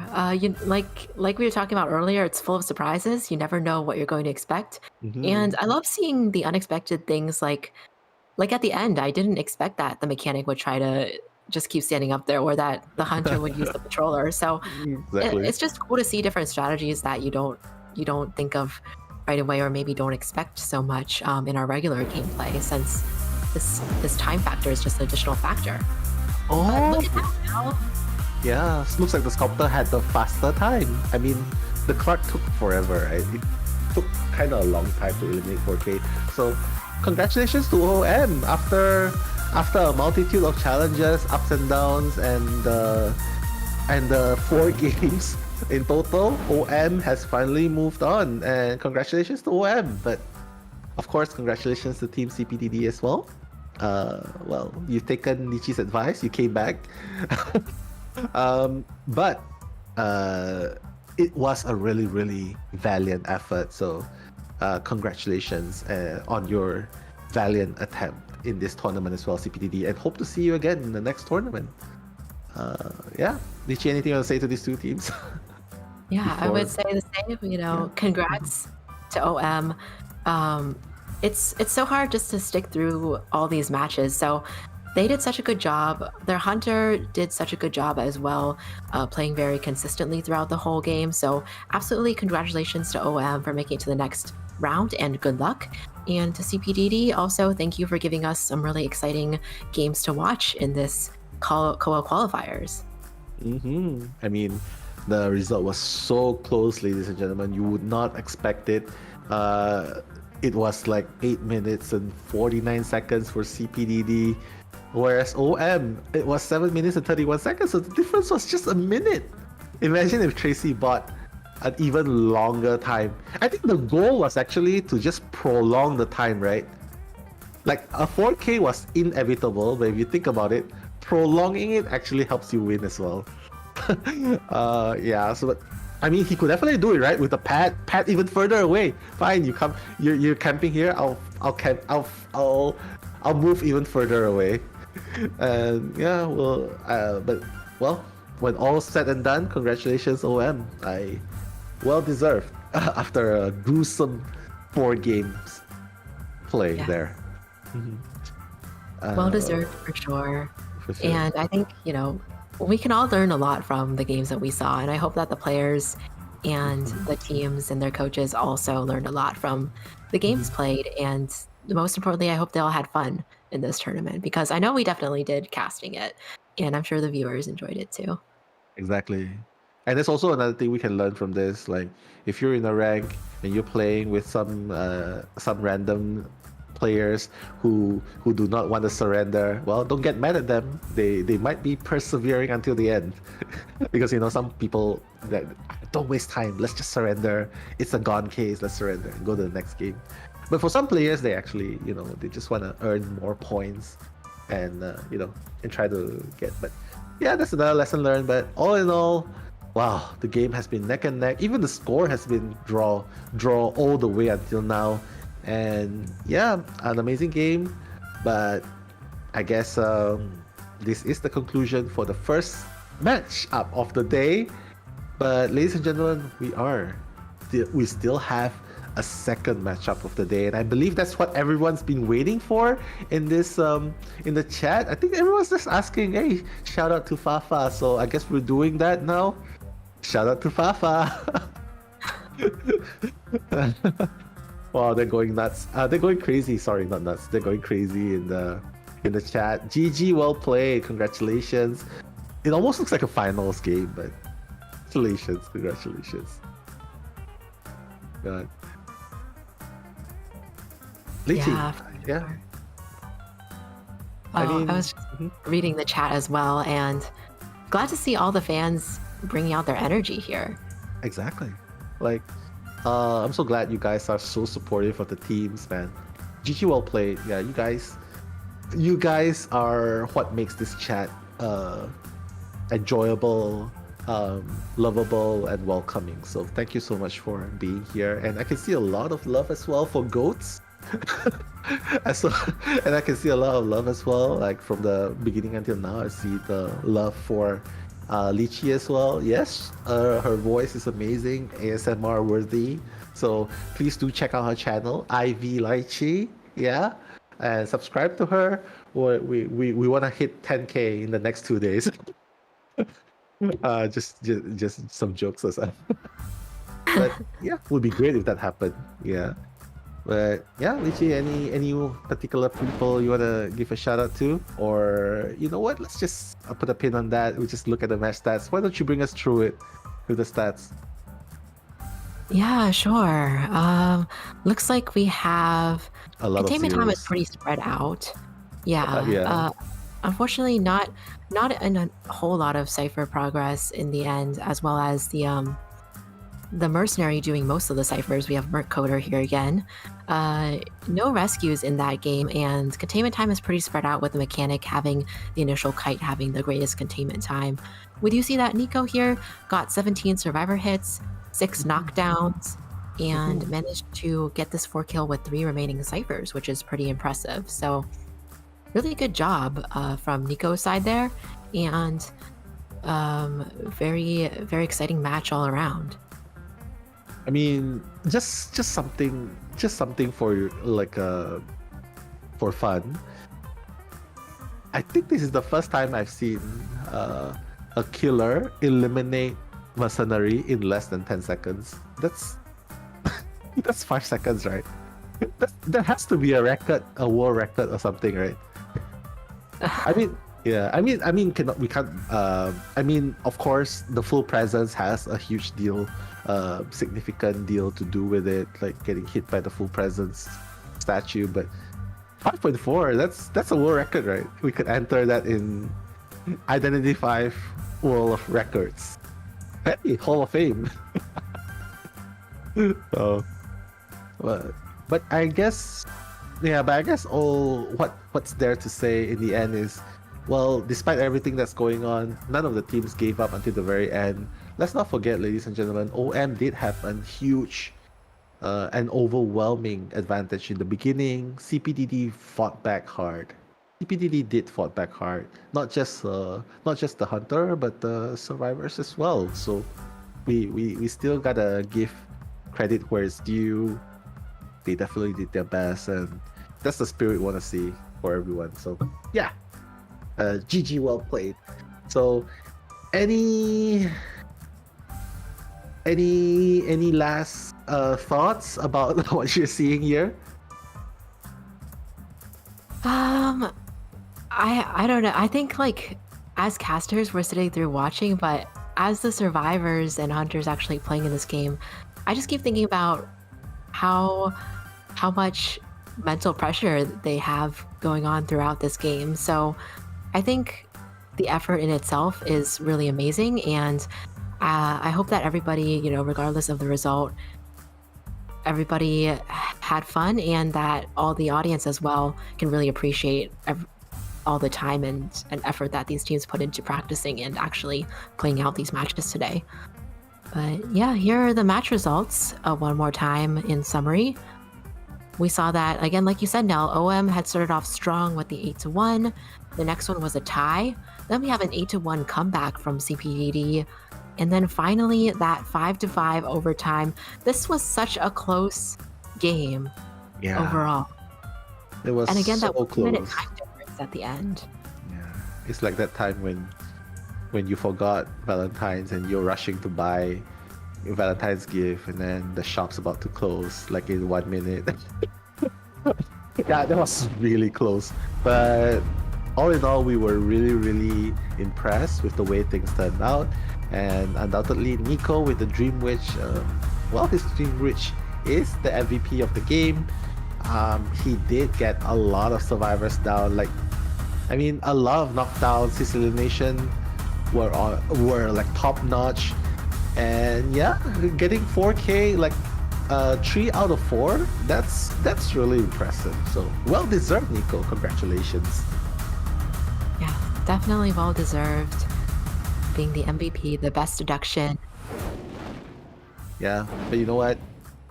We had a very long day, but guys, don't go anywhere, because after this short break, we are gonna be seeing the next matchup, which is between I think we're gonna see Fusion, and we're gonna see what's the other team, Lychee? DN is gonna be. DN is these. Is it these nations? Oh my god, I almost said something wrong there. I was so scared I said something wrong, which is why I have to confirm it with you. But these nation, right? Okay. These nation. Yeah, so these nation versus Fusion next up is it's a match that's really exciting, not to be missed. So see you guys after this short break. Don't go anywhere, guys.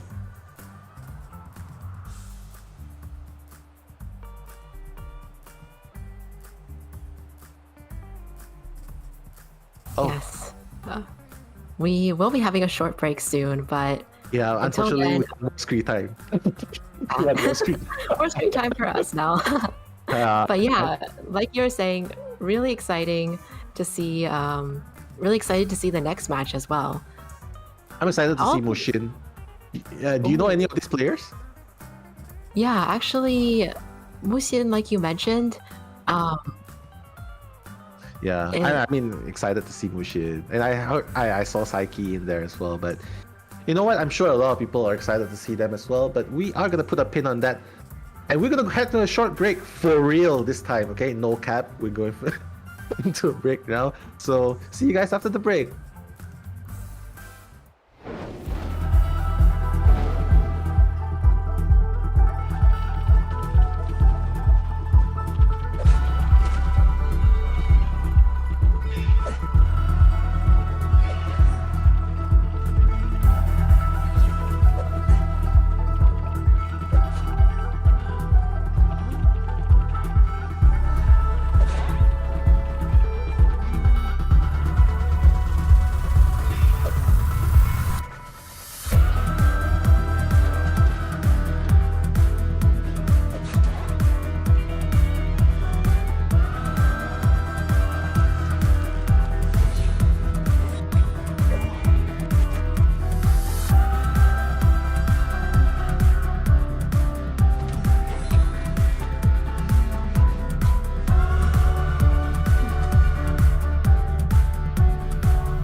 flowers last forever, I take pleasure in watching them wither.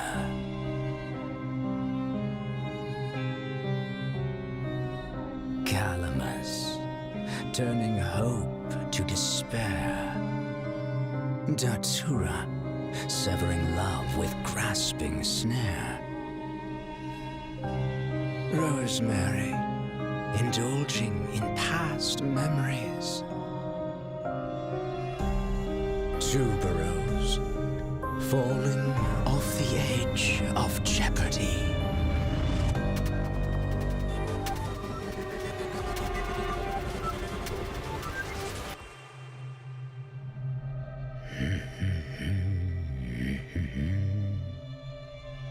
All of them are now withered.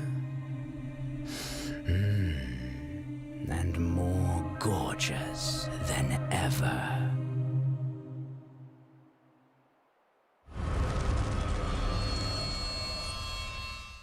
Welcome to Identity 5 Championship Southeast Asia 2021. Fight away, by the terrain, but look at that. Oh, yeah. Wow. Oh, but oh my god.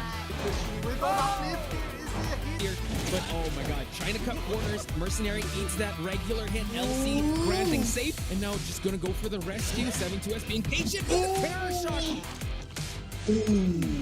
Just in time, he was able to open up. He did. Wow. Just trying to kite his way around here, trying to push. Oh my, the Cypher is almost trying. Can Anchan survive this long? Excellent vault there. Oh, they popped the Cypher. Have to keep in mind that teleportation effect. GG's will be called.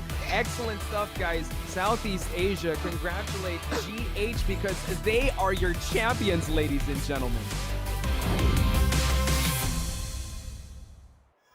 Accept God's mercy. Rise beyond the constraints of life and death.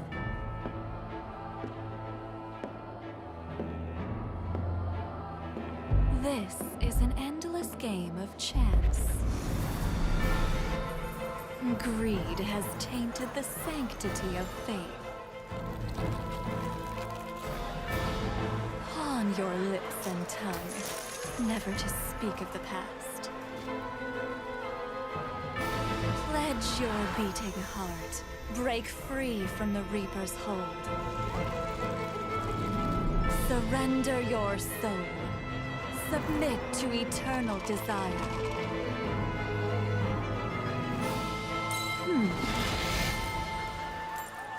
In this never-ending revelry,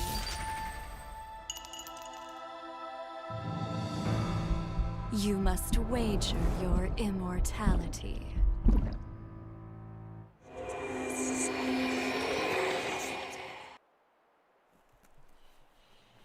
It was never a ruse. This is a requiem.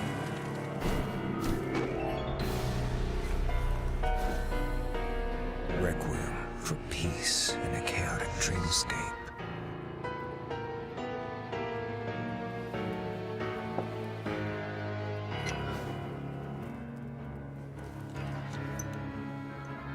Even if it amplifies their fear. Requiem for an exercise to extend the amygdala.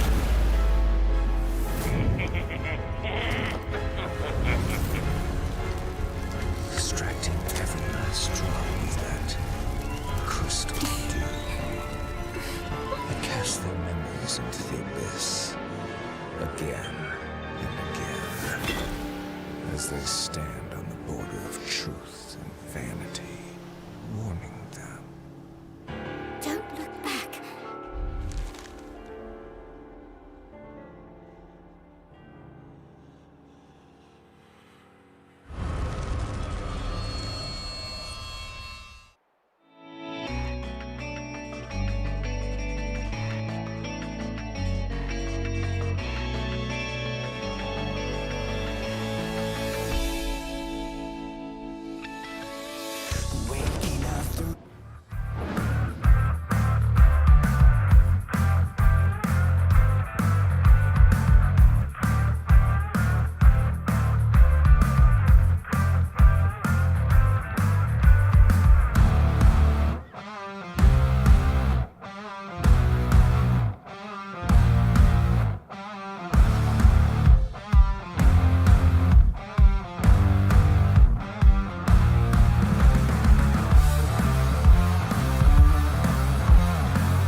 Hello, welcome back.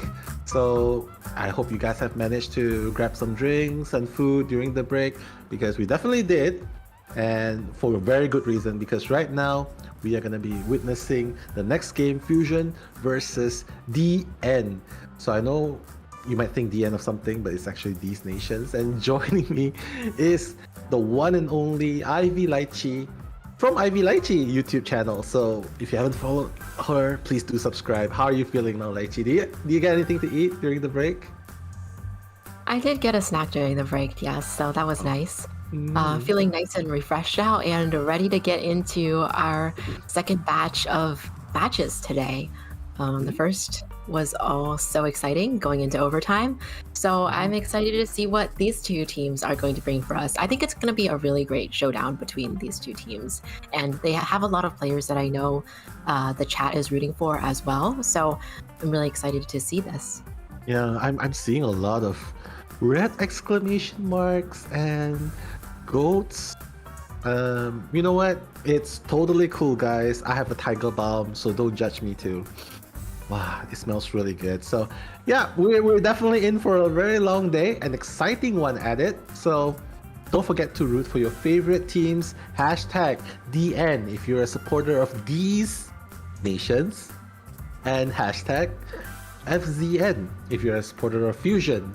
And fun fact, Eli O is also a coach on Fusion. So I don't know if you know that, but yeah, he coaches Fusion and they won at last IVT. So that's something to take note of, guys. But yeah. Lychee, any teams that you personally know and are rooting for? We sort of got cut off before break, right? So we might want to continue. Yeah, I think both teams are going to be really exciting to see today. We might as well talk about D's Nation first, since they're up on the board here.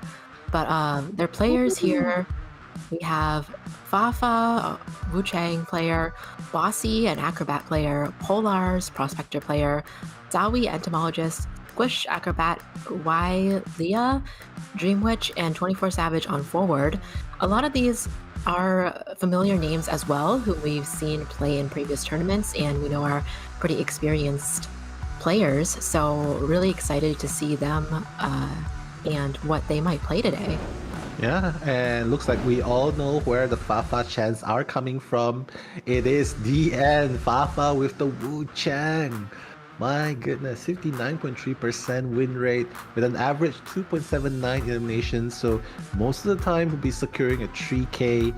Of course, he has a 16% win rate for 4 elimination rate.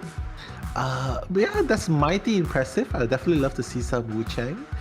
And next up we have Leah, secret weapon perhaps, because none of his stats are available. But right now we are going into the Survivors faction. Take it away, Lychee. Right, and now we have Bossy here. Bossy, the Acrobat is representing him, but also has a lot of other characters that they play, like Merc, Psychologist is something they played before, Postman, so Barmaid, a bunch of characters in their character pool. And we do see that they do a lot of decoding, but a decent amount of containing as well, and a pretty high escape rate of 53% too. So keep that in mind. Yeah, and yep, just a bit of Norton highlights here as well. Polars on Norton, we definitely love to see some Norton. I especially want to see some Nortons in this matchup. A very good containment time, almost 90 seconds, and also decoding progress 124. Definitely very, very versatile. Which brings us to our next survivor, Zoe, Lychee. Yes, and this is an entomologist player here with a pretty good containment time of 70, commendable containment time, as well as decoding progress is pretty high as well, and a similar escape rate too. So these are survivors here. They could be hunters, but survivors here who have some pretty impressive stats, especially those escape rates, meaning that they get out at least half of the time. Exactly. I mean, who is Psyche actually? I mean, please let me know, because he's not using his real name. So do you have any idea which one's Psyche? Or are you just as... instead of these nuts. I think we'll see him soon. We'll see him soon? Oh wait, Psyche is Psyche, right? He's not using a different name, right? Okay, sorry, Yeah. I sidetracked a little. But hey, These Nation, 24 Savage, also a very familiar name. Do we know him from somewhere? Does he play another game? Because I've heard of him. But hey, in IDV, he's playing the forward, and yeah, we're definitely lacking a little bit of forward action today in IDV. So definitely looking forward to some forward picks. Hopefully, really impressive kiting time, like 100 seconds containment time. Win rate at 38%, but hey, you can't really judge a player based on win rate, right? You judge it based on escape rate, and he escapes half the time. So yeah, he's really good at escaping. So that's the name of the game, escape. And if you see someone with low win rate but high escape rate, well, obviously he's the last one standing. So yeah, so that's about it for DN. Now time for Fusion, Lychee. Yeah, Fusion. So another very much anticipated team here. We have their hunter Musin, shown as the feaster, but we very much known him to be a amazing geisha player. Momo as well, Acrobat is his representative character, Psyche with Dancer, Green with Forward, 947 with the Patient, Dreamer with Wax Artist, and we know they play other hunters as well, Alexandru too. And like you mentioned, now they also have Coach Eli and Joggy as well as their coach. So wonderful coaches too. Wonderful coaches and an even more wonderful Haster player here. But Mushin definitely plays a lot of characters, not just Haster, but it's just showcased here. Amazing win rate at 63%, 4K elimination at 20%, a lot of knockdowns, 0.72 Terra Shocks. Mushin definitely plays a lot of Hunter, also plays the Geisha, also plays the Dream Witch, also plays Sculptor. You think of it, you name it, he played it. So next one we have Dreamer as well. So Wax Artist, Eli's favorite character. Why don't you take us through it, Lychee? The Wax Artist. I'm excited to see the Wax Artist because we haven't seen one yet, but we'll see if Dreamer plays or not. So Dreamer, win rate here, 49%. Pretty good there. Survivor hits 13.9. Eliminations, 2.67. That's pretty high elimination rate as well. It's almost a win for most games. And yeah, hopefully we can see a Wax Artist if they do end up playing today. I mean, Wax Artist Pew Pew, who don't want to see it, right? And Momo, another favorite player that I've seen on Fusion as well, plays the Acrobat. Amazing kiter as well. This containment time does not do him justice. He's definitely a really good containment type of player. Also decodes a lot in the process, and you can see as well an escape rate of 56%. So more than half the time he will be escaping, which is probably good because yeah, well, that's Momo we're talking about. But next up, the man of the hour being spammed in the chat. Why don't you take us through this MO man of the hour? Yeah, Psyche here with the female dancer as the representative character. That'll be really exciting to see a female dancer. But they have a pretty respectable containment time as well as a lot of decoding progress as well. When female dancer isn't kiting or supporting, definitely using those boxes to help decode could be an option as well. And rescues too, they occasionally rescue as well. So getting in a little bit of everything there. Yeah, you'll hear me psyching up Psyche's name later. But yeah, next up we have Green, another forward player. So with this team, there's a lot of Mobi characters, a lot of support characters. Really love how they balance it out and make it work for them. For Green, he has also an average containment time of 82 seconds and above. And his decoding progress is at 100% and above. So I would say that almost all of the characters that we've seen so far in Fusion, they all kited more than 80 seconds at the very least, if not triple digits. So I feel like they're really strong going into this. And 947, I believe, a new name in Fusion, Lychee? New name in Fusion. They do also have a containment time, like you said, Nell, of 80 or higher. And pretty good decoding progress as well, and we do see that Patient is one of their characters here. And Alexandru is going to be the last person joining the fray. Well, you know, the merc, who doesn't love a good merc, right? In this case, he has an average rescue of 0.99, so probably most of the time he'll be spending it on decoding at least one cipher. You can see. So yeah, that's the thing about a merc. Decode the cipher because he's rather slow. By the time one person's down, he goes in for the rescue, and then probably goes back and finishes off his cipher, or even just go and start a new cipher. So that's basically where we're getting the stats from. So really excited to see the matchup between DN versus FCN. I'm really excited because again, these Fusion is one of the hopeful teams that have, again, I've mentioned, won IVT the previous one. And I wouldn't be surprised if they are one of the top contenders for the 2 spots to represent NAEU in COA 6, which is going to be happening really, really soon. Yeah, Lychee. Yes, definitely. Really exciting showdown here. Looks like we do have the map pick being Chinatown there as the first one that we haven't seen today. So will be exciting to get a new map. It'll be quite refreshing. And yeah, excited to see how this is going to play out. Like you mentioned, Fusion, they were the IVT winners. I will say that they have several new members in their lineup though, so I am curious to see how they'll work together as a team, if they'll be able to keep up their effort from IVT. I know every time you get new members, it takes a while to be able to work together, but a lot of times these are people who know each other, having played in NAU for a long time. So I think it'll be really exciting to see how their teamwork is. And then on DN side as well, because a lot of their survivors also have tournament experience, I think their survivors are going to be really exciting to watch too. And not to mention the hunter side for both teams have some really big names out there as well. So both teams are, I think, fan favorites here and are going to give us a really good show. For sure.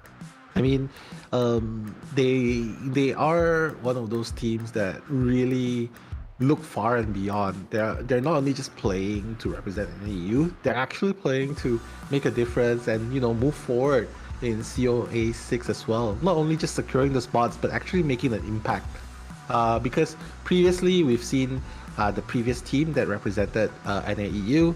We've seen that Sprinzer actually got rave reviews. Sprinzer from B4U got rave reviews from the Chinese mainland community, saying he did amazing against the Chinese team. So this is exactly what we want, putting the team in the eyes of the world, not just in the local scene, but also in the international scene. And so yeah, I'm really glad that when the tide rises, all boats rise along it. I'm definitely looking forward to Chinatown. I mean, Fusion picked this for a reason. Mushin can play a lot of hunters here, but namely the Geisha. So I would love to see a Geisha gameplay in Chinatown, especially. But apparently, DN will be sending out their hunters first. So I guess we'll be seeing the survivors in action. Lychee, any thoughts on what we might expect to see? Like, will we see a lot of mercs? Will we see a forward finally? Will we actually get to see a prospector? Yeah. We'll see, I guess. With Fusion, I do think that they have good forward players on their side. Most likely have other harassing and supporting characters as well. I think Momo plays the batter. Green plays the forward. I think maybe Alex plays some characters like prospector or forward as well. So they definitely have those players on their team who can bring out those types of characters. And we haven't seen them too much yet today, but I wouldn't be surprised if they do bring them out right off the bat. Yeah. I mean, OB is the name of the game for Fusion. Like they are support intensive. I mean, not over supporting, but at least they have a reliable composition to lay back on and depend on, especially if they're going up against the best of the best in NAEU and possibly moving forward and trying to get a spot to represent NAEU to fight in COA 6. So I think they definitely need to definitely need to showcase their prowess here. Like I have to say, forward is definitely gonna be thrown in the mix. So I feel like forward Priestess is definitely gonna be the top ban. Since it's Chinatown, right? Like, I mean, Priestess, Seer's a good character to support with the all, but I feel like Priestess forward is gonna be the top first 2 bans. But that's just me. What about you? In Chinatown, especially. Yeah, I think Priestess is definitely a menace on this map. It may depend on the hunter preference because I think like Leo was a Dream Witch main, and a lot of Dream Witches do like to still ban Seer first, as opposed to Priestess. But if Fafa plays, oh, it is Fafa actually. So Fafa, they do have like Soul Weaver, BQ, a couple other hunters, Axe Boy, Breaking Wheel. Like, I don't know if they have Dream Witch actually, but depending on the hunters, you know, they did ban Seer first, so that could potentially give us an idea that they might not play a chip hunter. Looking at the survivor side, they've already are selecting Dancer and Priestess here. Dancer in this map? Okay, that's very interesting. I mean, forward is available to choose, but it looks like they're not prioritizing rescuers yet. So if the forward does get banned, oh no, Fafa does not care for the forward. So he decides to go with the Merc instead. So this is one of those few rare moments that we actually see the Merc getting banned, and Psychologist as well. So yeah, the question beckons, will Fusion pick up the forward that's left open? Oh. We might be getting an answer to your question here now. It looks like the forward is being selected as we speak here. So now we have two supports, the forward who can mainly OB, but also could potentially become the main rescuer depending on who the last pick is here. Barmaid being the last ban, so I don't know, will they counter with something like an Acrobat? Psychologist already banned as well. Patient on the map. I think this is pretty good. Yeah. And Psyche plays Patient, so while he does play Patient, and Patient is really good in rotating in this map. If you're on the second floor, it gains distance. In the first floor, it doesn't matter, it goes. But again, this comp is really good for gaining distance. But if you are against something like a Mary, if you are something against like a Bloody Queen, who manages to catch up with the mirror, so the female dancer will kind of be countered, right, against the music boxes. The music boxes will be countered by Mary, or even Michiko, because Geisha obviously doesn't care for the hooks. You can hook wherever you want, but phew, one dash, you're back in the fray. But I guess they sort of covered that hole with the forward pick. So yeah, forward does make a case for excitement if Fafa decides to bring those two hunters. But I mean, there's so many possibilities. What do you think? Oh my god! Bloody Queen, really? Queen. It's like you predicted now. Oh my god, I'm the seer. I'm the seer locked up in the basement. I'm just kidding. Yeah. But Fafa, we're gonna see Fafa. Mary, chat, make some noise because Fafa is gonna be bringing out the Bloody Queen for the first time today, and it's gonna be up against the survivors of Fusion. So the first game is definitely gonna make the most impact. If Fafa lands the mirror with exact accuracy, I feel like Fusion's gonna have a really tough time. But yeah, it looks like Fafa's gonna position himself in between the forward and the priestess. So choice, maybe going for the priestess first, get rid of the portal supports, and then doesn't matter if Psyche's the one doing the ciphers, because ultimately the jet is blocked, right? It will be either the top right or the bottom right? So the ciphers will be blocked at that point. Yeah, so Psyche might have to transition to another area with the dancer. So yeah, I guess the most logical route would be to chase down the priestess first, but it is at the bridge, so it's kind of hard. Yeah, that's true. And sometimes it's a little bit difficult on this map to maneuver with the Bloody Queen because of the building structures. You don't have as much open space as some other maps, but it's really area dependent. So we'll see how Fafa is able to work around that. And also curious to see what traits the survivors brought, if they had brought Flywheel at all in anticipation potentially of a hunter like Bloody Queen, among others, that get countered by that Flywheel. Dancer, you know, the boxes, the mirror might not affect, but she does have the chance to use that area to spin out the pirouette. I've seen some really good dancers with mirror using that, so we'll see how this goes. But it looks like the priestess is getting chased first now, like you predict. One mirror, one hit. Wow, amazing start for Fafa. So Fafa actually knows where the priestess spawn is, making it easier for him to just, track him down. 947 making the run of his life, going for the... Oh my god, fortunately he did not cancel. He did not destroy the portal. Green is in the area, probably asking for OB support right here at this moment. Green trying to be really close with Fafa. My goodness, just waiting for the mirror to be available. Maybe try to hit the forward a little bit, then going for the mirror. Yes. 947 still has another portal available to use, but there's nowhere to really use it here. Oh my goodness, another portal around. But the... Oh, and the excitement. Oh my god, the mirror! The flywheel! The mirror into the flywheel! That's amazing. And just on top of the chair! My goodness. Yeah, the chair's right there. Bloody Queen has excitement anyways, but Forward didn't even get a chance to come over because the chair was so close.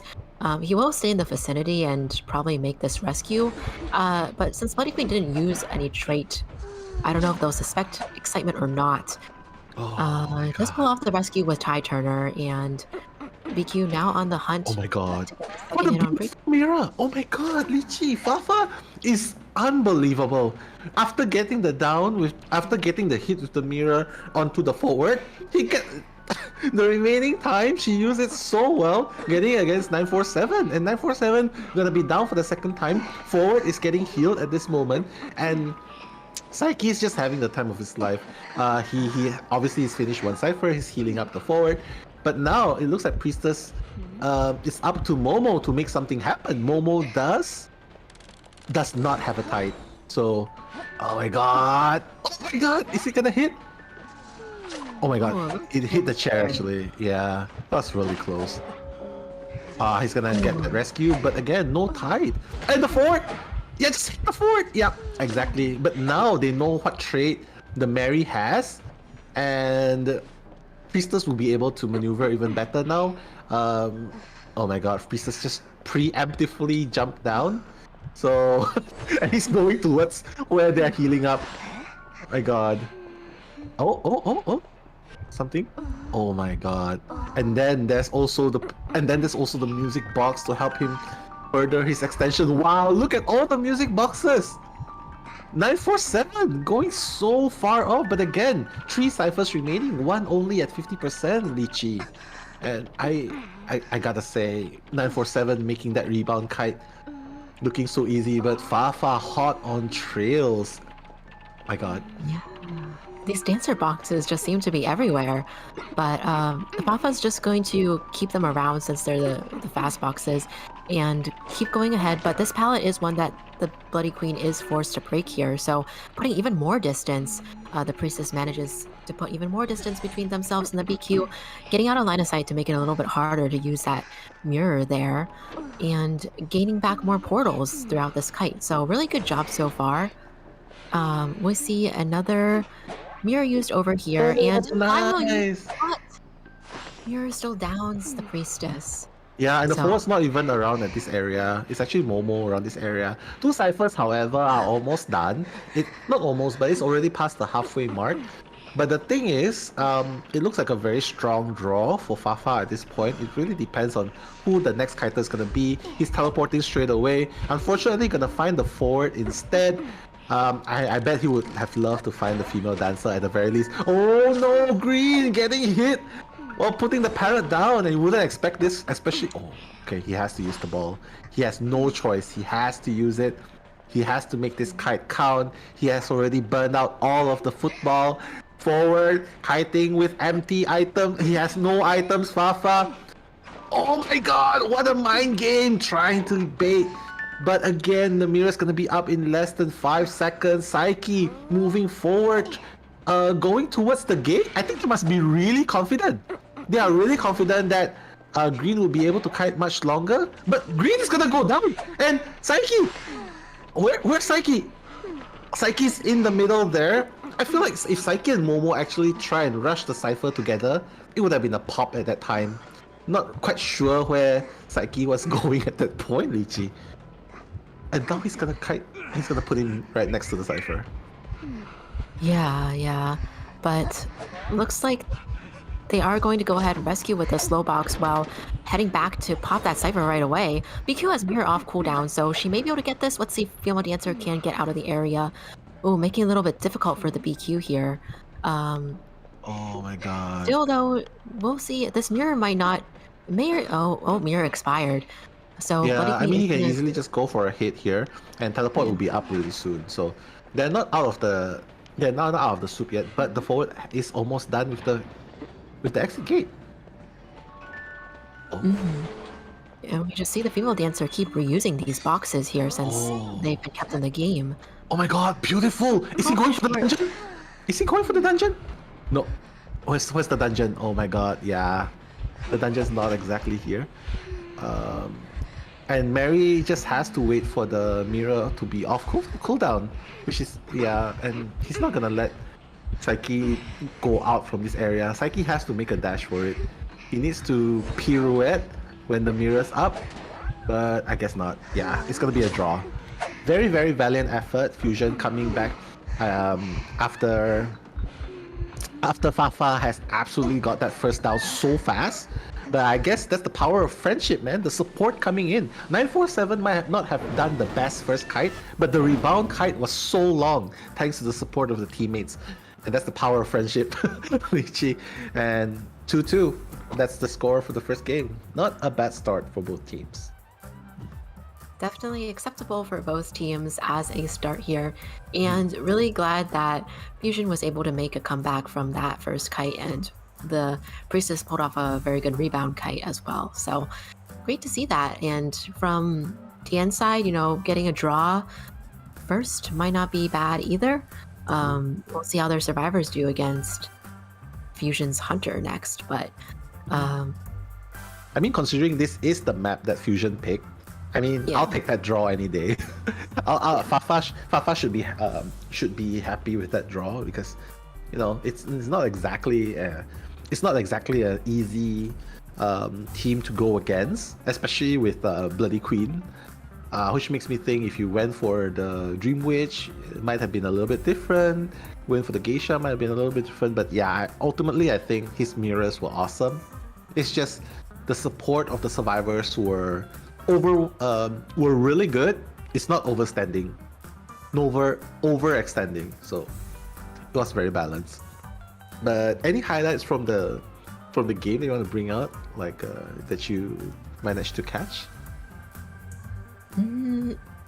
I think the Bloody Queen's mirrors, well, we have to say, like, the Bloody Queen's mirrors were very good throughout the whole game, and you mentioned this several times as well now. So I think the early game mirrors from the Bloody Queen doing a good job to down the Priestess, basically one hit per mirror, but also on the rebound kite, it was a pretty good job from Priestess with some help from the team as well. So I think both sides had their shining points in this match, and that's how it kind of evened out into a tie. Yeah. I mean, I also like the fact that the forward wasn't trying, dying. There are some eager forward players, right? They're eager to make something happen. So I'm glad that it's working out for them, that the forward's not overextending. He's like, oh, he has excitement. Yeah, I'm not gonna risk it anymore. And so I like that kind of play, which is why the decoding progress was enough. It's exactly at 500%. If you can look at the maths, yeah, it's exactly 500%. Nothing more, nothing less. And that's how they got 2 survivors out. I would say, all in all, Fafa did amazing, considering this is the map pick of Fusion. But ultimately, Fusion has also done a very good job surviving the wrath of Fafa right there. But anything you want to bring from the stats here, Lichi? Yeah, I think it's like you said now, the survivors knew what their objectives were. They decoded when they needed to decode. There was a point where I think the Priestess, when she went down again and was dead on chair, the forward chose not to come and harass, and that could have been a strategic play there on Fusion side, deciding not to come over even though the excitement was still on cooldown at that point. So knowing their limits and sticking to what would get them the tie in this game, I think it worked out for them in the end as well. Yeah, I mean, a draw is always very good, right? Like in, especially in best of one, I would say that's usually when the situation is very, it's like more of a stalemate because like so many, there's like no blocks onto hunters, and then there's the bans onto the survivors. It makes it very balanced. Like if you get to choose the team, if you get to choose the map, we get to choose which faction to go first. So Fafa already setting a good start for his team. Like this is the map that Fusion picked. He got a draw. It's a good start for DN. For Fusion, yeah, they defended well. They defended well. They got the draw as well. So it's more or less a stalemate situation here. So what will break the stalemate will be either Dreamer or Mushin going first. I feel like Dreamer would be going first simply because he's like the Dream Witch player in DO1, or even the Wax Artist.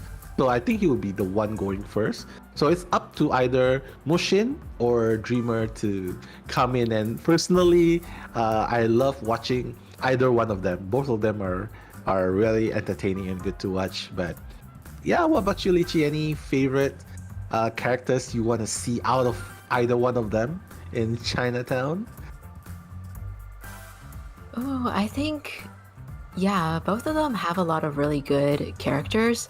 I feel like if Mushin does come out first, the other survivor team is going to be actively choosing survivors that can counter Geisha since she's quite good on this map. So I don't know, it might be like you said, I wouldn't be surprised if they decide to send out Dreamer first so that they can play Dream Witch or Wax Artist, which are both decent on this map as well. They're playable. But we'll see, because I'm sure whoever gets chosen, the survivors will also have tactics in mind as well. I mean, if they go, if the hunter bans, let's say Dreamer plays first. If he bans Priestess and Barmaid, we more or less know that he's gearing up towards the Dream Witch, right? Like Priestess, Barmaid, those two are essentially Dream Witch counters. I mean, Priestess is still very good because of the portals going from one way or the other, but with the Dream Witch, the most recent update with Dream Witch, the host can actually go through the portals, so I'm not so sure if that's really the best counter now. But yeah, I would say those two are definitely a must ban if you're playing a Dream Witch in Chinatown. But hey, take us through your thoughts. Like, if both those two are banned, what else can they bring to the table versus seeing a Dream Witch? Yeah, I think there's a lot of different characters nowadays that can potentially be used. We saw in the previous games Antiquarian was played, and she's one where some teams have been testing her out against Dream Witch, since she can use that her vaulting skill to cancel out the patroller biting animation, similarly to Acrobat as well. So those two are commonly brought out against Dream Witches as well. So we can see, I mean, forward is still an option as well if he doesn't get banned, because he can kind of soft counter. Oh, so he's banning the female dancer. Yep, Geisha. I'm pretty sure it's gonna be a Geisha, simply because Geisha gets countered so hard by female dancers' music box. Like, you put the small box down in between, and it's it's gonna be like palette buffet or something for the Geisha. So yeah, banning the female dancer first, which leaves open the Priestess and the forward. Yeah, so we're seeing a lot of OB actions here. A complete opposite of the first matchup of the day, Lychee. What are your thoughts? Yeah, for sure. I think forward is a good move here. He does counter Geisha quite a bit, so I think it's a good move to bring out the forward. And Priestess is just really good for support. I would say if she's getting chased herself, maybe she could potentially become a target for Geisha. But we also have Acrobat being played here as well, so interesting choice on DN side with the Acrobat here. Yeah. Against a Geisha, you definitely gaining distance is not an advantage. But wow, I guess Geisha's gonna have a pretty tough time probably needs to bring in excitement because Norton has joined the fray, ladies and gentlemen. Norton has finally been released. I'm happy. Lichi's happy. We're gonna see Norton boy being played by Bossy actually, and of course there's the forward by 24 Savage. Definitely expecting to see something happen from this calm Mushin. If you're confident, you know what? Scrap that. Confident or not, do you think he should bring an excitement or just go for the basic, fast pallet breaking, detention, and teleport? Or even a blink? What do you think? I feel like if I were the hunter, I would get tempted to bring excitement for sure. So I wouldn't be surprised if we did see the excitement against the double OB team comp here. But we'll see what Mushin's preference is because Blink is very strong during chase, but then you're so vulnerable to the other harassers. And even if you use Blink for the pickup, it still doesn't always guarantee that you'll be out of the range of whatever stun that you're trying to do. So we do see the geisha here, Mushin's signature geisha. Very exciting to see that on Chinatown today. And yeah, kind of what I expected, that Mushin would pull out the geisha no matter what the survivors chose to counter on their end. Yeah, I agree. I mean, that's actually a trait, right? Where you pick up the survivors much faster, the ballooning trait. Pick up much faster, and if you mix that with the persona of like the resist stun, the Iron Blood, the trait, you max stun resist. The survivor will get up really slow, and even if you get stunned by the forward or something, you will still be able to hit back, and the survivor will still go down. So maybe that's something Mushin might bring if he doesn't bring excitement, like to deal with those pesky stuns and Prospector. But hey, he's gonna station himself right next to Bossy. I guess he wants to chase the Norton first. Yeah, we'll see how it goes if Mushin does end up going after Bossy, or what's going to happen here. Forward is in a very central position. Acrobat, I wouldn't be surprised if Acrobat also brought a tide turner in this team composition as well, since we do have forward and not a mercenary here. Seems like he would be the next stable rescuer, unless they went with Priestess, but probably Acrobat. Yeah, I mean, Acrobat doesn't really need he doesn't really need broken windows, because Geisha again chases, he covers distance so fast. So Acrobat has the balls to the Acrobat balls to make things work, to kite or to just jump through windows. Maybe he will be the second one bringing the kite, like what you said. Forward, I'm not sure. I've seen a lot of forward players lately that don't bring tide. Instead they go for the flywheel in case the hunter decides to come and hit them when they're, like they're getting ready to stun rescue kind of thing. But Bossy, first chase, ladies and gentlemen. Oh my god, cancelling off the magnet straight away. What a play. Wow. Bossy getting the chase. Nice. Lichi, go ahead. I was gonna say that was really good there from Mushin's part, canceling that magnet right away. Such fast reaction time. Pallet there, stunning the geisha, allowing Bossy to get a little further. Mushin though with the butterfly, quick to catch up. So we'll see how this chase goes as they keep revolving around the two-story area here. Geisha just gonna butterfly up those stairwells, pick up another magnet, but does get stunned this time. Prospector stunned himself a little bit too. So we'll see if he can make any more distance this time. Oh my god, if he blinks here, he decides to take it. Yeah, Mushin's actually going for the blink instead, and the butterfly is still there. Oh my god, a little bit of misstep. He took the butterfly, went down, so the dash wasn't as far, but Mushin already has a blink, and Norton has no more magnets to play. All Mushin can do right now, close the distance and blink. And Bossy's gonna be the first person down, but not too bad of a kite, Lichi, because that's almost 3 ciphers done. Yeah, that was pretty good that the survivors were able to get on those ciphers pretty quickly and get almost 3 done at this point. Leaving the options open though, we'll see if forward or acrobat, that's 24 Savage the forward, who is kind of being spotted out by the geisha as she camps this chair here. And forward does have a tie turner in this match, so we'll see if he decides to go for the rescue before half or what the plan is here. I think 2 survivors are potentially in the area. Priestess is the one with the second tide turner, so Acrobat's the one kiting. They're probably gonna do a full blood rescue. Bossy, yeah, they probably just waiting for the prospector to recover a second magnet at least. So he already has 1 magnet. The Tinnitus is still triggered, and doesn't seem like anyone else is further. 24 Savage is around the area, but he might have come back a little late. Oh, the hit on the chair.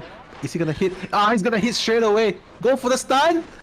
Oh my goodness. That was a rather long stun. A quarter of the football used. Bossy already has the second magnet almost up. So the first magnet's already been triggered. Yeah, he could easily just push him away, but he's not gonna do any stun at that moment. Bossy, another stun towards the wall. This time it's gonna work. 24 Savage around the area, trying to make sure that he gets covered. So, oh my god, it missed actually! God! And covered by... What? That magic... How did that happen? The Acrobat was there to cover. Yeah, coming into body block, but unfortunately, the prospector is still the one who goes down and is now being eliminated, being dead on chair.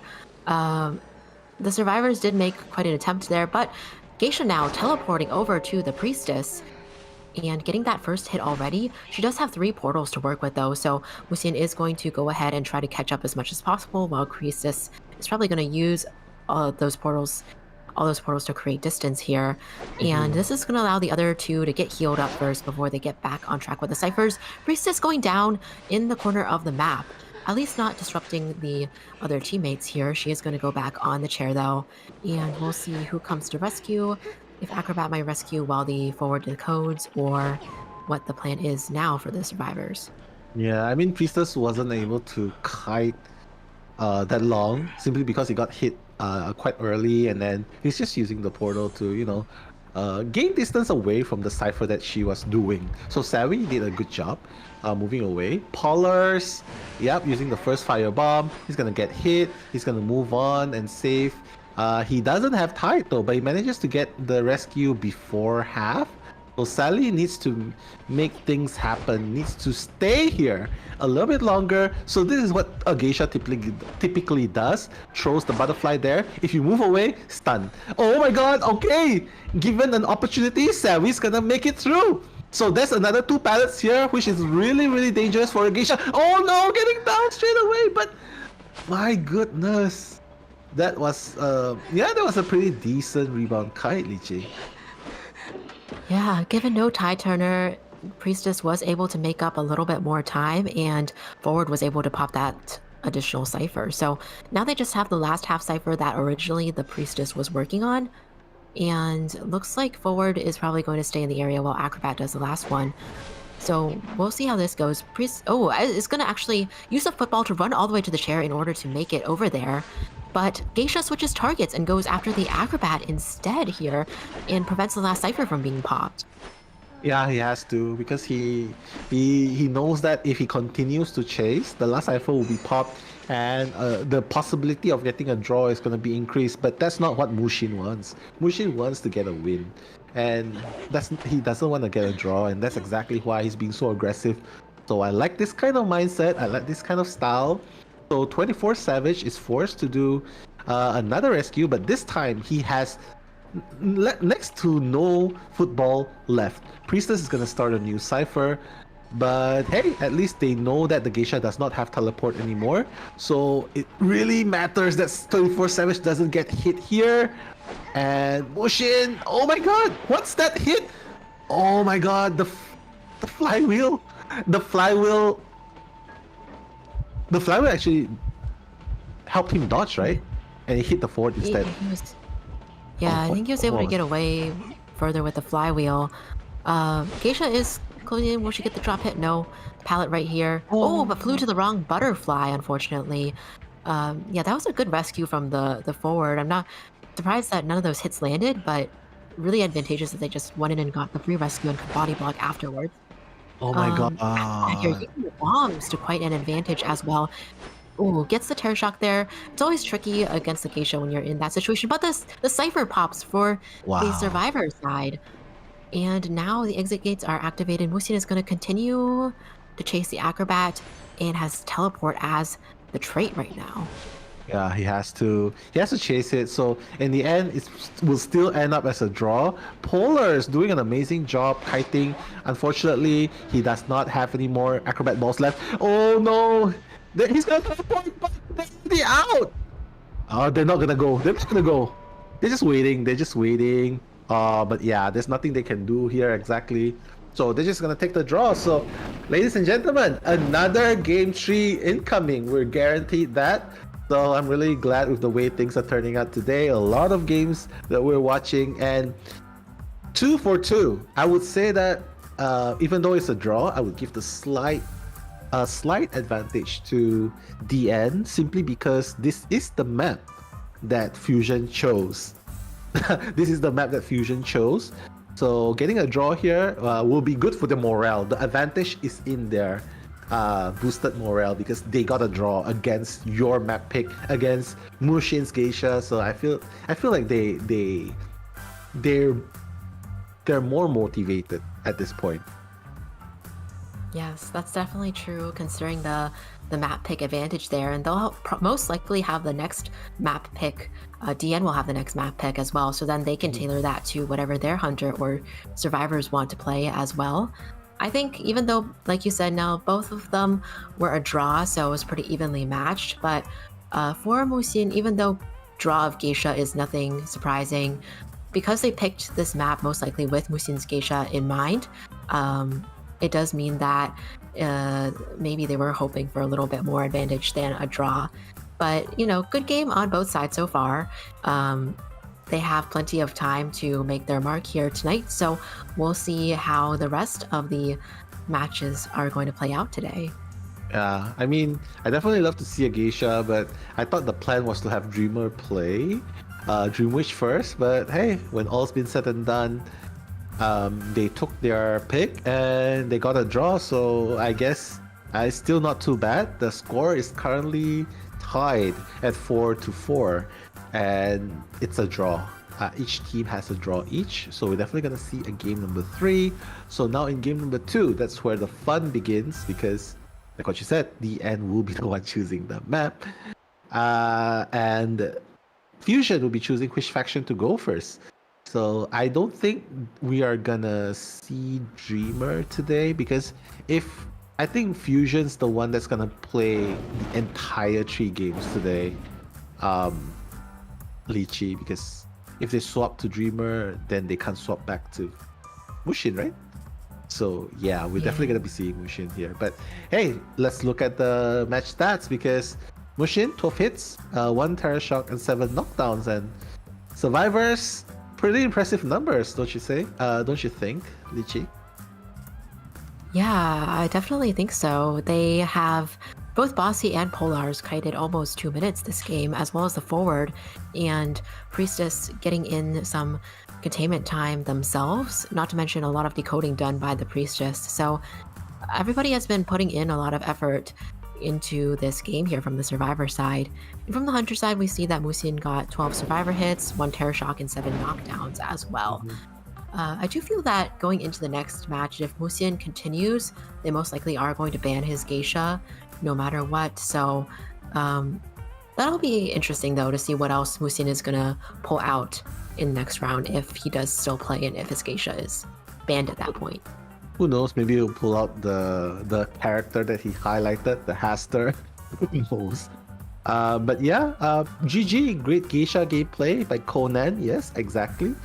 Yeah, Mushin has done really well to do damage control. It could have easily, if Bossy got away there with the Prospector, it would have been a really, really hard time to catch up. But hey, loving the love and support in the chat going on for the teams. Paulus carry DN on top by Tato. Yes, exactly. Paulus Acrobat was amazing. He contained so long just now as well.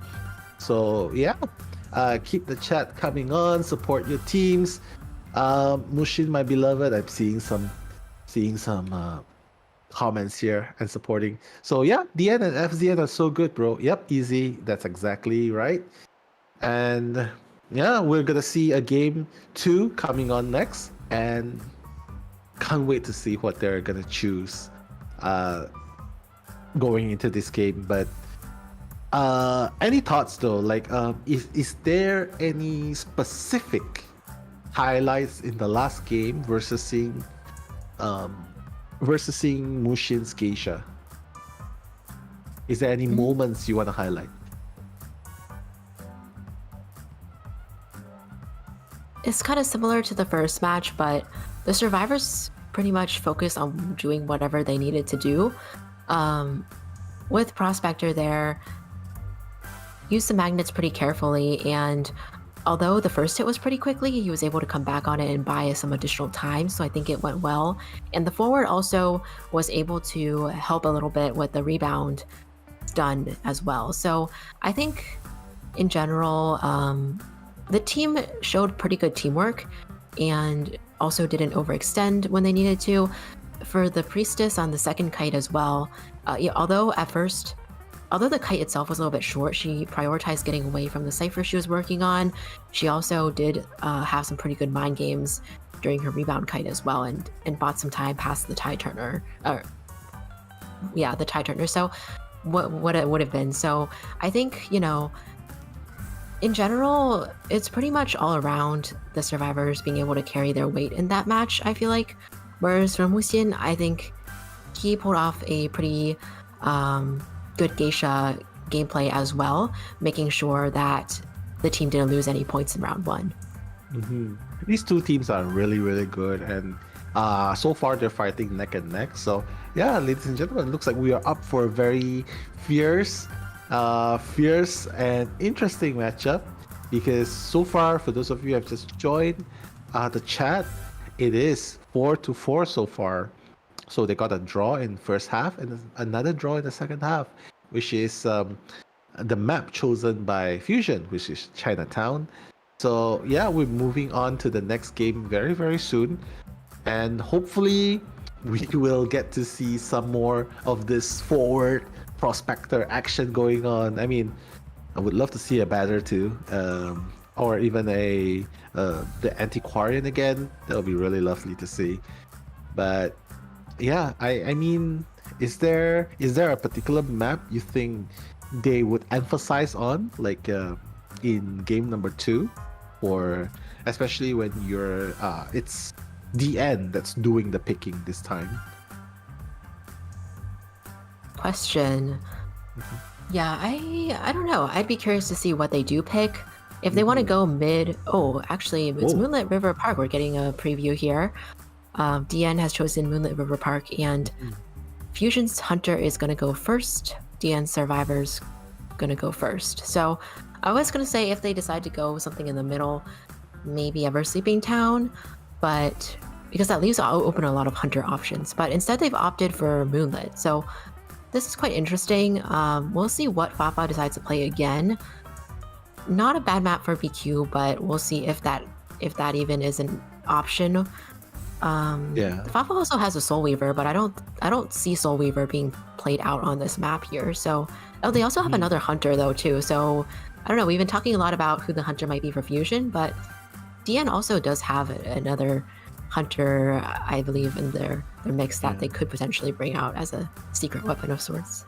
Yeah, but maybe they're not gonna swap yet, because usually we'll see the substitution by now if they're gonna change Hunters. But so far, I think I have a feeling that Mushin is gonna carry the entire games, the remaining games, and Fafa will be carrying the remaining games as well for the end. So I guess it's really the point where whoever yields first, whoever breaks the balance first, that's the team that's gonna come up on the top and have a mental advantage over the slight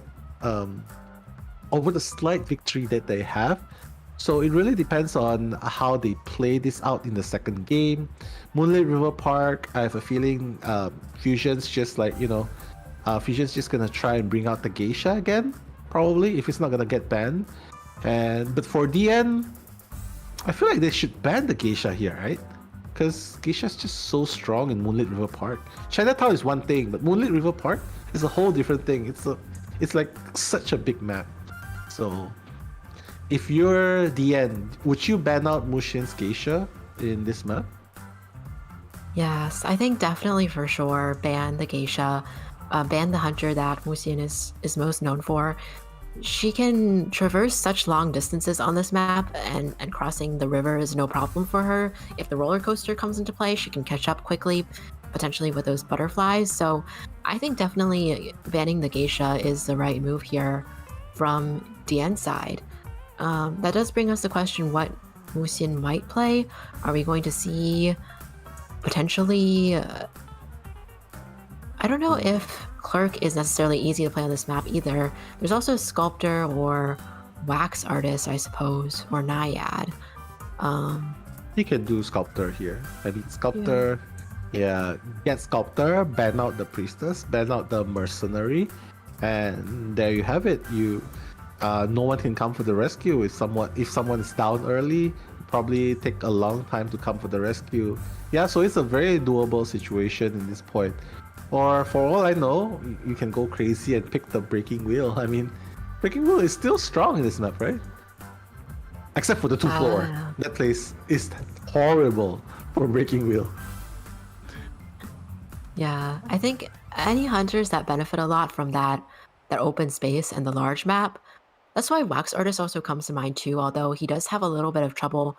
Like, Wax Artist might have to bring teleport on this map, but it is a very open map in a lot of areas where he might have an advantage as well. But we'll see what happens here. It is Wuxian playing again for FCN on the map here with Female Dancer and Priestess as the first two bans. Meanwhile, Survivors, no surprise, have banned the signature Geisha here. Yeah, no surprise there. Geisha's his bread and butter.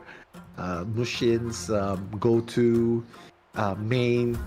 I mean, they did well getting a draw, but I believe DN probably wants to get a little bit more than that. So yeah, just take out the headache, take out the geisha, and as for Mushin, take out the dancer, and maybe if they didn't ban geisha, he could go for it. But now that it's banned, well, who exactly can he go for? And even the survivors are getting banned. All the psychologists, mercenary, all the tankers, and the movers. So, wow. Forward entomologist getting picked first, and now even a Mikey. You think they're going for mobility a little bit more this time? The end. It does seem like it. Yeah, with the entomologist, forward acrobat. Yeah, pretty solid picks. Oh, Seer, we haven't seen banned or picked yet. So interestingly, Seer is saved for last here actually. But yeah, it'll be dependent, I think, on what Musin picks as the hunter. But they do have the Seer to prevent against the single hit hunters here.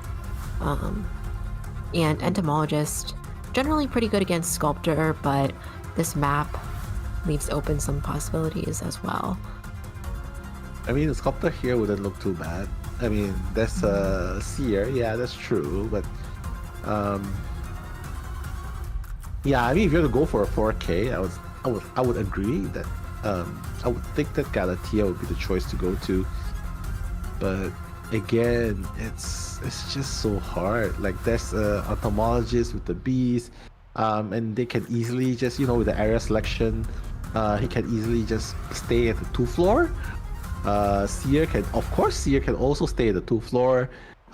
Forward can easily be in between station 2 and 3. But yep, Sculptor's not gonna come out, but it's gonna be the Pew Pew Wax Artist. Lychee, are you surprised to see this? Yes and no. I feel like I'm not surprised because he didn't ban the Seer. So the Seer not being banned and then picked made me feel like it would either be the Sculptor like you're talking about or the Wax Artist.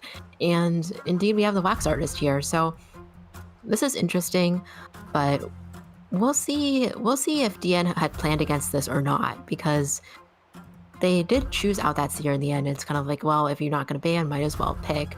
But he is kind of vulnerable to the wax artist attacks there, since the owl doesn't really. I mean, he could still be waxed. Yeah. That's true. It doesn't really help, especially if you get an owl. He just freezes you. You stay stunned for a few seconds, and then the owl's gone, and then you just get whacked again. So, but the entomologist bees have well, it helps in a certain degree to block off the wax. But yeah, I mean, we'll see. We'll see what happens. But hey, they're going for the 4 in the first station, and Sawi is gonna be in the 2 floors. So Mushin. I don't know. Is he gonna force out 24 Savage first? Yeah, this is kind of an interesting layout here. Yeah, I mean Mushin placing himself there is good because it kind of blocks off the Cypher either at the Seer or at the Acrobat. So that's a pretty good move. And if it's at the Circus tent, then Seer has no choice but to rotate towards the 3rd station or even the broken carousel bridge. So yeah, that's a pretty good move. But now he's gonna face some trouble either chasing the forwards first or Sawi. And Sawi, I don't know, man. I mean, it's a really good space to kite in the 2 floor. Mushin might have trouble finding his first target. Yeah, that's true. And I'm wondering if the survivors did that on purpose, putting the forward at the first stop, knowing that wax artists might think that somebody more vulnerable was there than the forward. But looks like the wax artist is going to go after the forward here, who's already on the station here now. Wow. Okay, so the game plan was to just, use the train straight away, so that in case anyone gets hit, like for example Sawi gets hit here, he can instantly just go for the second stop, and then he'll be able to just transition towards the 3rd stop. So Mushin, got the hit onto 24 Savage, but I don't think he will be able to catch up really soon. I mean, 24 Savage can go through, but Mushin does have a teleport, and yeah, he's just gonna, oh my god, he's gonna change target and go for the Seer instead. So 4 is gonna get that free heal from Entomologist, Lychee. Yeah, that's true. And Seer here doing a good job so far, but is accumulating the wax quite quickly, so we'll see how long they can kite this out. The kind of disadvantageous part is that in both kites so far, they've been running into their teammates, which means, ooh, nice job there, getting that wax and the hit there, despite the Seer Owl waiting it out enough to still get that hit. So Seer now at half damage and continuing to still try to kite against this area, whereas Acrobat has already transitioned to a different Cypher. Yeah, I mean, right now Polars is still doing pretty good despite not having the owl. It's still 76% onto. Oh my god, he thought that was gonna hit. Oh, Polars! Yeah, it's do or die. Mushin pretty much sealed both exits. Like, you go through the pallet, he hits you. You don't go through the pallet, you have to go through the puddle, which gives you 25% wax. So yeah, it's like, dude. It's like pick your poison. Bossy gonna have his Cypher blocked for the 2nd time. And 5 Cyphers still remaining, Lychee. Yeah, the Cypher progress is pretty spread out so far in this match since they had to change Cyphers a couple of times. We do see that Acrobat is coming in here and does have a tie turner, so is able to... Yo! He wants to go for the double down, Lychee. Yes. Oh my god. And just getting rid of the bees there. But looks like Acrobat, already down. He's going to get that double down. But Seer there didn't take any damage. So now Mushin has trekked his way to the other side of the map and is actually going to switch targets to Bossy to chair potentially. So that's interesting. I don't think he really cares. Or whoever he chooses, because Seer does not have any more owl. As long as he blocks Cypher, you see that he's doing a pretty equal job. Oh no, it's the forward going for the stun rescue straight away. He knows because the moment he goes up. But that's the thing, you rescue now, but you can't use the tram, right? You can't use the tram, and now Mushin going for the forward instead. Wow, very interesting play here. Like he's just constantly going for the double down, Lychee. Any logic to this? And oh my god, just changing to the seer here. I love the proactivity here, Lychee. Oh my gosh. Musin using those teleports to the full advantage for himself. And just going after this seer once again, back to the target that was previously on the chair. And just accumulating that wax so quickly, getting that seer down. We'll see. The other survivors do look like they're going to heal up a little bit, but this is Seer's second time on the chair. They are all quite far away at this point, so I'm curious to see if they're going to manage to rescue, or most likely not in this case, considering the situation. Yeah, this is really, really top tier plays. Like, not even camping, very aggressive, utilizing, like what you said, utilizing the teleport to its maximum potential. It's a big map. He knows that he has the advantage with the teleport trait, and the cooldown is so short compared to having a blink on. So now Mushin already eliminating Pollers, who has gave him quite some problem last game. But now he's gonna be the first one out. 3 ciphers still remaining, both are over 50. But yeah, Sawi's just gonna try and make a. Oh my god, is he gonna hit actually? Oh, no, the bee is there, blocking the wax artist from heading up or adding any additional wax. But Wissen's just gonna change target to the nearest survivor in the vicinity, which is Bossy the acrobat, who has already been shared once. So slowly chipping away at these survivors here. We see that Entomologist is wrapping up the ciphers on the other side of the map now that they've gotten away. Acrobat, though, doing a decent job so far of keeping this wax artist at bay, utilizing the bombs when needed, utilizing these high wall areas to try to avoid getting waxed by the wax artist, and trying to mind game about on the pallet, but it still got stunned in the end, and getting that hit. I thought the hot wax was gonna hit, but apparently just a second too late. So in the end, it was, yeah, Bossy. It was so close to getting like 1 wax damage and 1 normal attack hit. But Mushin's still chasing on to Bossy. Bossy's still looping pretty well. 2 ciphers are past the 75% mark. I guess it's up to Bossy to buy time. Mushin doesn't waste time. He's gonna teleport again. My goodness. Very aggressive teleports here by Musin, and is gearing up to get the Entomologist. We'll see if this time he's able to... so gets a basic attack on the Entomologist. Oh, the wax unfortunately was blocked by the barrier there, so her wax is starting to drop now. Musin there has to wait for a little bit for the wax to catch up too, since he's utilized a lot, but gets that stun here and is able to down the Entomologist on this side of the map. Yeah. Well, you see that 24 Savage is already starting to make his way over to the ciphers on this side, which is good. So they do have the rescuer potentially in the area if they want to go for that rescue. Yeah, 24 Savage is just going to finish that cipher first, and then he's going to come for the rescue. Yeah, so it looks like Bossy will be the one priming. That's very smart. Dungeons around the area. So as soon as he primes, he can just go for... Oh my god, this is so scary. He's just waiting. He's just trying to buy more time. Yeah, the wax. Oh my god. He's gonna try and get it. Oh! Prime, bro! Oh, and the hit onto 24 Savage. The prime was a little bit too late. Yeah, forward, trying to utilize, trying to utilize the time to run away, but unfortunately he's gonna get chaired. Acrobat, not the fastest person to decode the exit gate, and not to mention Mushin. If he can just teleport, to be honest. If he sees me going, he can just teleport, right? Yeah, he can just teleport to the gate. The gate's actually, it might not even open in time. You might get the acrobat right here too. My god! That gate is so close. Yeah. If it was anybody other than the acrobat, it probably would have been open by then. Yeah, for sure. Yeah, unfortunate there. Sawi, let's see if Sawi goes back for the forward. The other exit gate isn't open though, so they would still have to either make it back to the side of the map, or one of them tries to open the other gate while the other one kites away. Yeah, they have to do it. One person to the left, one person to the right. Oh, please don't go together. Okay, so Savage is trying to open the other gate. Sawi is probably going back. to the gate. 24/7 still has an elbow pad, so that's one thing to take note of. So he's gonna change to Savvy. He wants that 3k. Yeah, he's gonna spot out Savvy, and yep, forward's trying to buy time.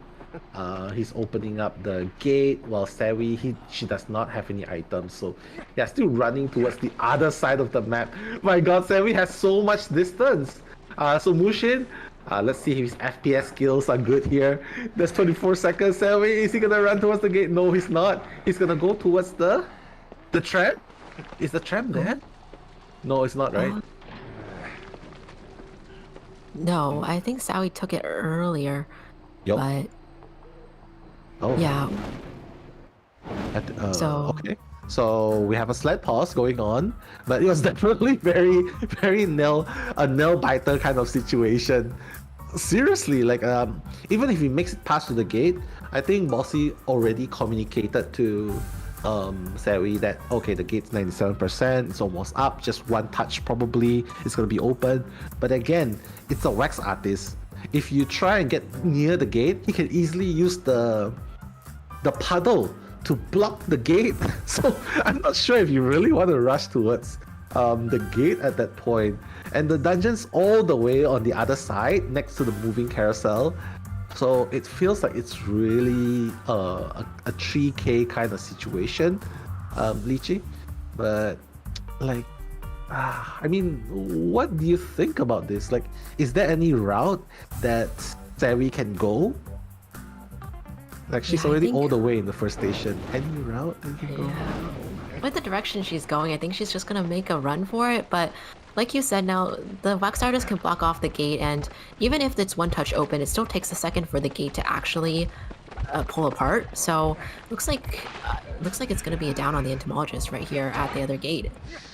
Looks like one survivor out for DN side, and a 3 survivor elimination for Musin's wax artist. Wow. A second draw in the game. I'm not surprised if this goes the full game 3 plus an extra game, which I hope not, because, you know, again, we don't want the time to define these amazing players. But again, Mushin, a second draw of the game, which proves that DN survivors are actually really, really strong. I mean, they've survived the onslaught of Geisha. Now they survived the onslaught of Wax Artists. So I feel like, yeah, even with Mushin's aggressive style, he still couldn't make it a 3k. So I feel like DN really know what they're doing. But Lychee, any thoughts on the aggressive playstyle by Mushin's Wax Artist, like constantly teleporting? Yeah, making use of it, but is it actually ideal, and is it actually making an impact into getting a draw? Or if he doesn't do that, will it actually result in him getting a lose instead? I feel like that aggressive teleporting is definitely a factor in him getting the advantages that he did. Being able to get a little bit of an advantage for himself in a match like this.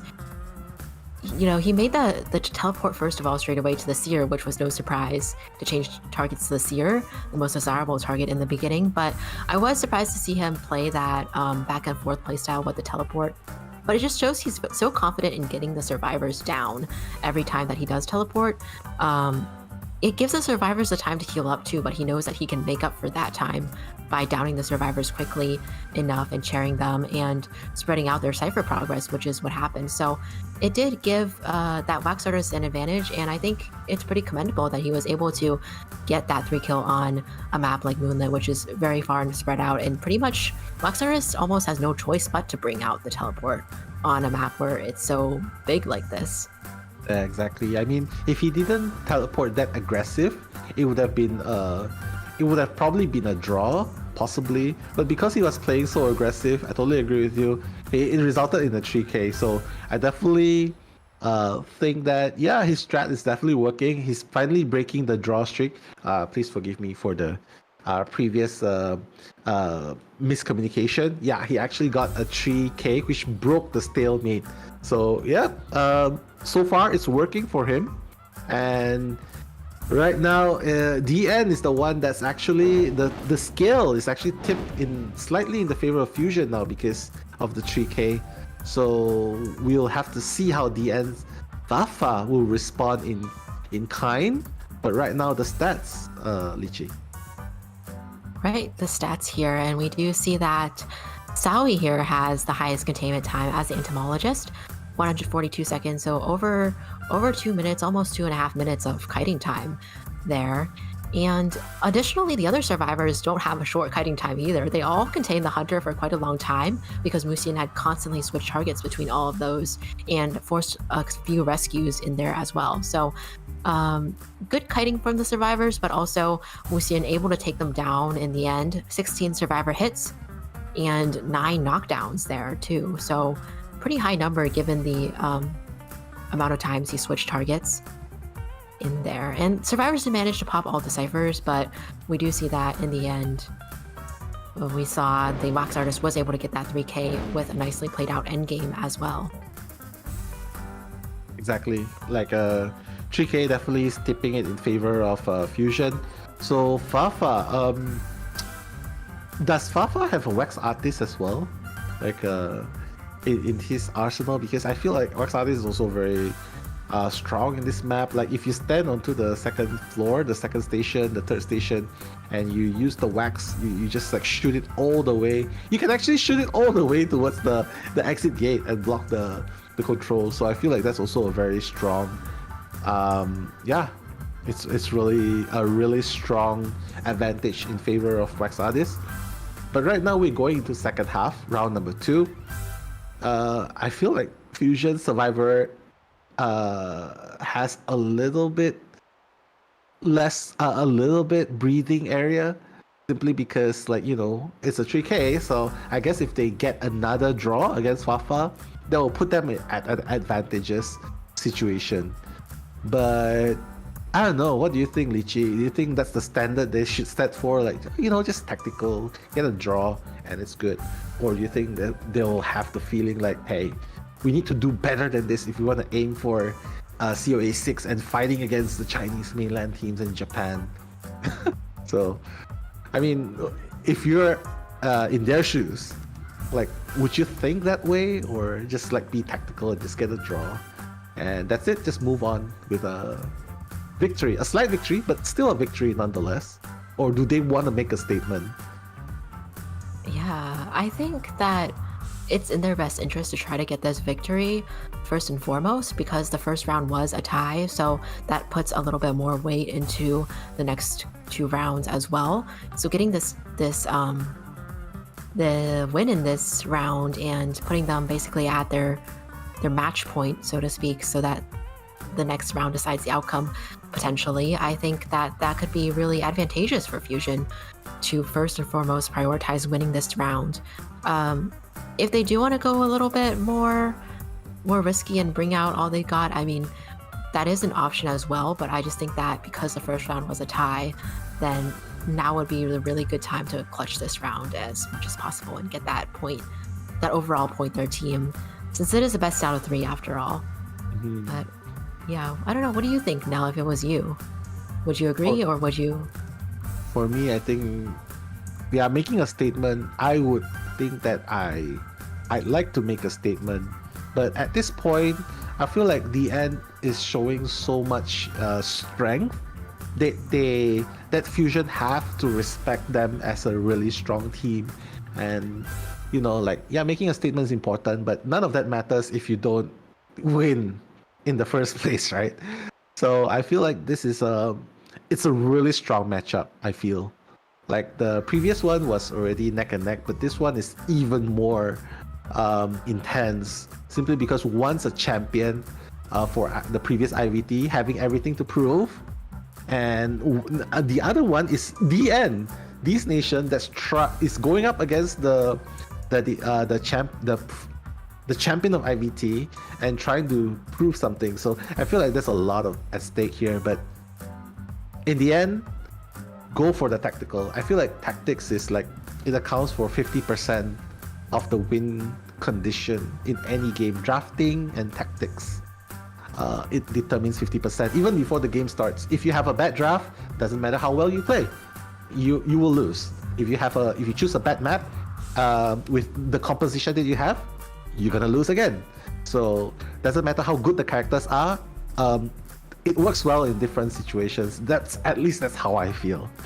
Yeah. So, but well, we'll just see what they think about it. I mean, I can imagine Eli at the backstage like, what's going on? Yeah, let's just draft a composition, get this round 2 in the bag first, and then then we think about round 3. But yeah, Lychee, right now, would we happen to see a mirror match? I mean, Wax Artist is good, but do you think Fafa pulls off a Wax Artist? I mean, I asked you before, but do you have it in data, or do you think he has? Oh god, I guess we'll have to find out now. We'll have to find out now. Yeah, but we're gonna be seeing Fusion Survivors first. Banning the Mary. Okay, so they don't want to deal with Fafa's Mary. Bloody Queen in this map can be a nightmare. And Fafa just taking away the Seer and the Priestess. Very standard bans for a Bloody Queen main. So first 2 picks, go, Lychee. Oh my goodness. I think they should go with the forward again. Okay. Oh, but they've gone with the Mercenary instead. Okay. So already missing the mark on one here. Okay, one more. Could they potentially bring out the Prospector then if the forward is not the pick? No, I'm wrong again. No, it's okay. 0 for 2 for Lychee this time. It's the Entomologist. It is. Yeah, but it might appear. Fafa... it might appear later. So, you're saying about Fafa? Oh, Acrobat here being picked, but yeah, I was gonna say Fafa is the first, has been first Bloody Queen before recently on NA server, so I think that might be another reason why they've chosen to respect BQ given that and this particular map here. And it doesn't seem to be a Wax Artist either, looking at the ban so far, so we'll see what Fafa chooses in the end as the Hunter pick. There's also Female Dancer, Antiquarian, First Officer has already been taken off the board as well. Will Fusion decide to go for maybe something like a Psychologist, Patient, Acrobat still up in the air? Or would they potentially bring on a Stunner character, like Prospector? I mean, they could. Or they could easily go for a draw character, like a Balma. It's really good in this place, right? Or even Toy Merchant, if they have it. I mean, I totally agree if they do that. But Perfumer? And this map? I mean, I don't hate it, but... okay. Yeah, sure, why not? Perfumer. Ooh. Yeah. Perfumer. I'm actually pretty excited to see Perfumer because I used to play Perfumer a lot, but she's fallen out of the map a lot. So I am surprised they've chosen her over something like a Psychologist, though, because I feel like Psychologist, like Perfumer, of course, you could potentially block some hits. There's some flexibility with rescuing and kiting, but Psychologist just feels a lot more stable, especially when they're trying to get a tie, if they do want a character that can tank some hits. So yeah, I am pretty surprised to see the Perfumer. Wondering if they're targeting any specific hunters from Fafa with that Perfumer, especially. Maybe a Geisha by Fafa. Oh, the Soul Weaver! Okay, that's Fafa first Soul Weaver too. He is first Soul Weaver as well, so I don't know if the survivors have predicted that better than me, knowing that his first Soul Weaver. I knew as well, but I didn't expect it on this map, to be honest. I mean, it's still really strong. I mean, depending on depending on the location of the survivors as well, like how it transitions, if they transition close enough to the middle, and he can easily bring it to another survivor's cipher, potentially camping it. But I would say it's still a pretty strong character. Especially if you try to go for a draw. Yeah, if you're going for a draw, that it's definitely a very strong lineup against a Soul Weaver. But as for Soul Weaver, I feel like in this big map, the survivors can just loop you. Like let's say you get the first one, no matter how well you position it, right? It might work, it might not. Like, I put you on you caught someone at the 4th station. What are you gonna do with all the 3 people decoding in the other side of the map, right? You get what I mean? But yeah, I guess this is the lineup. So Lychee, positioning wise, how much do you like this?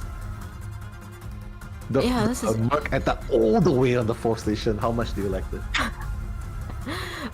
interesting to have the mercenary there. I feel like Acrobat used to be pretty common at that spot, but there are some adjustments on that map. I don't know if that makes a difference.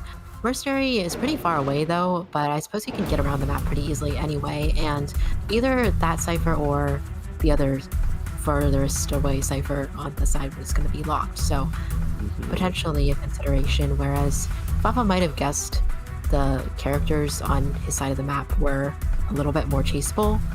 We'll see though, because True Story is strong for Perfumer as well, so depending on which poison Fafa wants to pick. Exactly.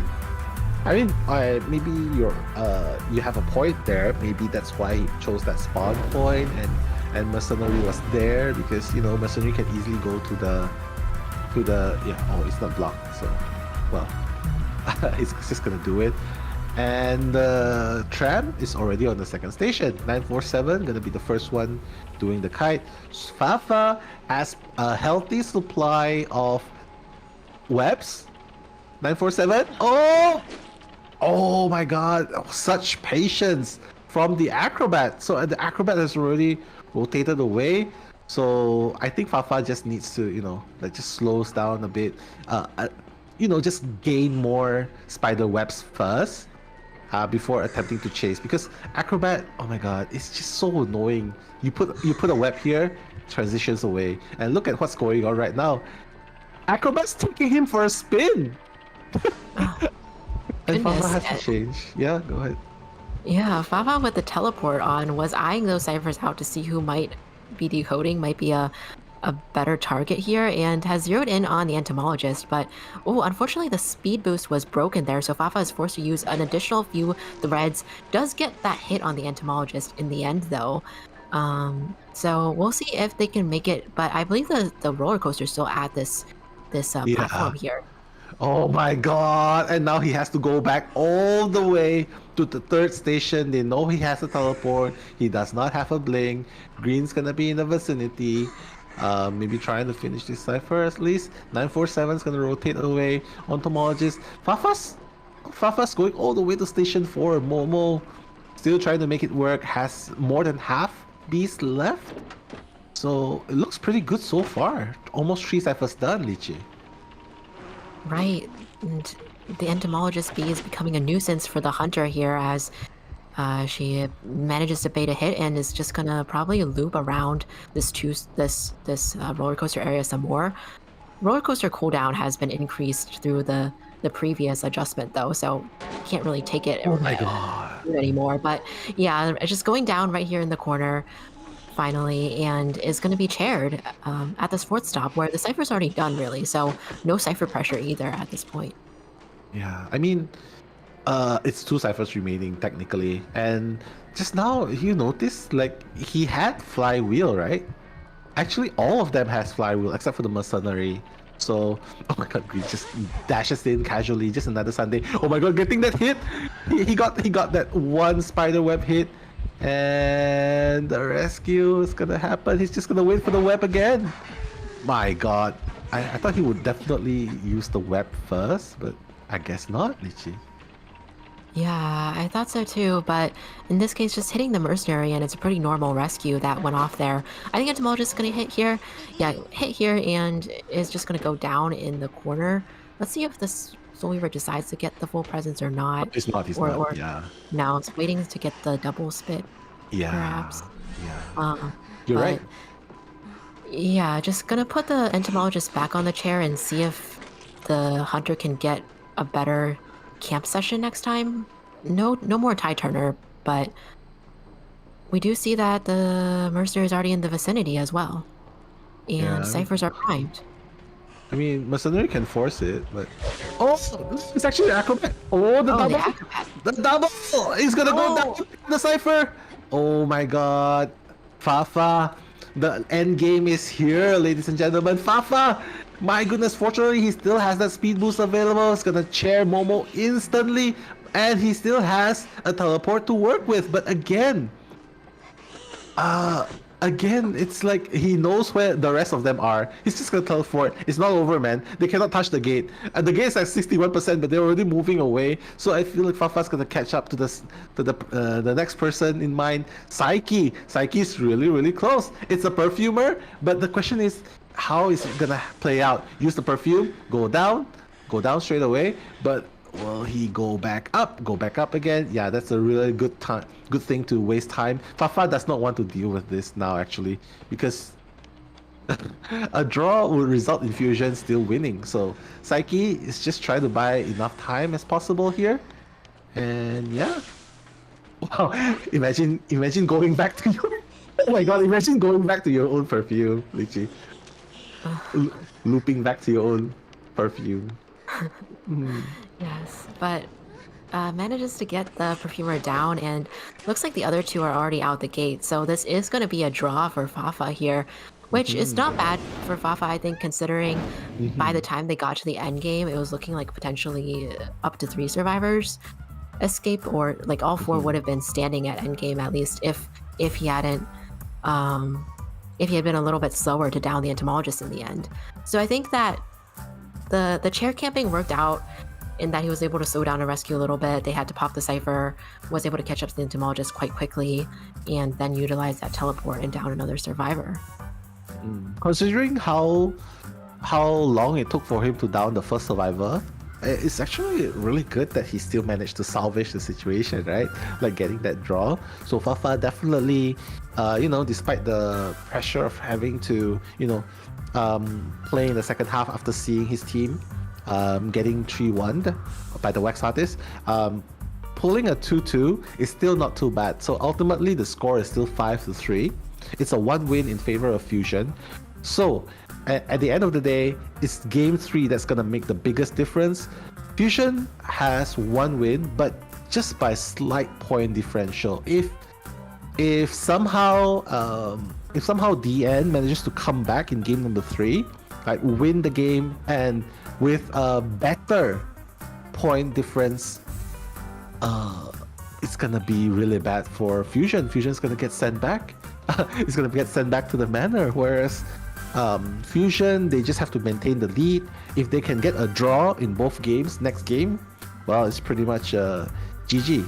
If they get a 4-man in the first half, well, technically DN does not have a chance to play anymore, because even if DN gets a 5-0 in the second half, the points will still result in Fusion moving on. But hey, let's look at the match stats, Lychee. Yeah, taking a look at the stats here, we do see that looks like the entomologist Momo here had the highest kiting time, followed shortly by 947, and the others got in a bit of kiting time as well. So decently spread out among the team there, all shouldering their burden. We have Perfumer there doing 2 ciphers, and the others, Mercenary doing 1 cipher before doing that rescue, getting some additional cipher progress in with the Acrobat as well. So spread out pretty well amongst the team.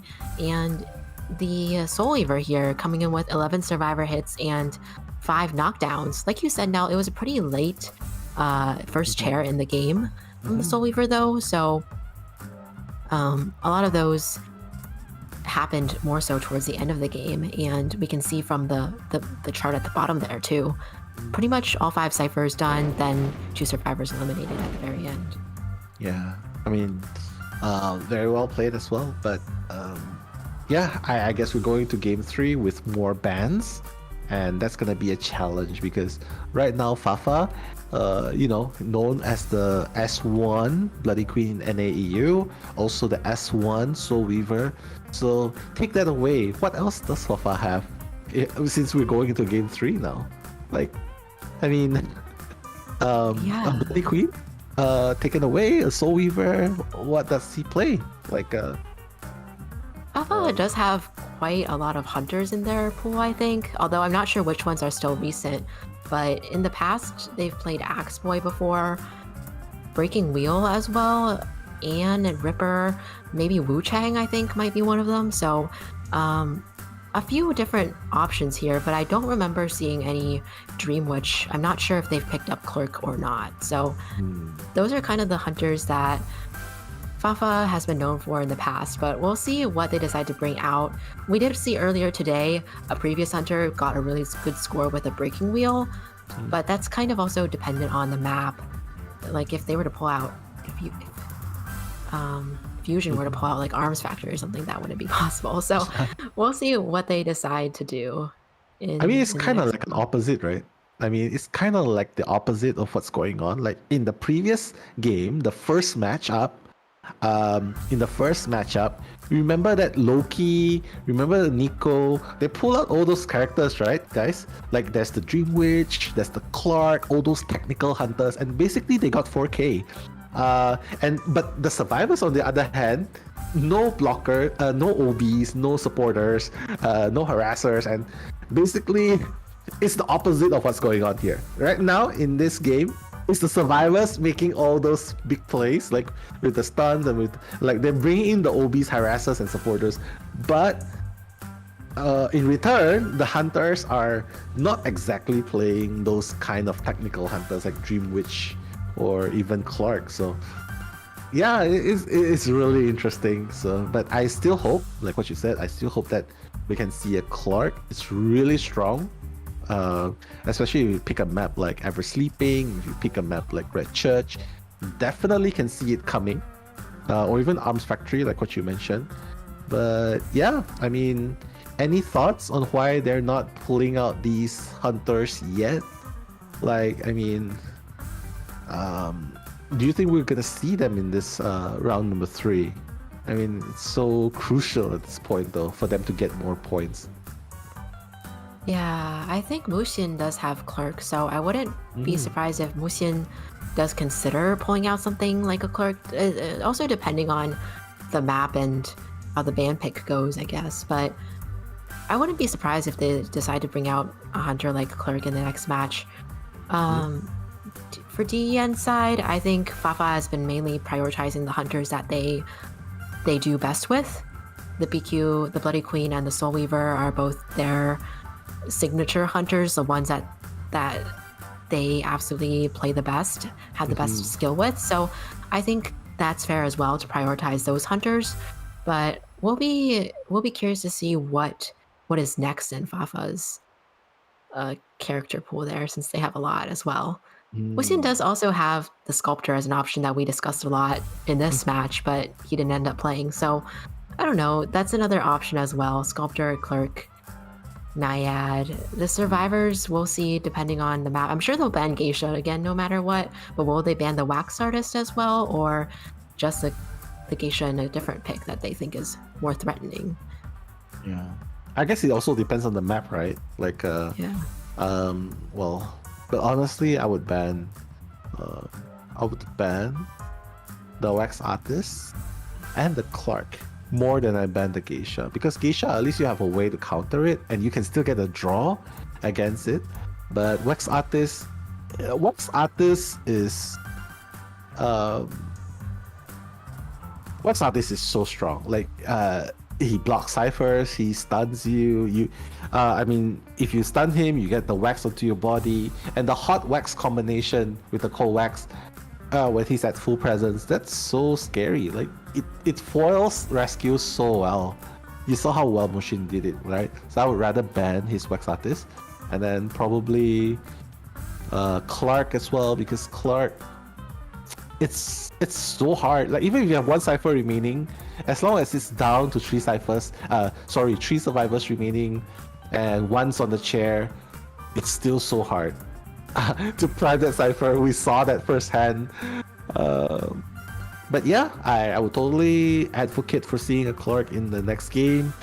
I guess it's just a question of what map we'll be seeing instead. Maybe Arms Factory, like what you suggest. I mean, there's so many possibilities going on, but we would definitely love to see what your ideas are in the chat as well. Seeing a lot of people in the chat. Oh, yep, calling for Mushin, love of my life. Wow, a lot of love letters going on. And yeah, I mean, Lichi, at this point, I really don't know what's gonna happen. The points are so close. The points are so close, and if you're either Fusion or you're DN in the first half of round 3, like you're DN, you're losing by 1 round, but the points is so minimal. Do you go with a very aggressive kind of push, like, you know, go with the standard bit composition, or go with the aggressive two rescuers, harassers, and then everything support? Or would you go more defensive and hope that your hunter does something? I think in that case, maybe play more towards what they think the hunter will pull out and what they're planning to ban. Because if they leave the geisha open for Musin, like you had mentioned, DN did very well playing double harasser against the geisha in the first round. So I think in that case, if they leave the geisha for Musin and they prepare by pulling out the double harasser again, that's not necessarily a bad move on their part to play the double harasser, even though sometimes it can be a little bit more aggressive, more risky in that way. But if it is a different hunter, they might have to reassess their strategy on if they still want to do that or not, or go with something a little bit more stable. If they think it's a sculptor, do they want to have a very stable rescuer, or do they want forward for the stun rescues? Do they want mercenary or first officer who's more guaranteed to not get double hit or double downed, or like to pull off that rescue, even if they do get downed beforehand? Like, I think there's a lot of considerations. So it could depend on how this ban pick goes. Ban picks, but one thing's for sure, we're gonna see a lot of forward, unless if they ban it, right? Like banning the forward. But yeah, I mean, speaking of forward though, I mean, I totally love seeing the forward and having them in this tournament, seeing them this time in Fusion versus DN. But that's just one thing, sidetrack. Like, let's just keep it a little bit chill at this moment. Like, you see a forward, like a harasser, right? Or you see a prospector. I've actually asked you this earlier on about prospector. Would you rather have a prospector that's following you, right? So this time I'm gonna say, would you rather have a forward that's following and OBing you and barely decoding, yeah? And it's only 2 people decoding. It's you at half health and the forwards around trying to stun the hunter, like eager to make something happen. Would you rather have that, or would you rather have a forward who's like, okay, I did my job, I stunned, you gain distance, I'm not gonna follow you around anymore, I'm just gonna go back to my cipher and decode? I hope the forward can at least do a cipher first, but before they come over to harass. I do feel like in general, well, rank is a little bit, it depends on how it goes, but like the prospector, the problem is I just feel like I run into too many situations where the prospector stuns don't land the way that they want it to go, or I get magneted instead as the kiter, or like something weird happens. I don't know. I feel like there's more potential for weird things to happen, whereas the forward, if he fails his stun, then it's just like he fails his stun without necessarily dragging somebody else into the area as well. So I feel a little bit more at ease with the forward, I think. But at the same time, I don't know if I would want them to follow around too early. I feel like in tournament, though, it's a little bit different. Sometimes they do play a little bit more. Well, it depends. You don't want to overextend. This is what we talked about earlier, too. They don't want to overextend, but because everybody has communication with each other, too, it's a lot easier to figure out where people are, whether it's the right move or not. I like that. Support. I like that. And you know what else I like? Sleeping Town. That's the map that that's the map we're going to as our finale for today's matchup. Ever Sleeping Town, very balanced. Fusion's choosing this, so it's very balanced for both sides, Hunter and Survivor. But surprise, the end's gonna choose to have the Hunter out first. So, what are your thoughts on this? I mean,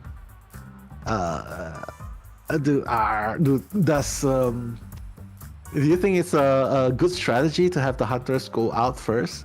I mean, considering Fafa got a draw last game, and do you think it's a good idea? I think it's up to what the team feels they're most comfortable with. Sometimes hunters perform better when they don't have to think about, I have to get a 3 kill, a 4 kill, or I have to get a tie or whatever it is. They can just play however they want to play, and just play to their full potential without thinking too much about the score yet. So it could potentially be better for hunters who perform better like that. But on the other hand, some hunters like knowing what they need to get. Like, should they play more aggressively or take some risks, teleport here, whatever, to get the 4 kill? Or should they be slugging the survivor on the ground, or should they be chairing them? Like, they want to know these things, so they prefer to play second and know what they exactly need to get, whether that's a tie or a win. So I think it depends on the individual hunter's feel for how they perform best under pressure, and also whether they think the survivors have a good chance of controlling their fate as well. Controlling their fate, I like that. But yeah, I mean, I definitely agree with what you said, like knowing what they want to do first, setting the pace, like leading the charge, maybe giving the survivors some breathing space. But yeah, we're gonna see the win condition at the bottom. Anything less than a 3 escape, and we're gonna see a second half. But if Fusion manages to get a 4-man escape against Fafa, Fusion's gonna win right off because it's gonna be a draw in the best case scenario. And well, if they get a draw, like a 4K first half, 4K second half, well, it's gonna be a draw, and Fusion's gonna have the advantage. So there you have it, ladies and gentlemen. Win condition for escape, and Fusion wins. But anything less than that, the match continues, and the burden will be on DN Survivor to carry in the second half. But right now, Fafa's gonna be the one huntering first. So I'm excited to see what he brings. Ever Sleeping Town. Predictions again? Predictions? Oh, it's so hard on Ever Sleeping Town, because even for survivors too, like hunters and survivors, I feel like there's a lot of options, and I feel like it's one of those maps where it doesn't strongly counter specific hunters. I mean, some people argue that certain hunters get countered. I don't know. I feel like they still get played though on this map. So like I remember some Bonbon players feel that because there's two stories, it's difficult, but at the same time there's still a lot of tournament Bonbons that will play this map. So I think that it doesn't hard counter any specific hunters the way that something like Arms Factory would, or like a really large map would. But right off the bat here we have Bloody Queen and Soul Weaver banned, Fafa's 2 best hunters that they've played today. And Fafa's side, Seer, Dancer, and the Entomologist. So banning a lot of the key supports for Fusion. I suppose it's a good move, banning the supports so that they have less room to get that 4 survivor out. Yeah, I mean, having a Merc is definitely very stable. I mean, having the forward to support is also very good, but I guess what they're trying to do is play for the late game. Like, late game Mercenary is always such a good late game player, and maybe that's what they're gunning for, a late game play, and ultimately push for a 4-man escape or even a 3-man escape. It doesn't matter. Even they don't need to force a 4-man escape. As long as they manage to get a draw and above, they can rely on Mushin in the second half, which is what I feel like realistically that's what's gonna happen, and that's what they should be doing. But I don't know, Lichi, what do you think about this? Yeah, I think they went with the safe picks first on Fusion's side. Mercenary, like you said, for the late game, also can rescue against whichever hunter, and Priestess, just all around strong on this map. Actually, it is kind of surprising that Priestess wasn't one of the earlier bans too, but Nonetheless, we have Priestess and potentially a Patient here as well. So it looks like Fusion so far has gone for some pretty stable picks, but we'll see what the last one is. No harassers brought out so far, and Antiquarian is the only harasser that's been, or hard stunner that's been banned. We might see another Perfumer again. I mean, I don't know. I mean, if we can see Perfumer in a big map like Moonlit Rue Park, we might as well see it in Ever Sleeping Town. Makes more sense, right? But yeah, I'm just looking forward to seeing what the last pick will be. I would imagine Momo would be the one doing. Wow. Yeah, they're really going for perfume. They love the perfumers. Yeah, so pretty standard build. No OB, surprisingly, and the forward's not even banned, Lichi. Yeah, so interesting here. Perfumer, I guess Fafa does play a good amount of single hit hunters, with the exception of Breaking Wheel and anything else that I might not know, which could potentially be plenty. But it's still interesting to see Psyche's very confident in his Perfumer for sure to be able to bring her out in this kind of situation. Huh. Yeah, I mean, late game, right? I mean, we saw how the Perfumer played around at the at the swing, you know, like just putting the perfume up and then going down, and then just perfuming back up, going back to the original position. It bought a lot of time. They can definitely do the same thing in this place, Ever Sleeping Town as well, especially since there are two places, right, with two floors, one in the middle, the other one's at the corner. Yeah, so we'll see what's going on. And I don't know, Lichi, but I secretly hope that Perfumer will be the first kite. But wow, Disciple! Wow, DX Disciple. My God. Oh, Disciple. This is exciting. The first Disciple we've seen today. Fafa, yeah, and definitely within Fafa's repertoire here. Oh, if Perfumer is the first kite against Anne, that would be interesting, because she can perfume off the cats, but otherwise she's not necessarily super strong against Anne, I feel like, because Anne can stun before she, like, stop the perfume with the stun, like, either block it off or stop it with the stun. So it would be interesting to see what kind of mind games go on for sure right there. There's no decoders in this team. There's no decoder pusher, at least, in this team. So I feel like Fafa's gonna have a really strong game. He doesn't have to chase Momo first. Get the presence of someone else. Get the presence of Perfumer, doesn't matter. Get the presence of Priestess. As long as you have the presence, the key to playing Disciple, like to unlock the Disciple even faster and getting that first presence is so important, because once you unlock the first presence, you are able to place a cross which navigates the cat towards the direction you want. And if you haven't leap, you can leap, which closes the distance so much faster. So I feel like that's a very important skill to have. So I guess what Fusion has to be wary of is dodging the cats, the first few cats that Fafa's gonna throw out, which I think is really hard, but hey, it's very doable with the Priestess and with the Patient and the Mercenary. Not so much about the Perfumer, but if they can do that and buy enough time, well, and the most that she can achieve, if they can do that, fulfill that requirement, Fafa will be able to achieve at most a draw. If Fusion can buy enough time in the early games moving towards the middle. And Anne is generally is considered a tie hunter, but really depends on how it all plays out, if she's able to get an advantage with the chase or the camp. But already on the Perfumer as the first target, I think it's no surprise there that Perfumer is the preferred target for Anne here. Oh, first cats didn't land on the Perfumer, unfortunately. We might get to see her use the perfume here. Oh, support portal already by the Priestess. God, just hit! You just hit and get the presence, I feel. Oh, never mind. It's okay.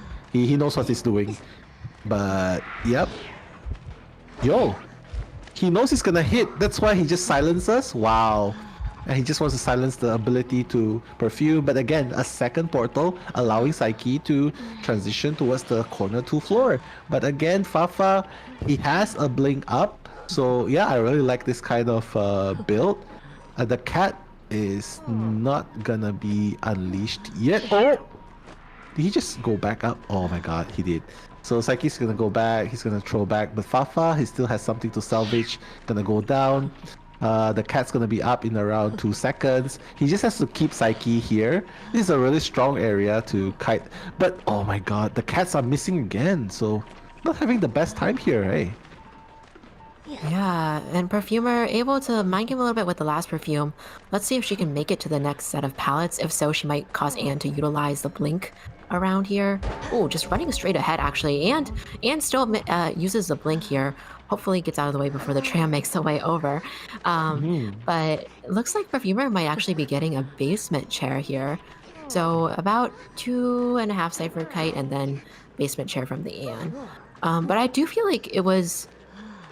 the Perfumer did a good job of dodging at least 2 cats from the Anne. One of the beginning ones, and then also on the 2-story. Anne couldn't use the ability locking skill soon enough, so Perfumer got a 2-story.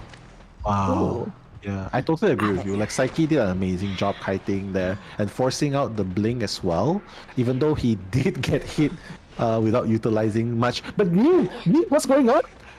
Getting the double hit? He's far away from the basement, but yeah, but it looks like the Priestess has come to the rescue here, and there's no tie turner.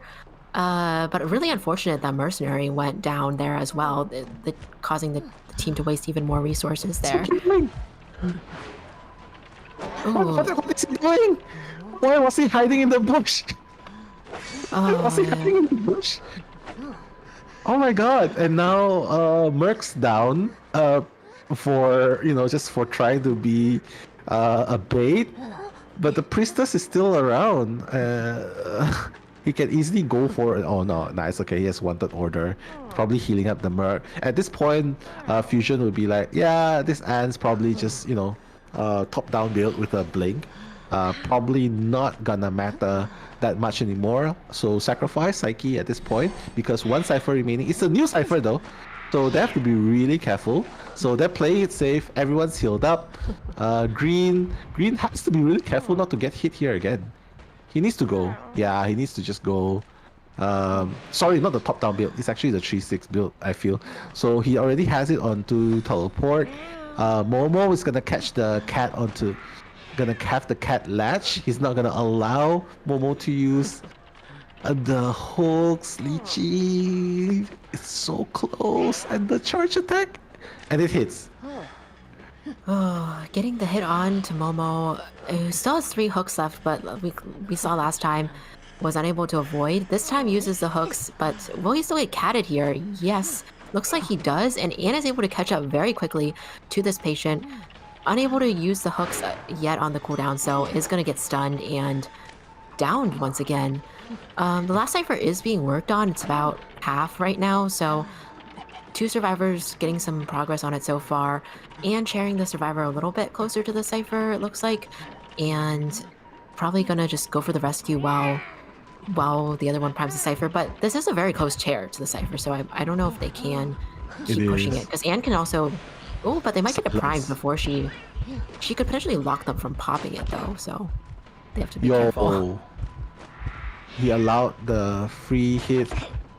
No, he allowed the free rescue, which is going on. Like, Green obviously has a full health, and then there's the portal to play with. Oh no, Green getting that free hit! Yeah, it's okay because right now they're just moving away, and this is what I like. Like, they're not forcing it. They know that the Cypher is prime, but they're not forcing it. They're just moving really, really far away. They're like, you know what? We're just gonna move really far away. We're gonna force you to come after us. Green, really smart, going back. I think he should just try and prime. No, he's not. The Priestess is actually going for it. And the patient is starting a new Cypher, so great. It looks like Merc here trying to buy as much attention from the Anne as he can while the priestess goes back to the primed one. And they do pop that cipher. Mercenary expending his last elbow pad to get into the relatively safe area of the graveyard. While we'll see if the Anne continues to chase the Merc or go for somebody else. But if she continues chasing Merc, can't she down it? No, she can't down him. She does have teleport up, but if she can't down the mercenary here, will she decide to keep chasing or gamble on the teleport? One gate's already open though, and we do have the priestess who can make a portal or open the gate. Okay, just deciding to tunnel the mercenary. It looks like. Yeah, and is gonna get the hit here. Yeah. I mean, So it looks getting like- a draw is what you kind of expect, right? Against an end. Both gates are open, but yeah, Lychee. Looks like a draw here. Yeah, looking like a draw for this Anne. I think the Anne knows it too. She's not gonna teleport away. Yeah. And the two survivors just hang out in the gate at this point, but I don't think they're gonna do anything else in this game. Yeah, 50 seconds left. It's not anytime soon. I don't know Wow, what are they're they really trying to gonna do. wait out detention? But I mean, technically 947 is on the other side of the global portal. I mean, what exactly is going on? Are they really trying to force it? I guess. I mean, they Get don't have mercenary out. it. Yeah. Yeah. Nah, you can't just go out. Oh my god. Yeah, they're just going out. Yeah, not really sure what's going on there. It's really not possible to rescue in that situation. The tension's not gonna run out way before. It's gonna run out after the mercenary expired. So, well, GG, well played.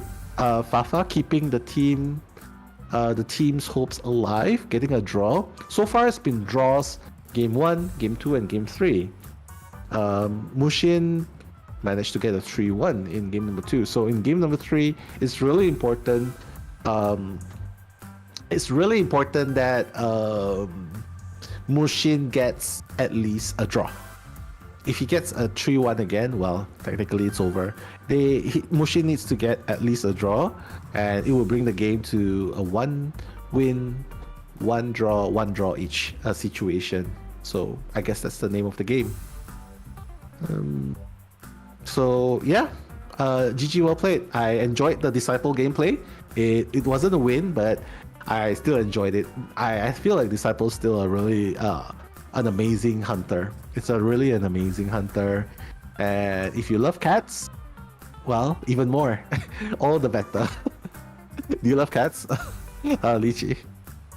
I do actually. I am a cat person, so. You are? Oh, nice. Yeah. So, I think she's a fun hunter, for sure. And it was nice seeing her in the tournament today. First one we've seen so far today, and it was just a nice, refreshing change. I think it's nice that we've seen some variety in the characters we've seen also from the previous two teams versus the current two teams. So keeping things interesting for us in the audience. Exactly. Like if you're a cat person and I'm a dog person, that's why I play Victor. Yeah. I mean, dogs are cool as well, but I don't know. I mean, when will we get a dog-based hunter? Like a hunter who has a dog, and he sends out the dog, and instead of splitting into two, the dog just bites you down. It sounds like a patroller. Exactly. It sounds like a patroller to me. Exactly. And once you hit, another patroller comes out. Wow, what an amazing skill. Just kidding. All the dogs. All the dogs. Yeah. At full presence, it sends out 3 waves of dogs. It's like, and the skill's name is called Attack of the Doggos. The doggos swarm the entire area. And I don't know, like a patrol kind of thing, like patrolling the perimeter. Whoever comes in gets bitten. Oh, that's an amazing skill. I should keep that in mind. Okay, sorry, just sidetrack a little bit. But hey, match stats are up. And a pretty impressive numbers here, Lychee. Why don't you take us through it? Yeah, sure. So, we see that Saiki was the one who took the first kite, has 80 something kiting time here, whereas Mercenary actually has quite a long time. He did contain the Hunter quite a bit mid and end game. Momo and 947 here with the decoding coming in here with 2 ciphers each, and Mercenary helping out with the remaining cipher as well. Meanwhile, on Fava's side, we have the Anne getting 10 survivor hits and 5 knockdowns, also destroying 4 pallets. Anne does like to destroy a lot of pallets the way that she plays her game. So exactly. Yeah. But he likes to destroy pallets.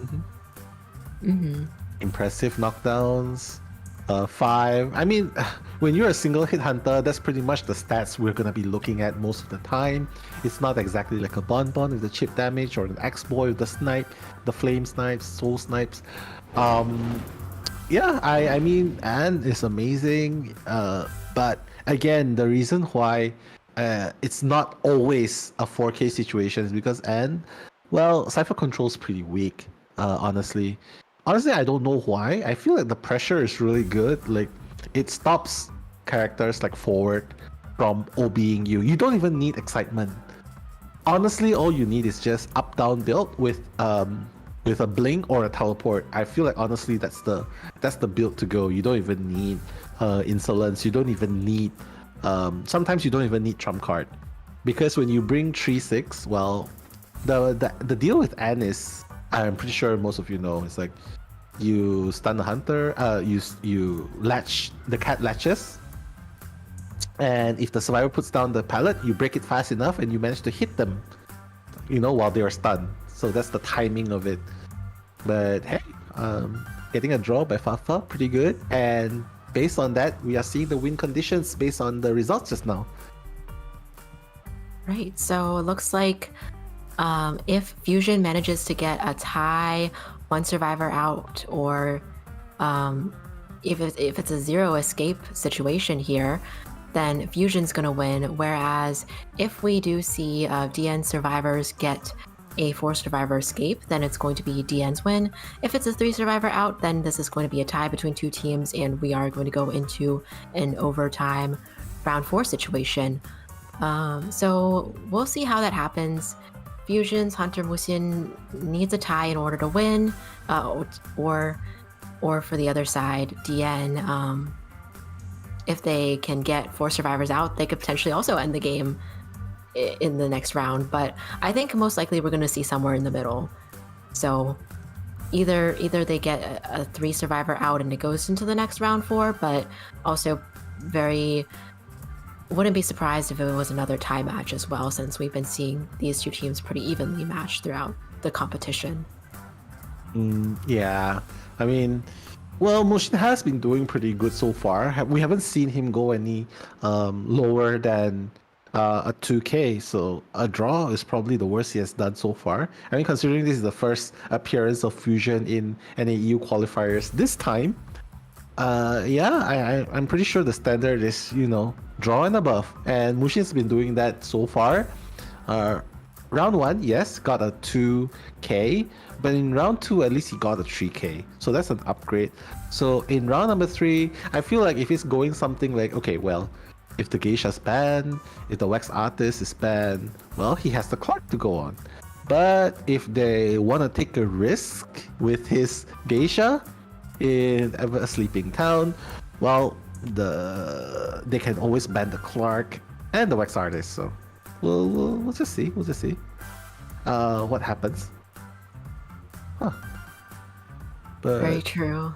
I mean, what do you think though? Like, should they ban the Clark, or what's the preference gonna be? Ban the Clark or ban the Geisha?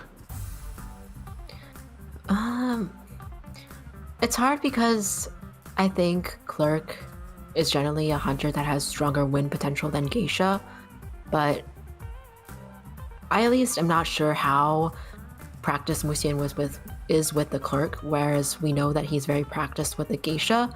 So I think it's a little bit of a gamble there, but either way, Musin does have a lot of hunters to threaten with.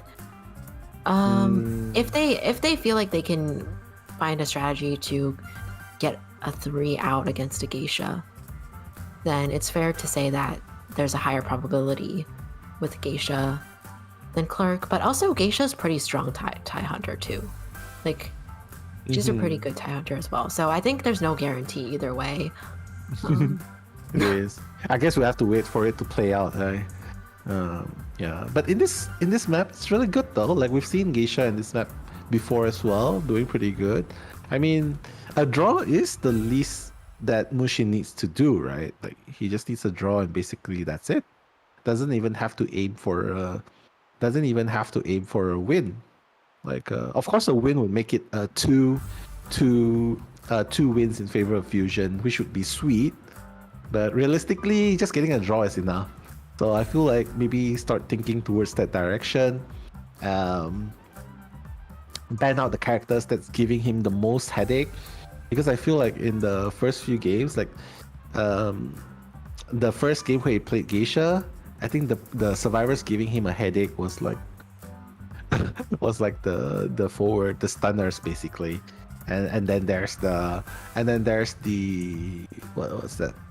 Was that the prospector? The prospector and the forward. So I feel like that was giving him the headache. So might as well just ban. If he wants to, if his geisha's not banned, I would think that he would probably just ban the forward, the antiquarian, and entomologist maybe, because entomologist is just so the bees are just countering the geisha as well.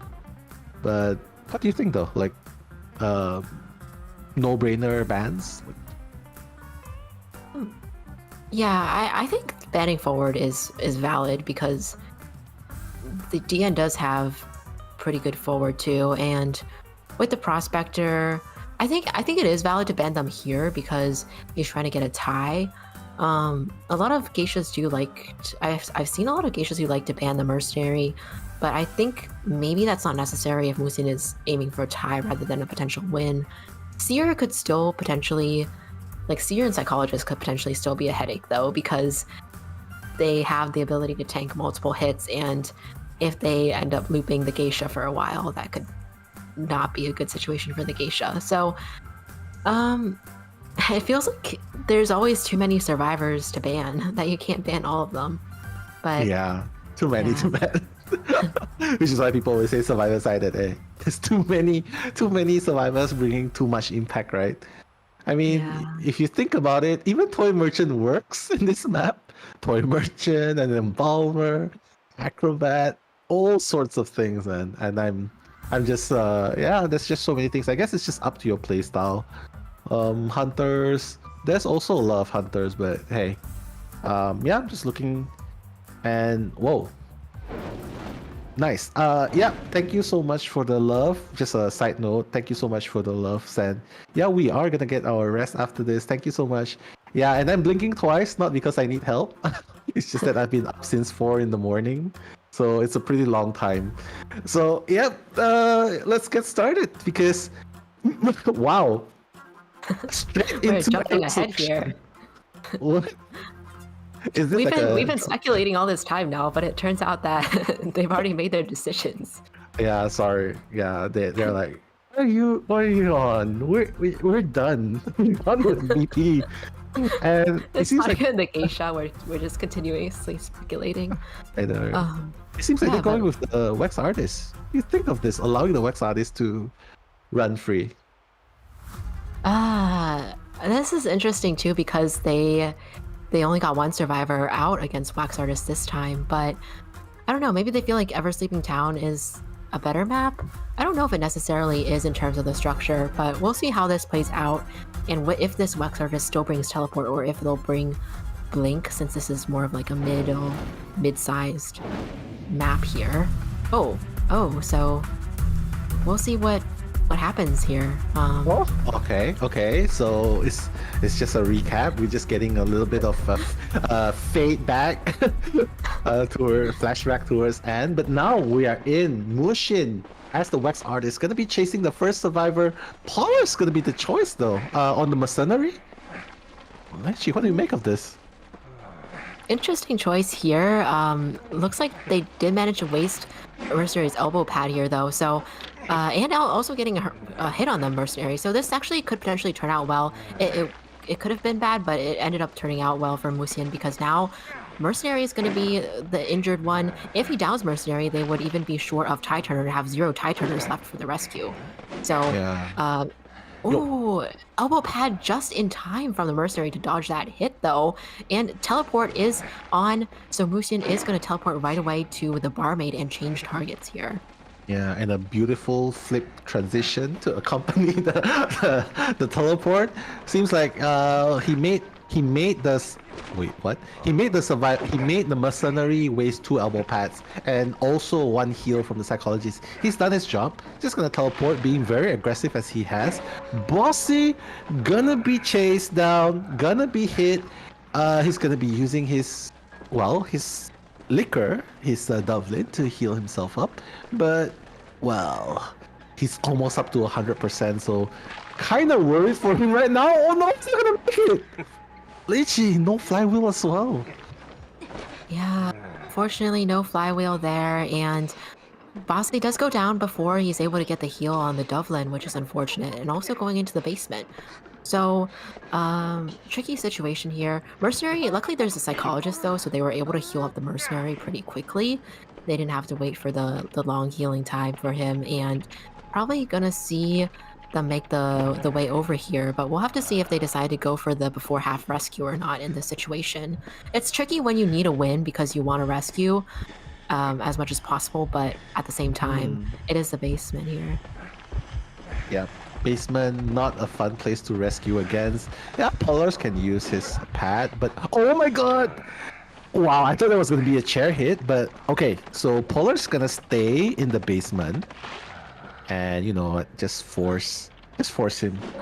Yeah, he's just gonna take the hit. Yeah, he's just forcing Mushin to make a choice between chasing the barmaid or the mercenary. So mercenary can exit safely later on. Pollux actually has a perfume in his inventory stock. So, well, Bossy's gonna go back to the basement, and yeah, I mean, Lychee, so far, like, if you look at the left side, we're seeing all 5 ciphers being decoded. There's some progress in everything. So, I'm not really sure. A lot of transitioning going on, Lychee? Yeah, I guess so. It looks like they have really spread out cipher progress here, which means it is going to be a little bit slower. And I don't think they're making that second attempt to rescue the barmaid since there's no tie turner for her to get out of the basement. But it would be a lot of pressure on DN to then get a 3 escape with only 3 survivors alive at this point. Making the transition to teleport to the psychologist here, and she already used her stress to heal the mercenary, so he is gonna be just 2 hits down this time. And oh, he gets the double hit utilizing the hot wax on the psychologist. So very quickly, we have the psychologist put on chair. And the thing with psychologist is that she's really good support, but at the same time, she doesn't really have much to help her towards the end game. So now that she is the one that's being targeted, it's going to be very tricky for DN to figure out how to get 3 survivors out. Like, Musian played a very good gameplay earlier where he changed targets a lot, but in this case, it might be worth just tunneling the psychologist because she's such a weak endgame target. Exactly. And the name of the game is just to get a draw. So DN definitely needs to come in for the rescue, needs to make this happen before half. Oh, nice. That was a very nice... oh, wow. Actually missing. Oh my god. He's gonna get hit. Yeah, he's gonna get hit here. Very, very, very unfortunate. I think having the magnet down would have helped a little bit. Mushi knows that the last cipher is here. And somehow they cannot pop the other cipher, because if they pop it, then basically Mushin will be able to just cam the cipher. But at this point, it doesn't really make any sense to not pop it because it's so near. Mushin can easily just block it with the wax, and that's so scary about wax. Oh my god, Polar! He's gonna pull it off. He has the perfume. He pulled it off. My god, and he's gonna continue the cipher, but no. Mushin knows what's up. He's gonna chair Polar's next. No, he's not gonna chair. He's just gonna block it. He's gonna wait until he's down. and then hit, and then chair, and then psychologist and prospector is left. It's actually prime over at Solwy's area though, Lichi.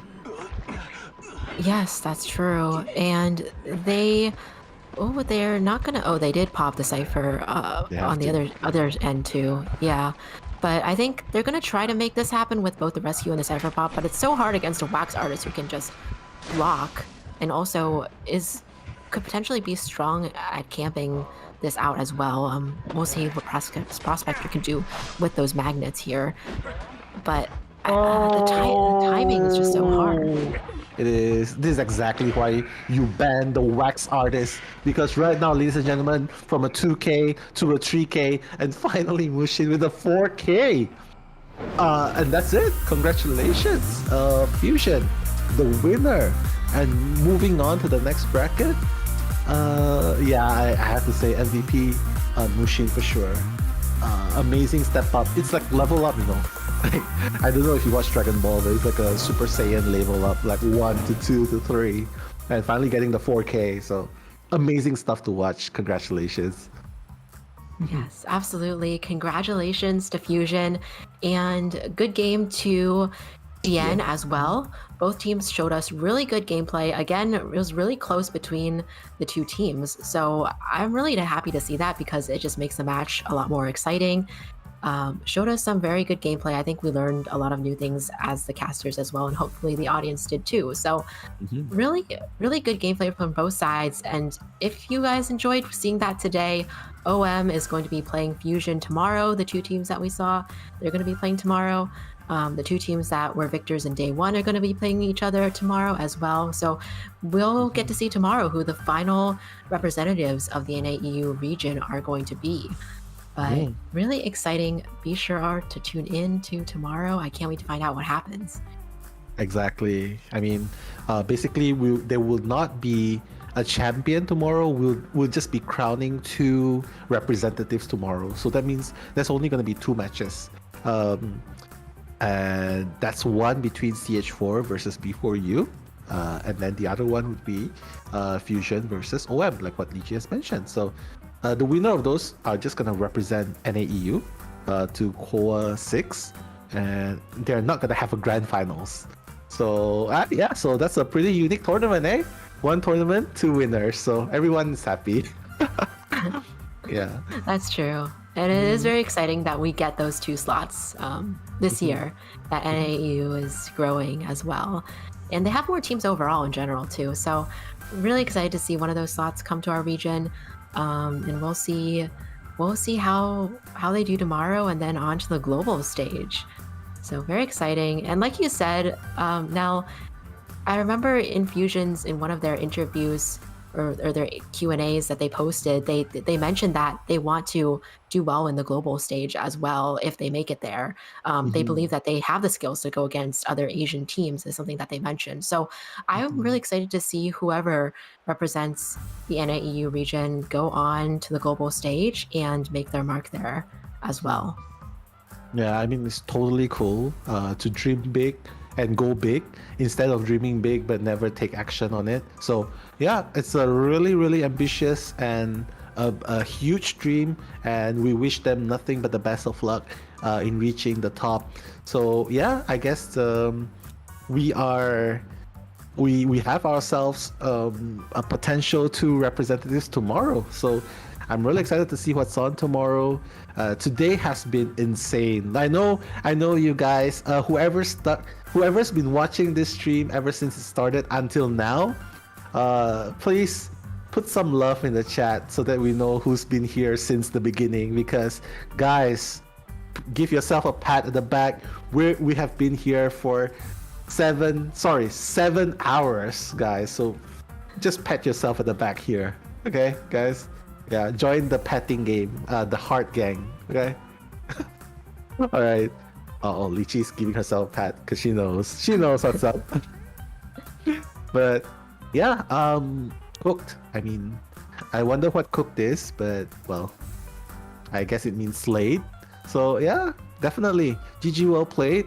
Really excited to have you guys here as well, and seeing a lot. So you know what? Before we before we sign off and wait for tomorrow, we'll probably just go through some comments and hey, give a few of you some mentions as well. Kino, well played to both teams, exactly.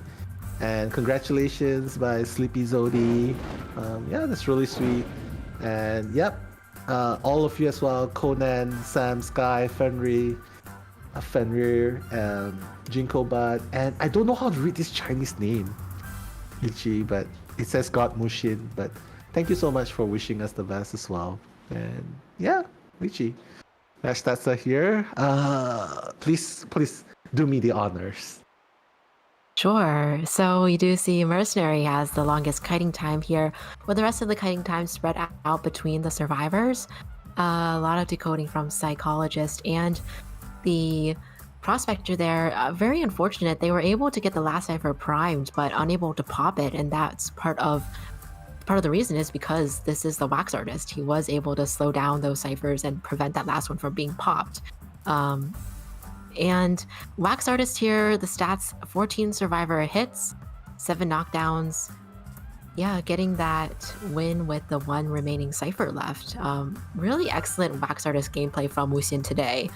It was absolutely stellar and a lot to learn from that, I think. Exactly.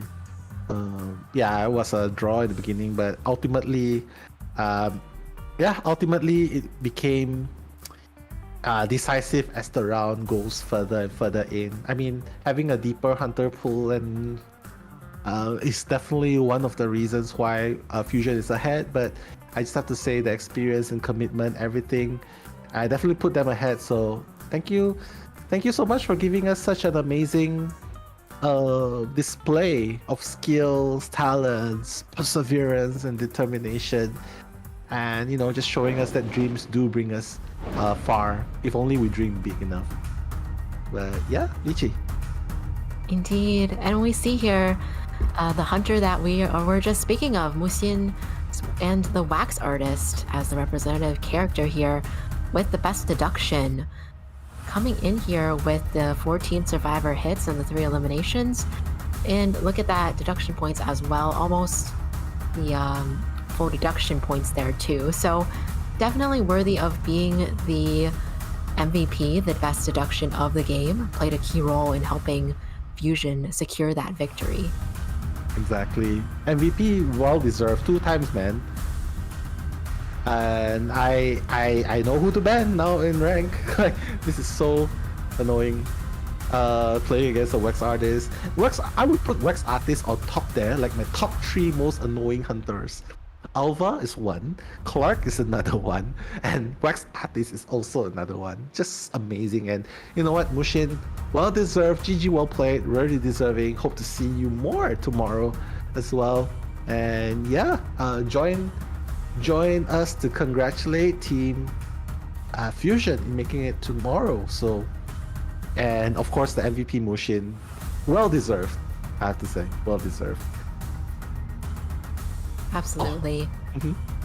And I'm excited to see also the survivors as well. I am actually a little bit sad that there won't be like a finals between the top 2 teams. In this case, I think because a lot of people would have liked to see that, but nonetheless, I am curious tomorrow to see how the 2 teams can do. The hunters from all teams, I think, have come out really strong, and survivors have been doing a good job of doing their best to hold up their end of the bargain as well. So I'm excited to see the different hunters and survivors play each other. But another recap here on today's results here. Today's results. Match 1 has definitely taken the longest time, but it was really interesting seeing the comeback, seeing the crush in the first game, going into the comebacks. Definitely very interesting to see. But tomorrow is definitely going to be much more intense.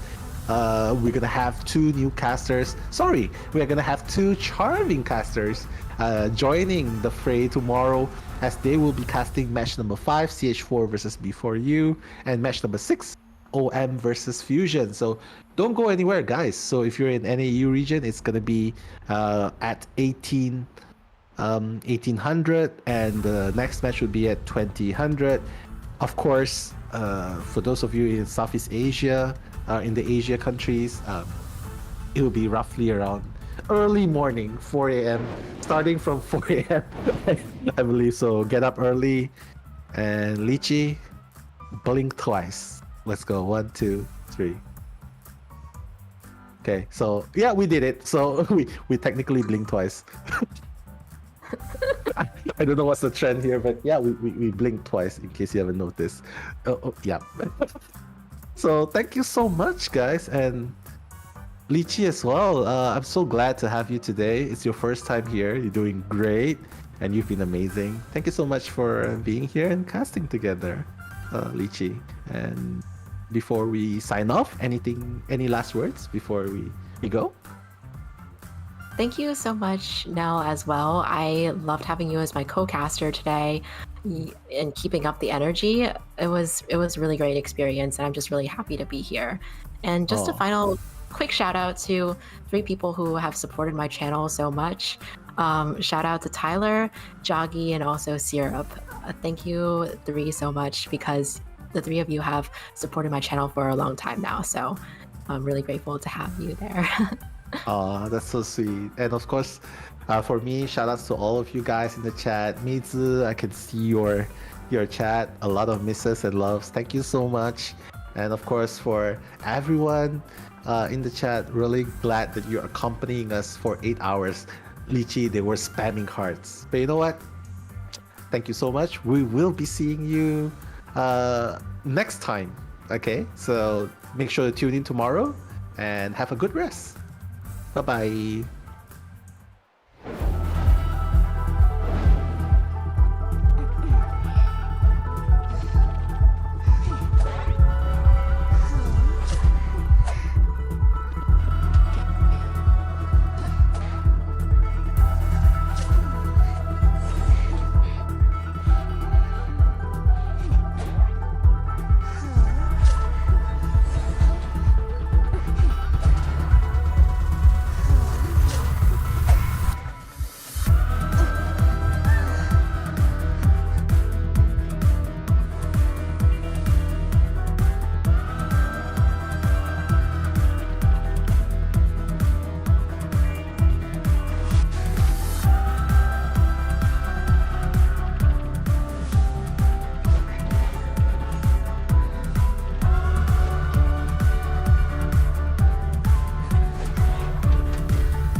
and starts to catch, to spark the rising up. Fear is afraid of the dark side of me. I'm not gonna stop, I'm not gonna break, no.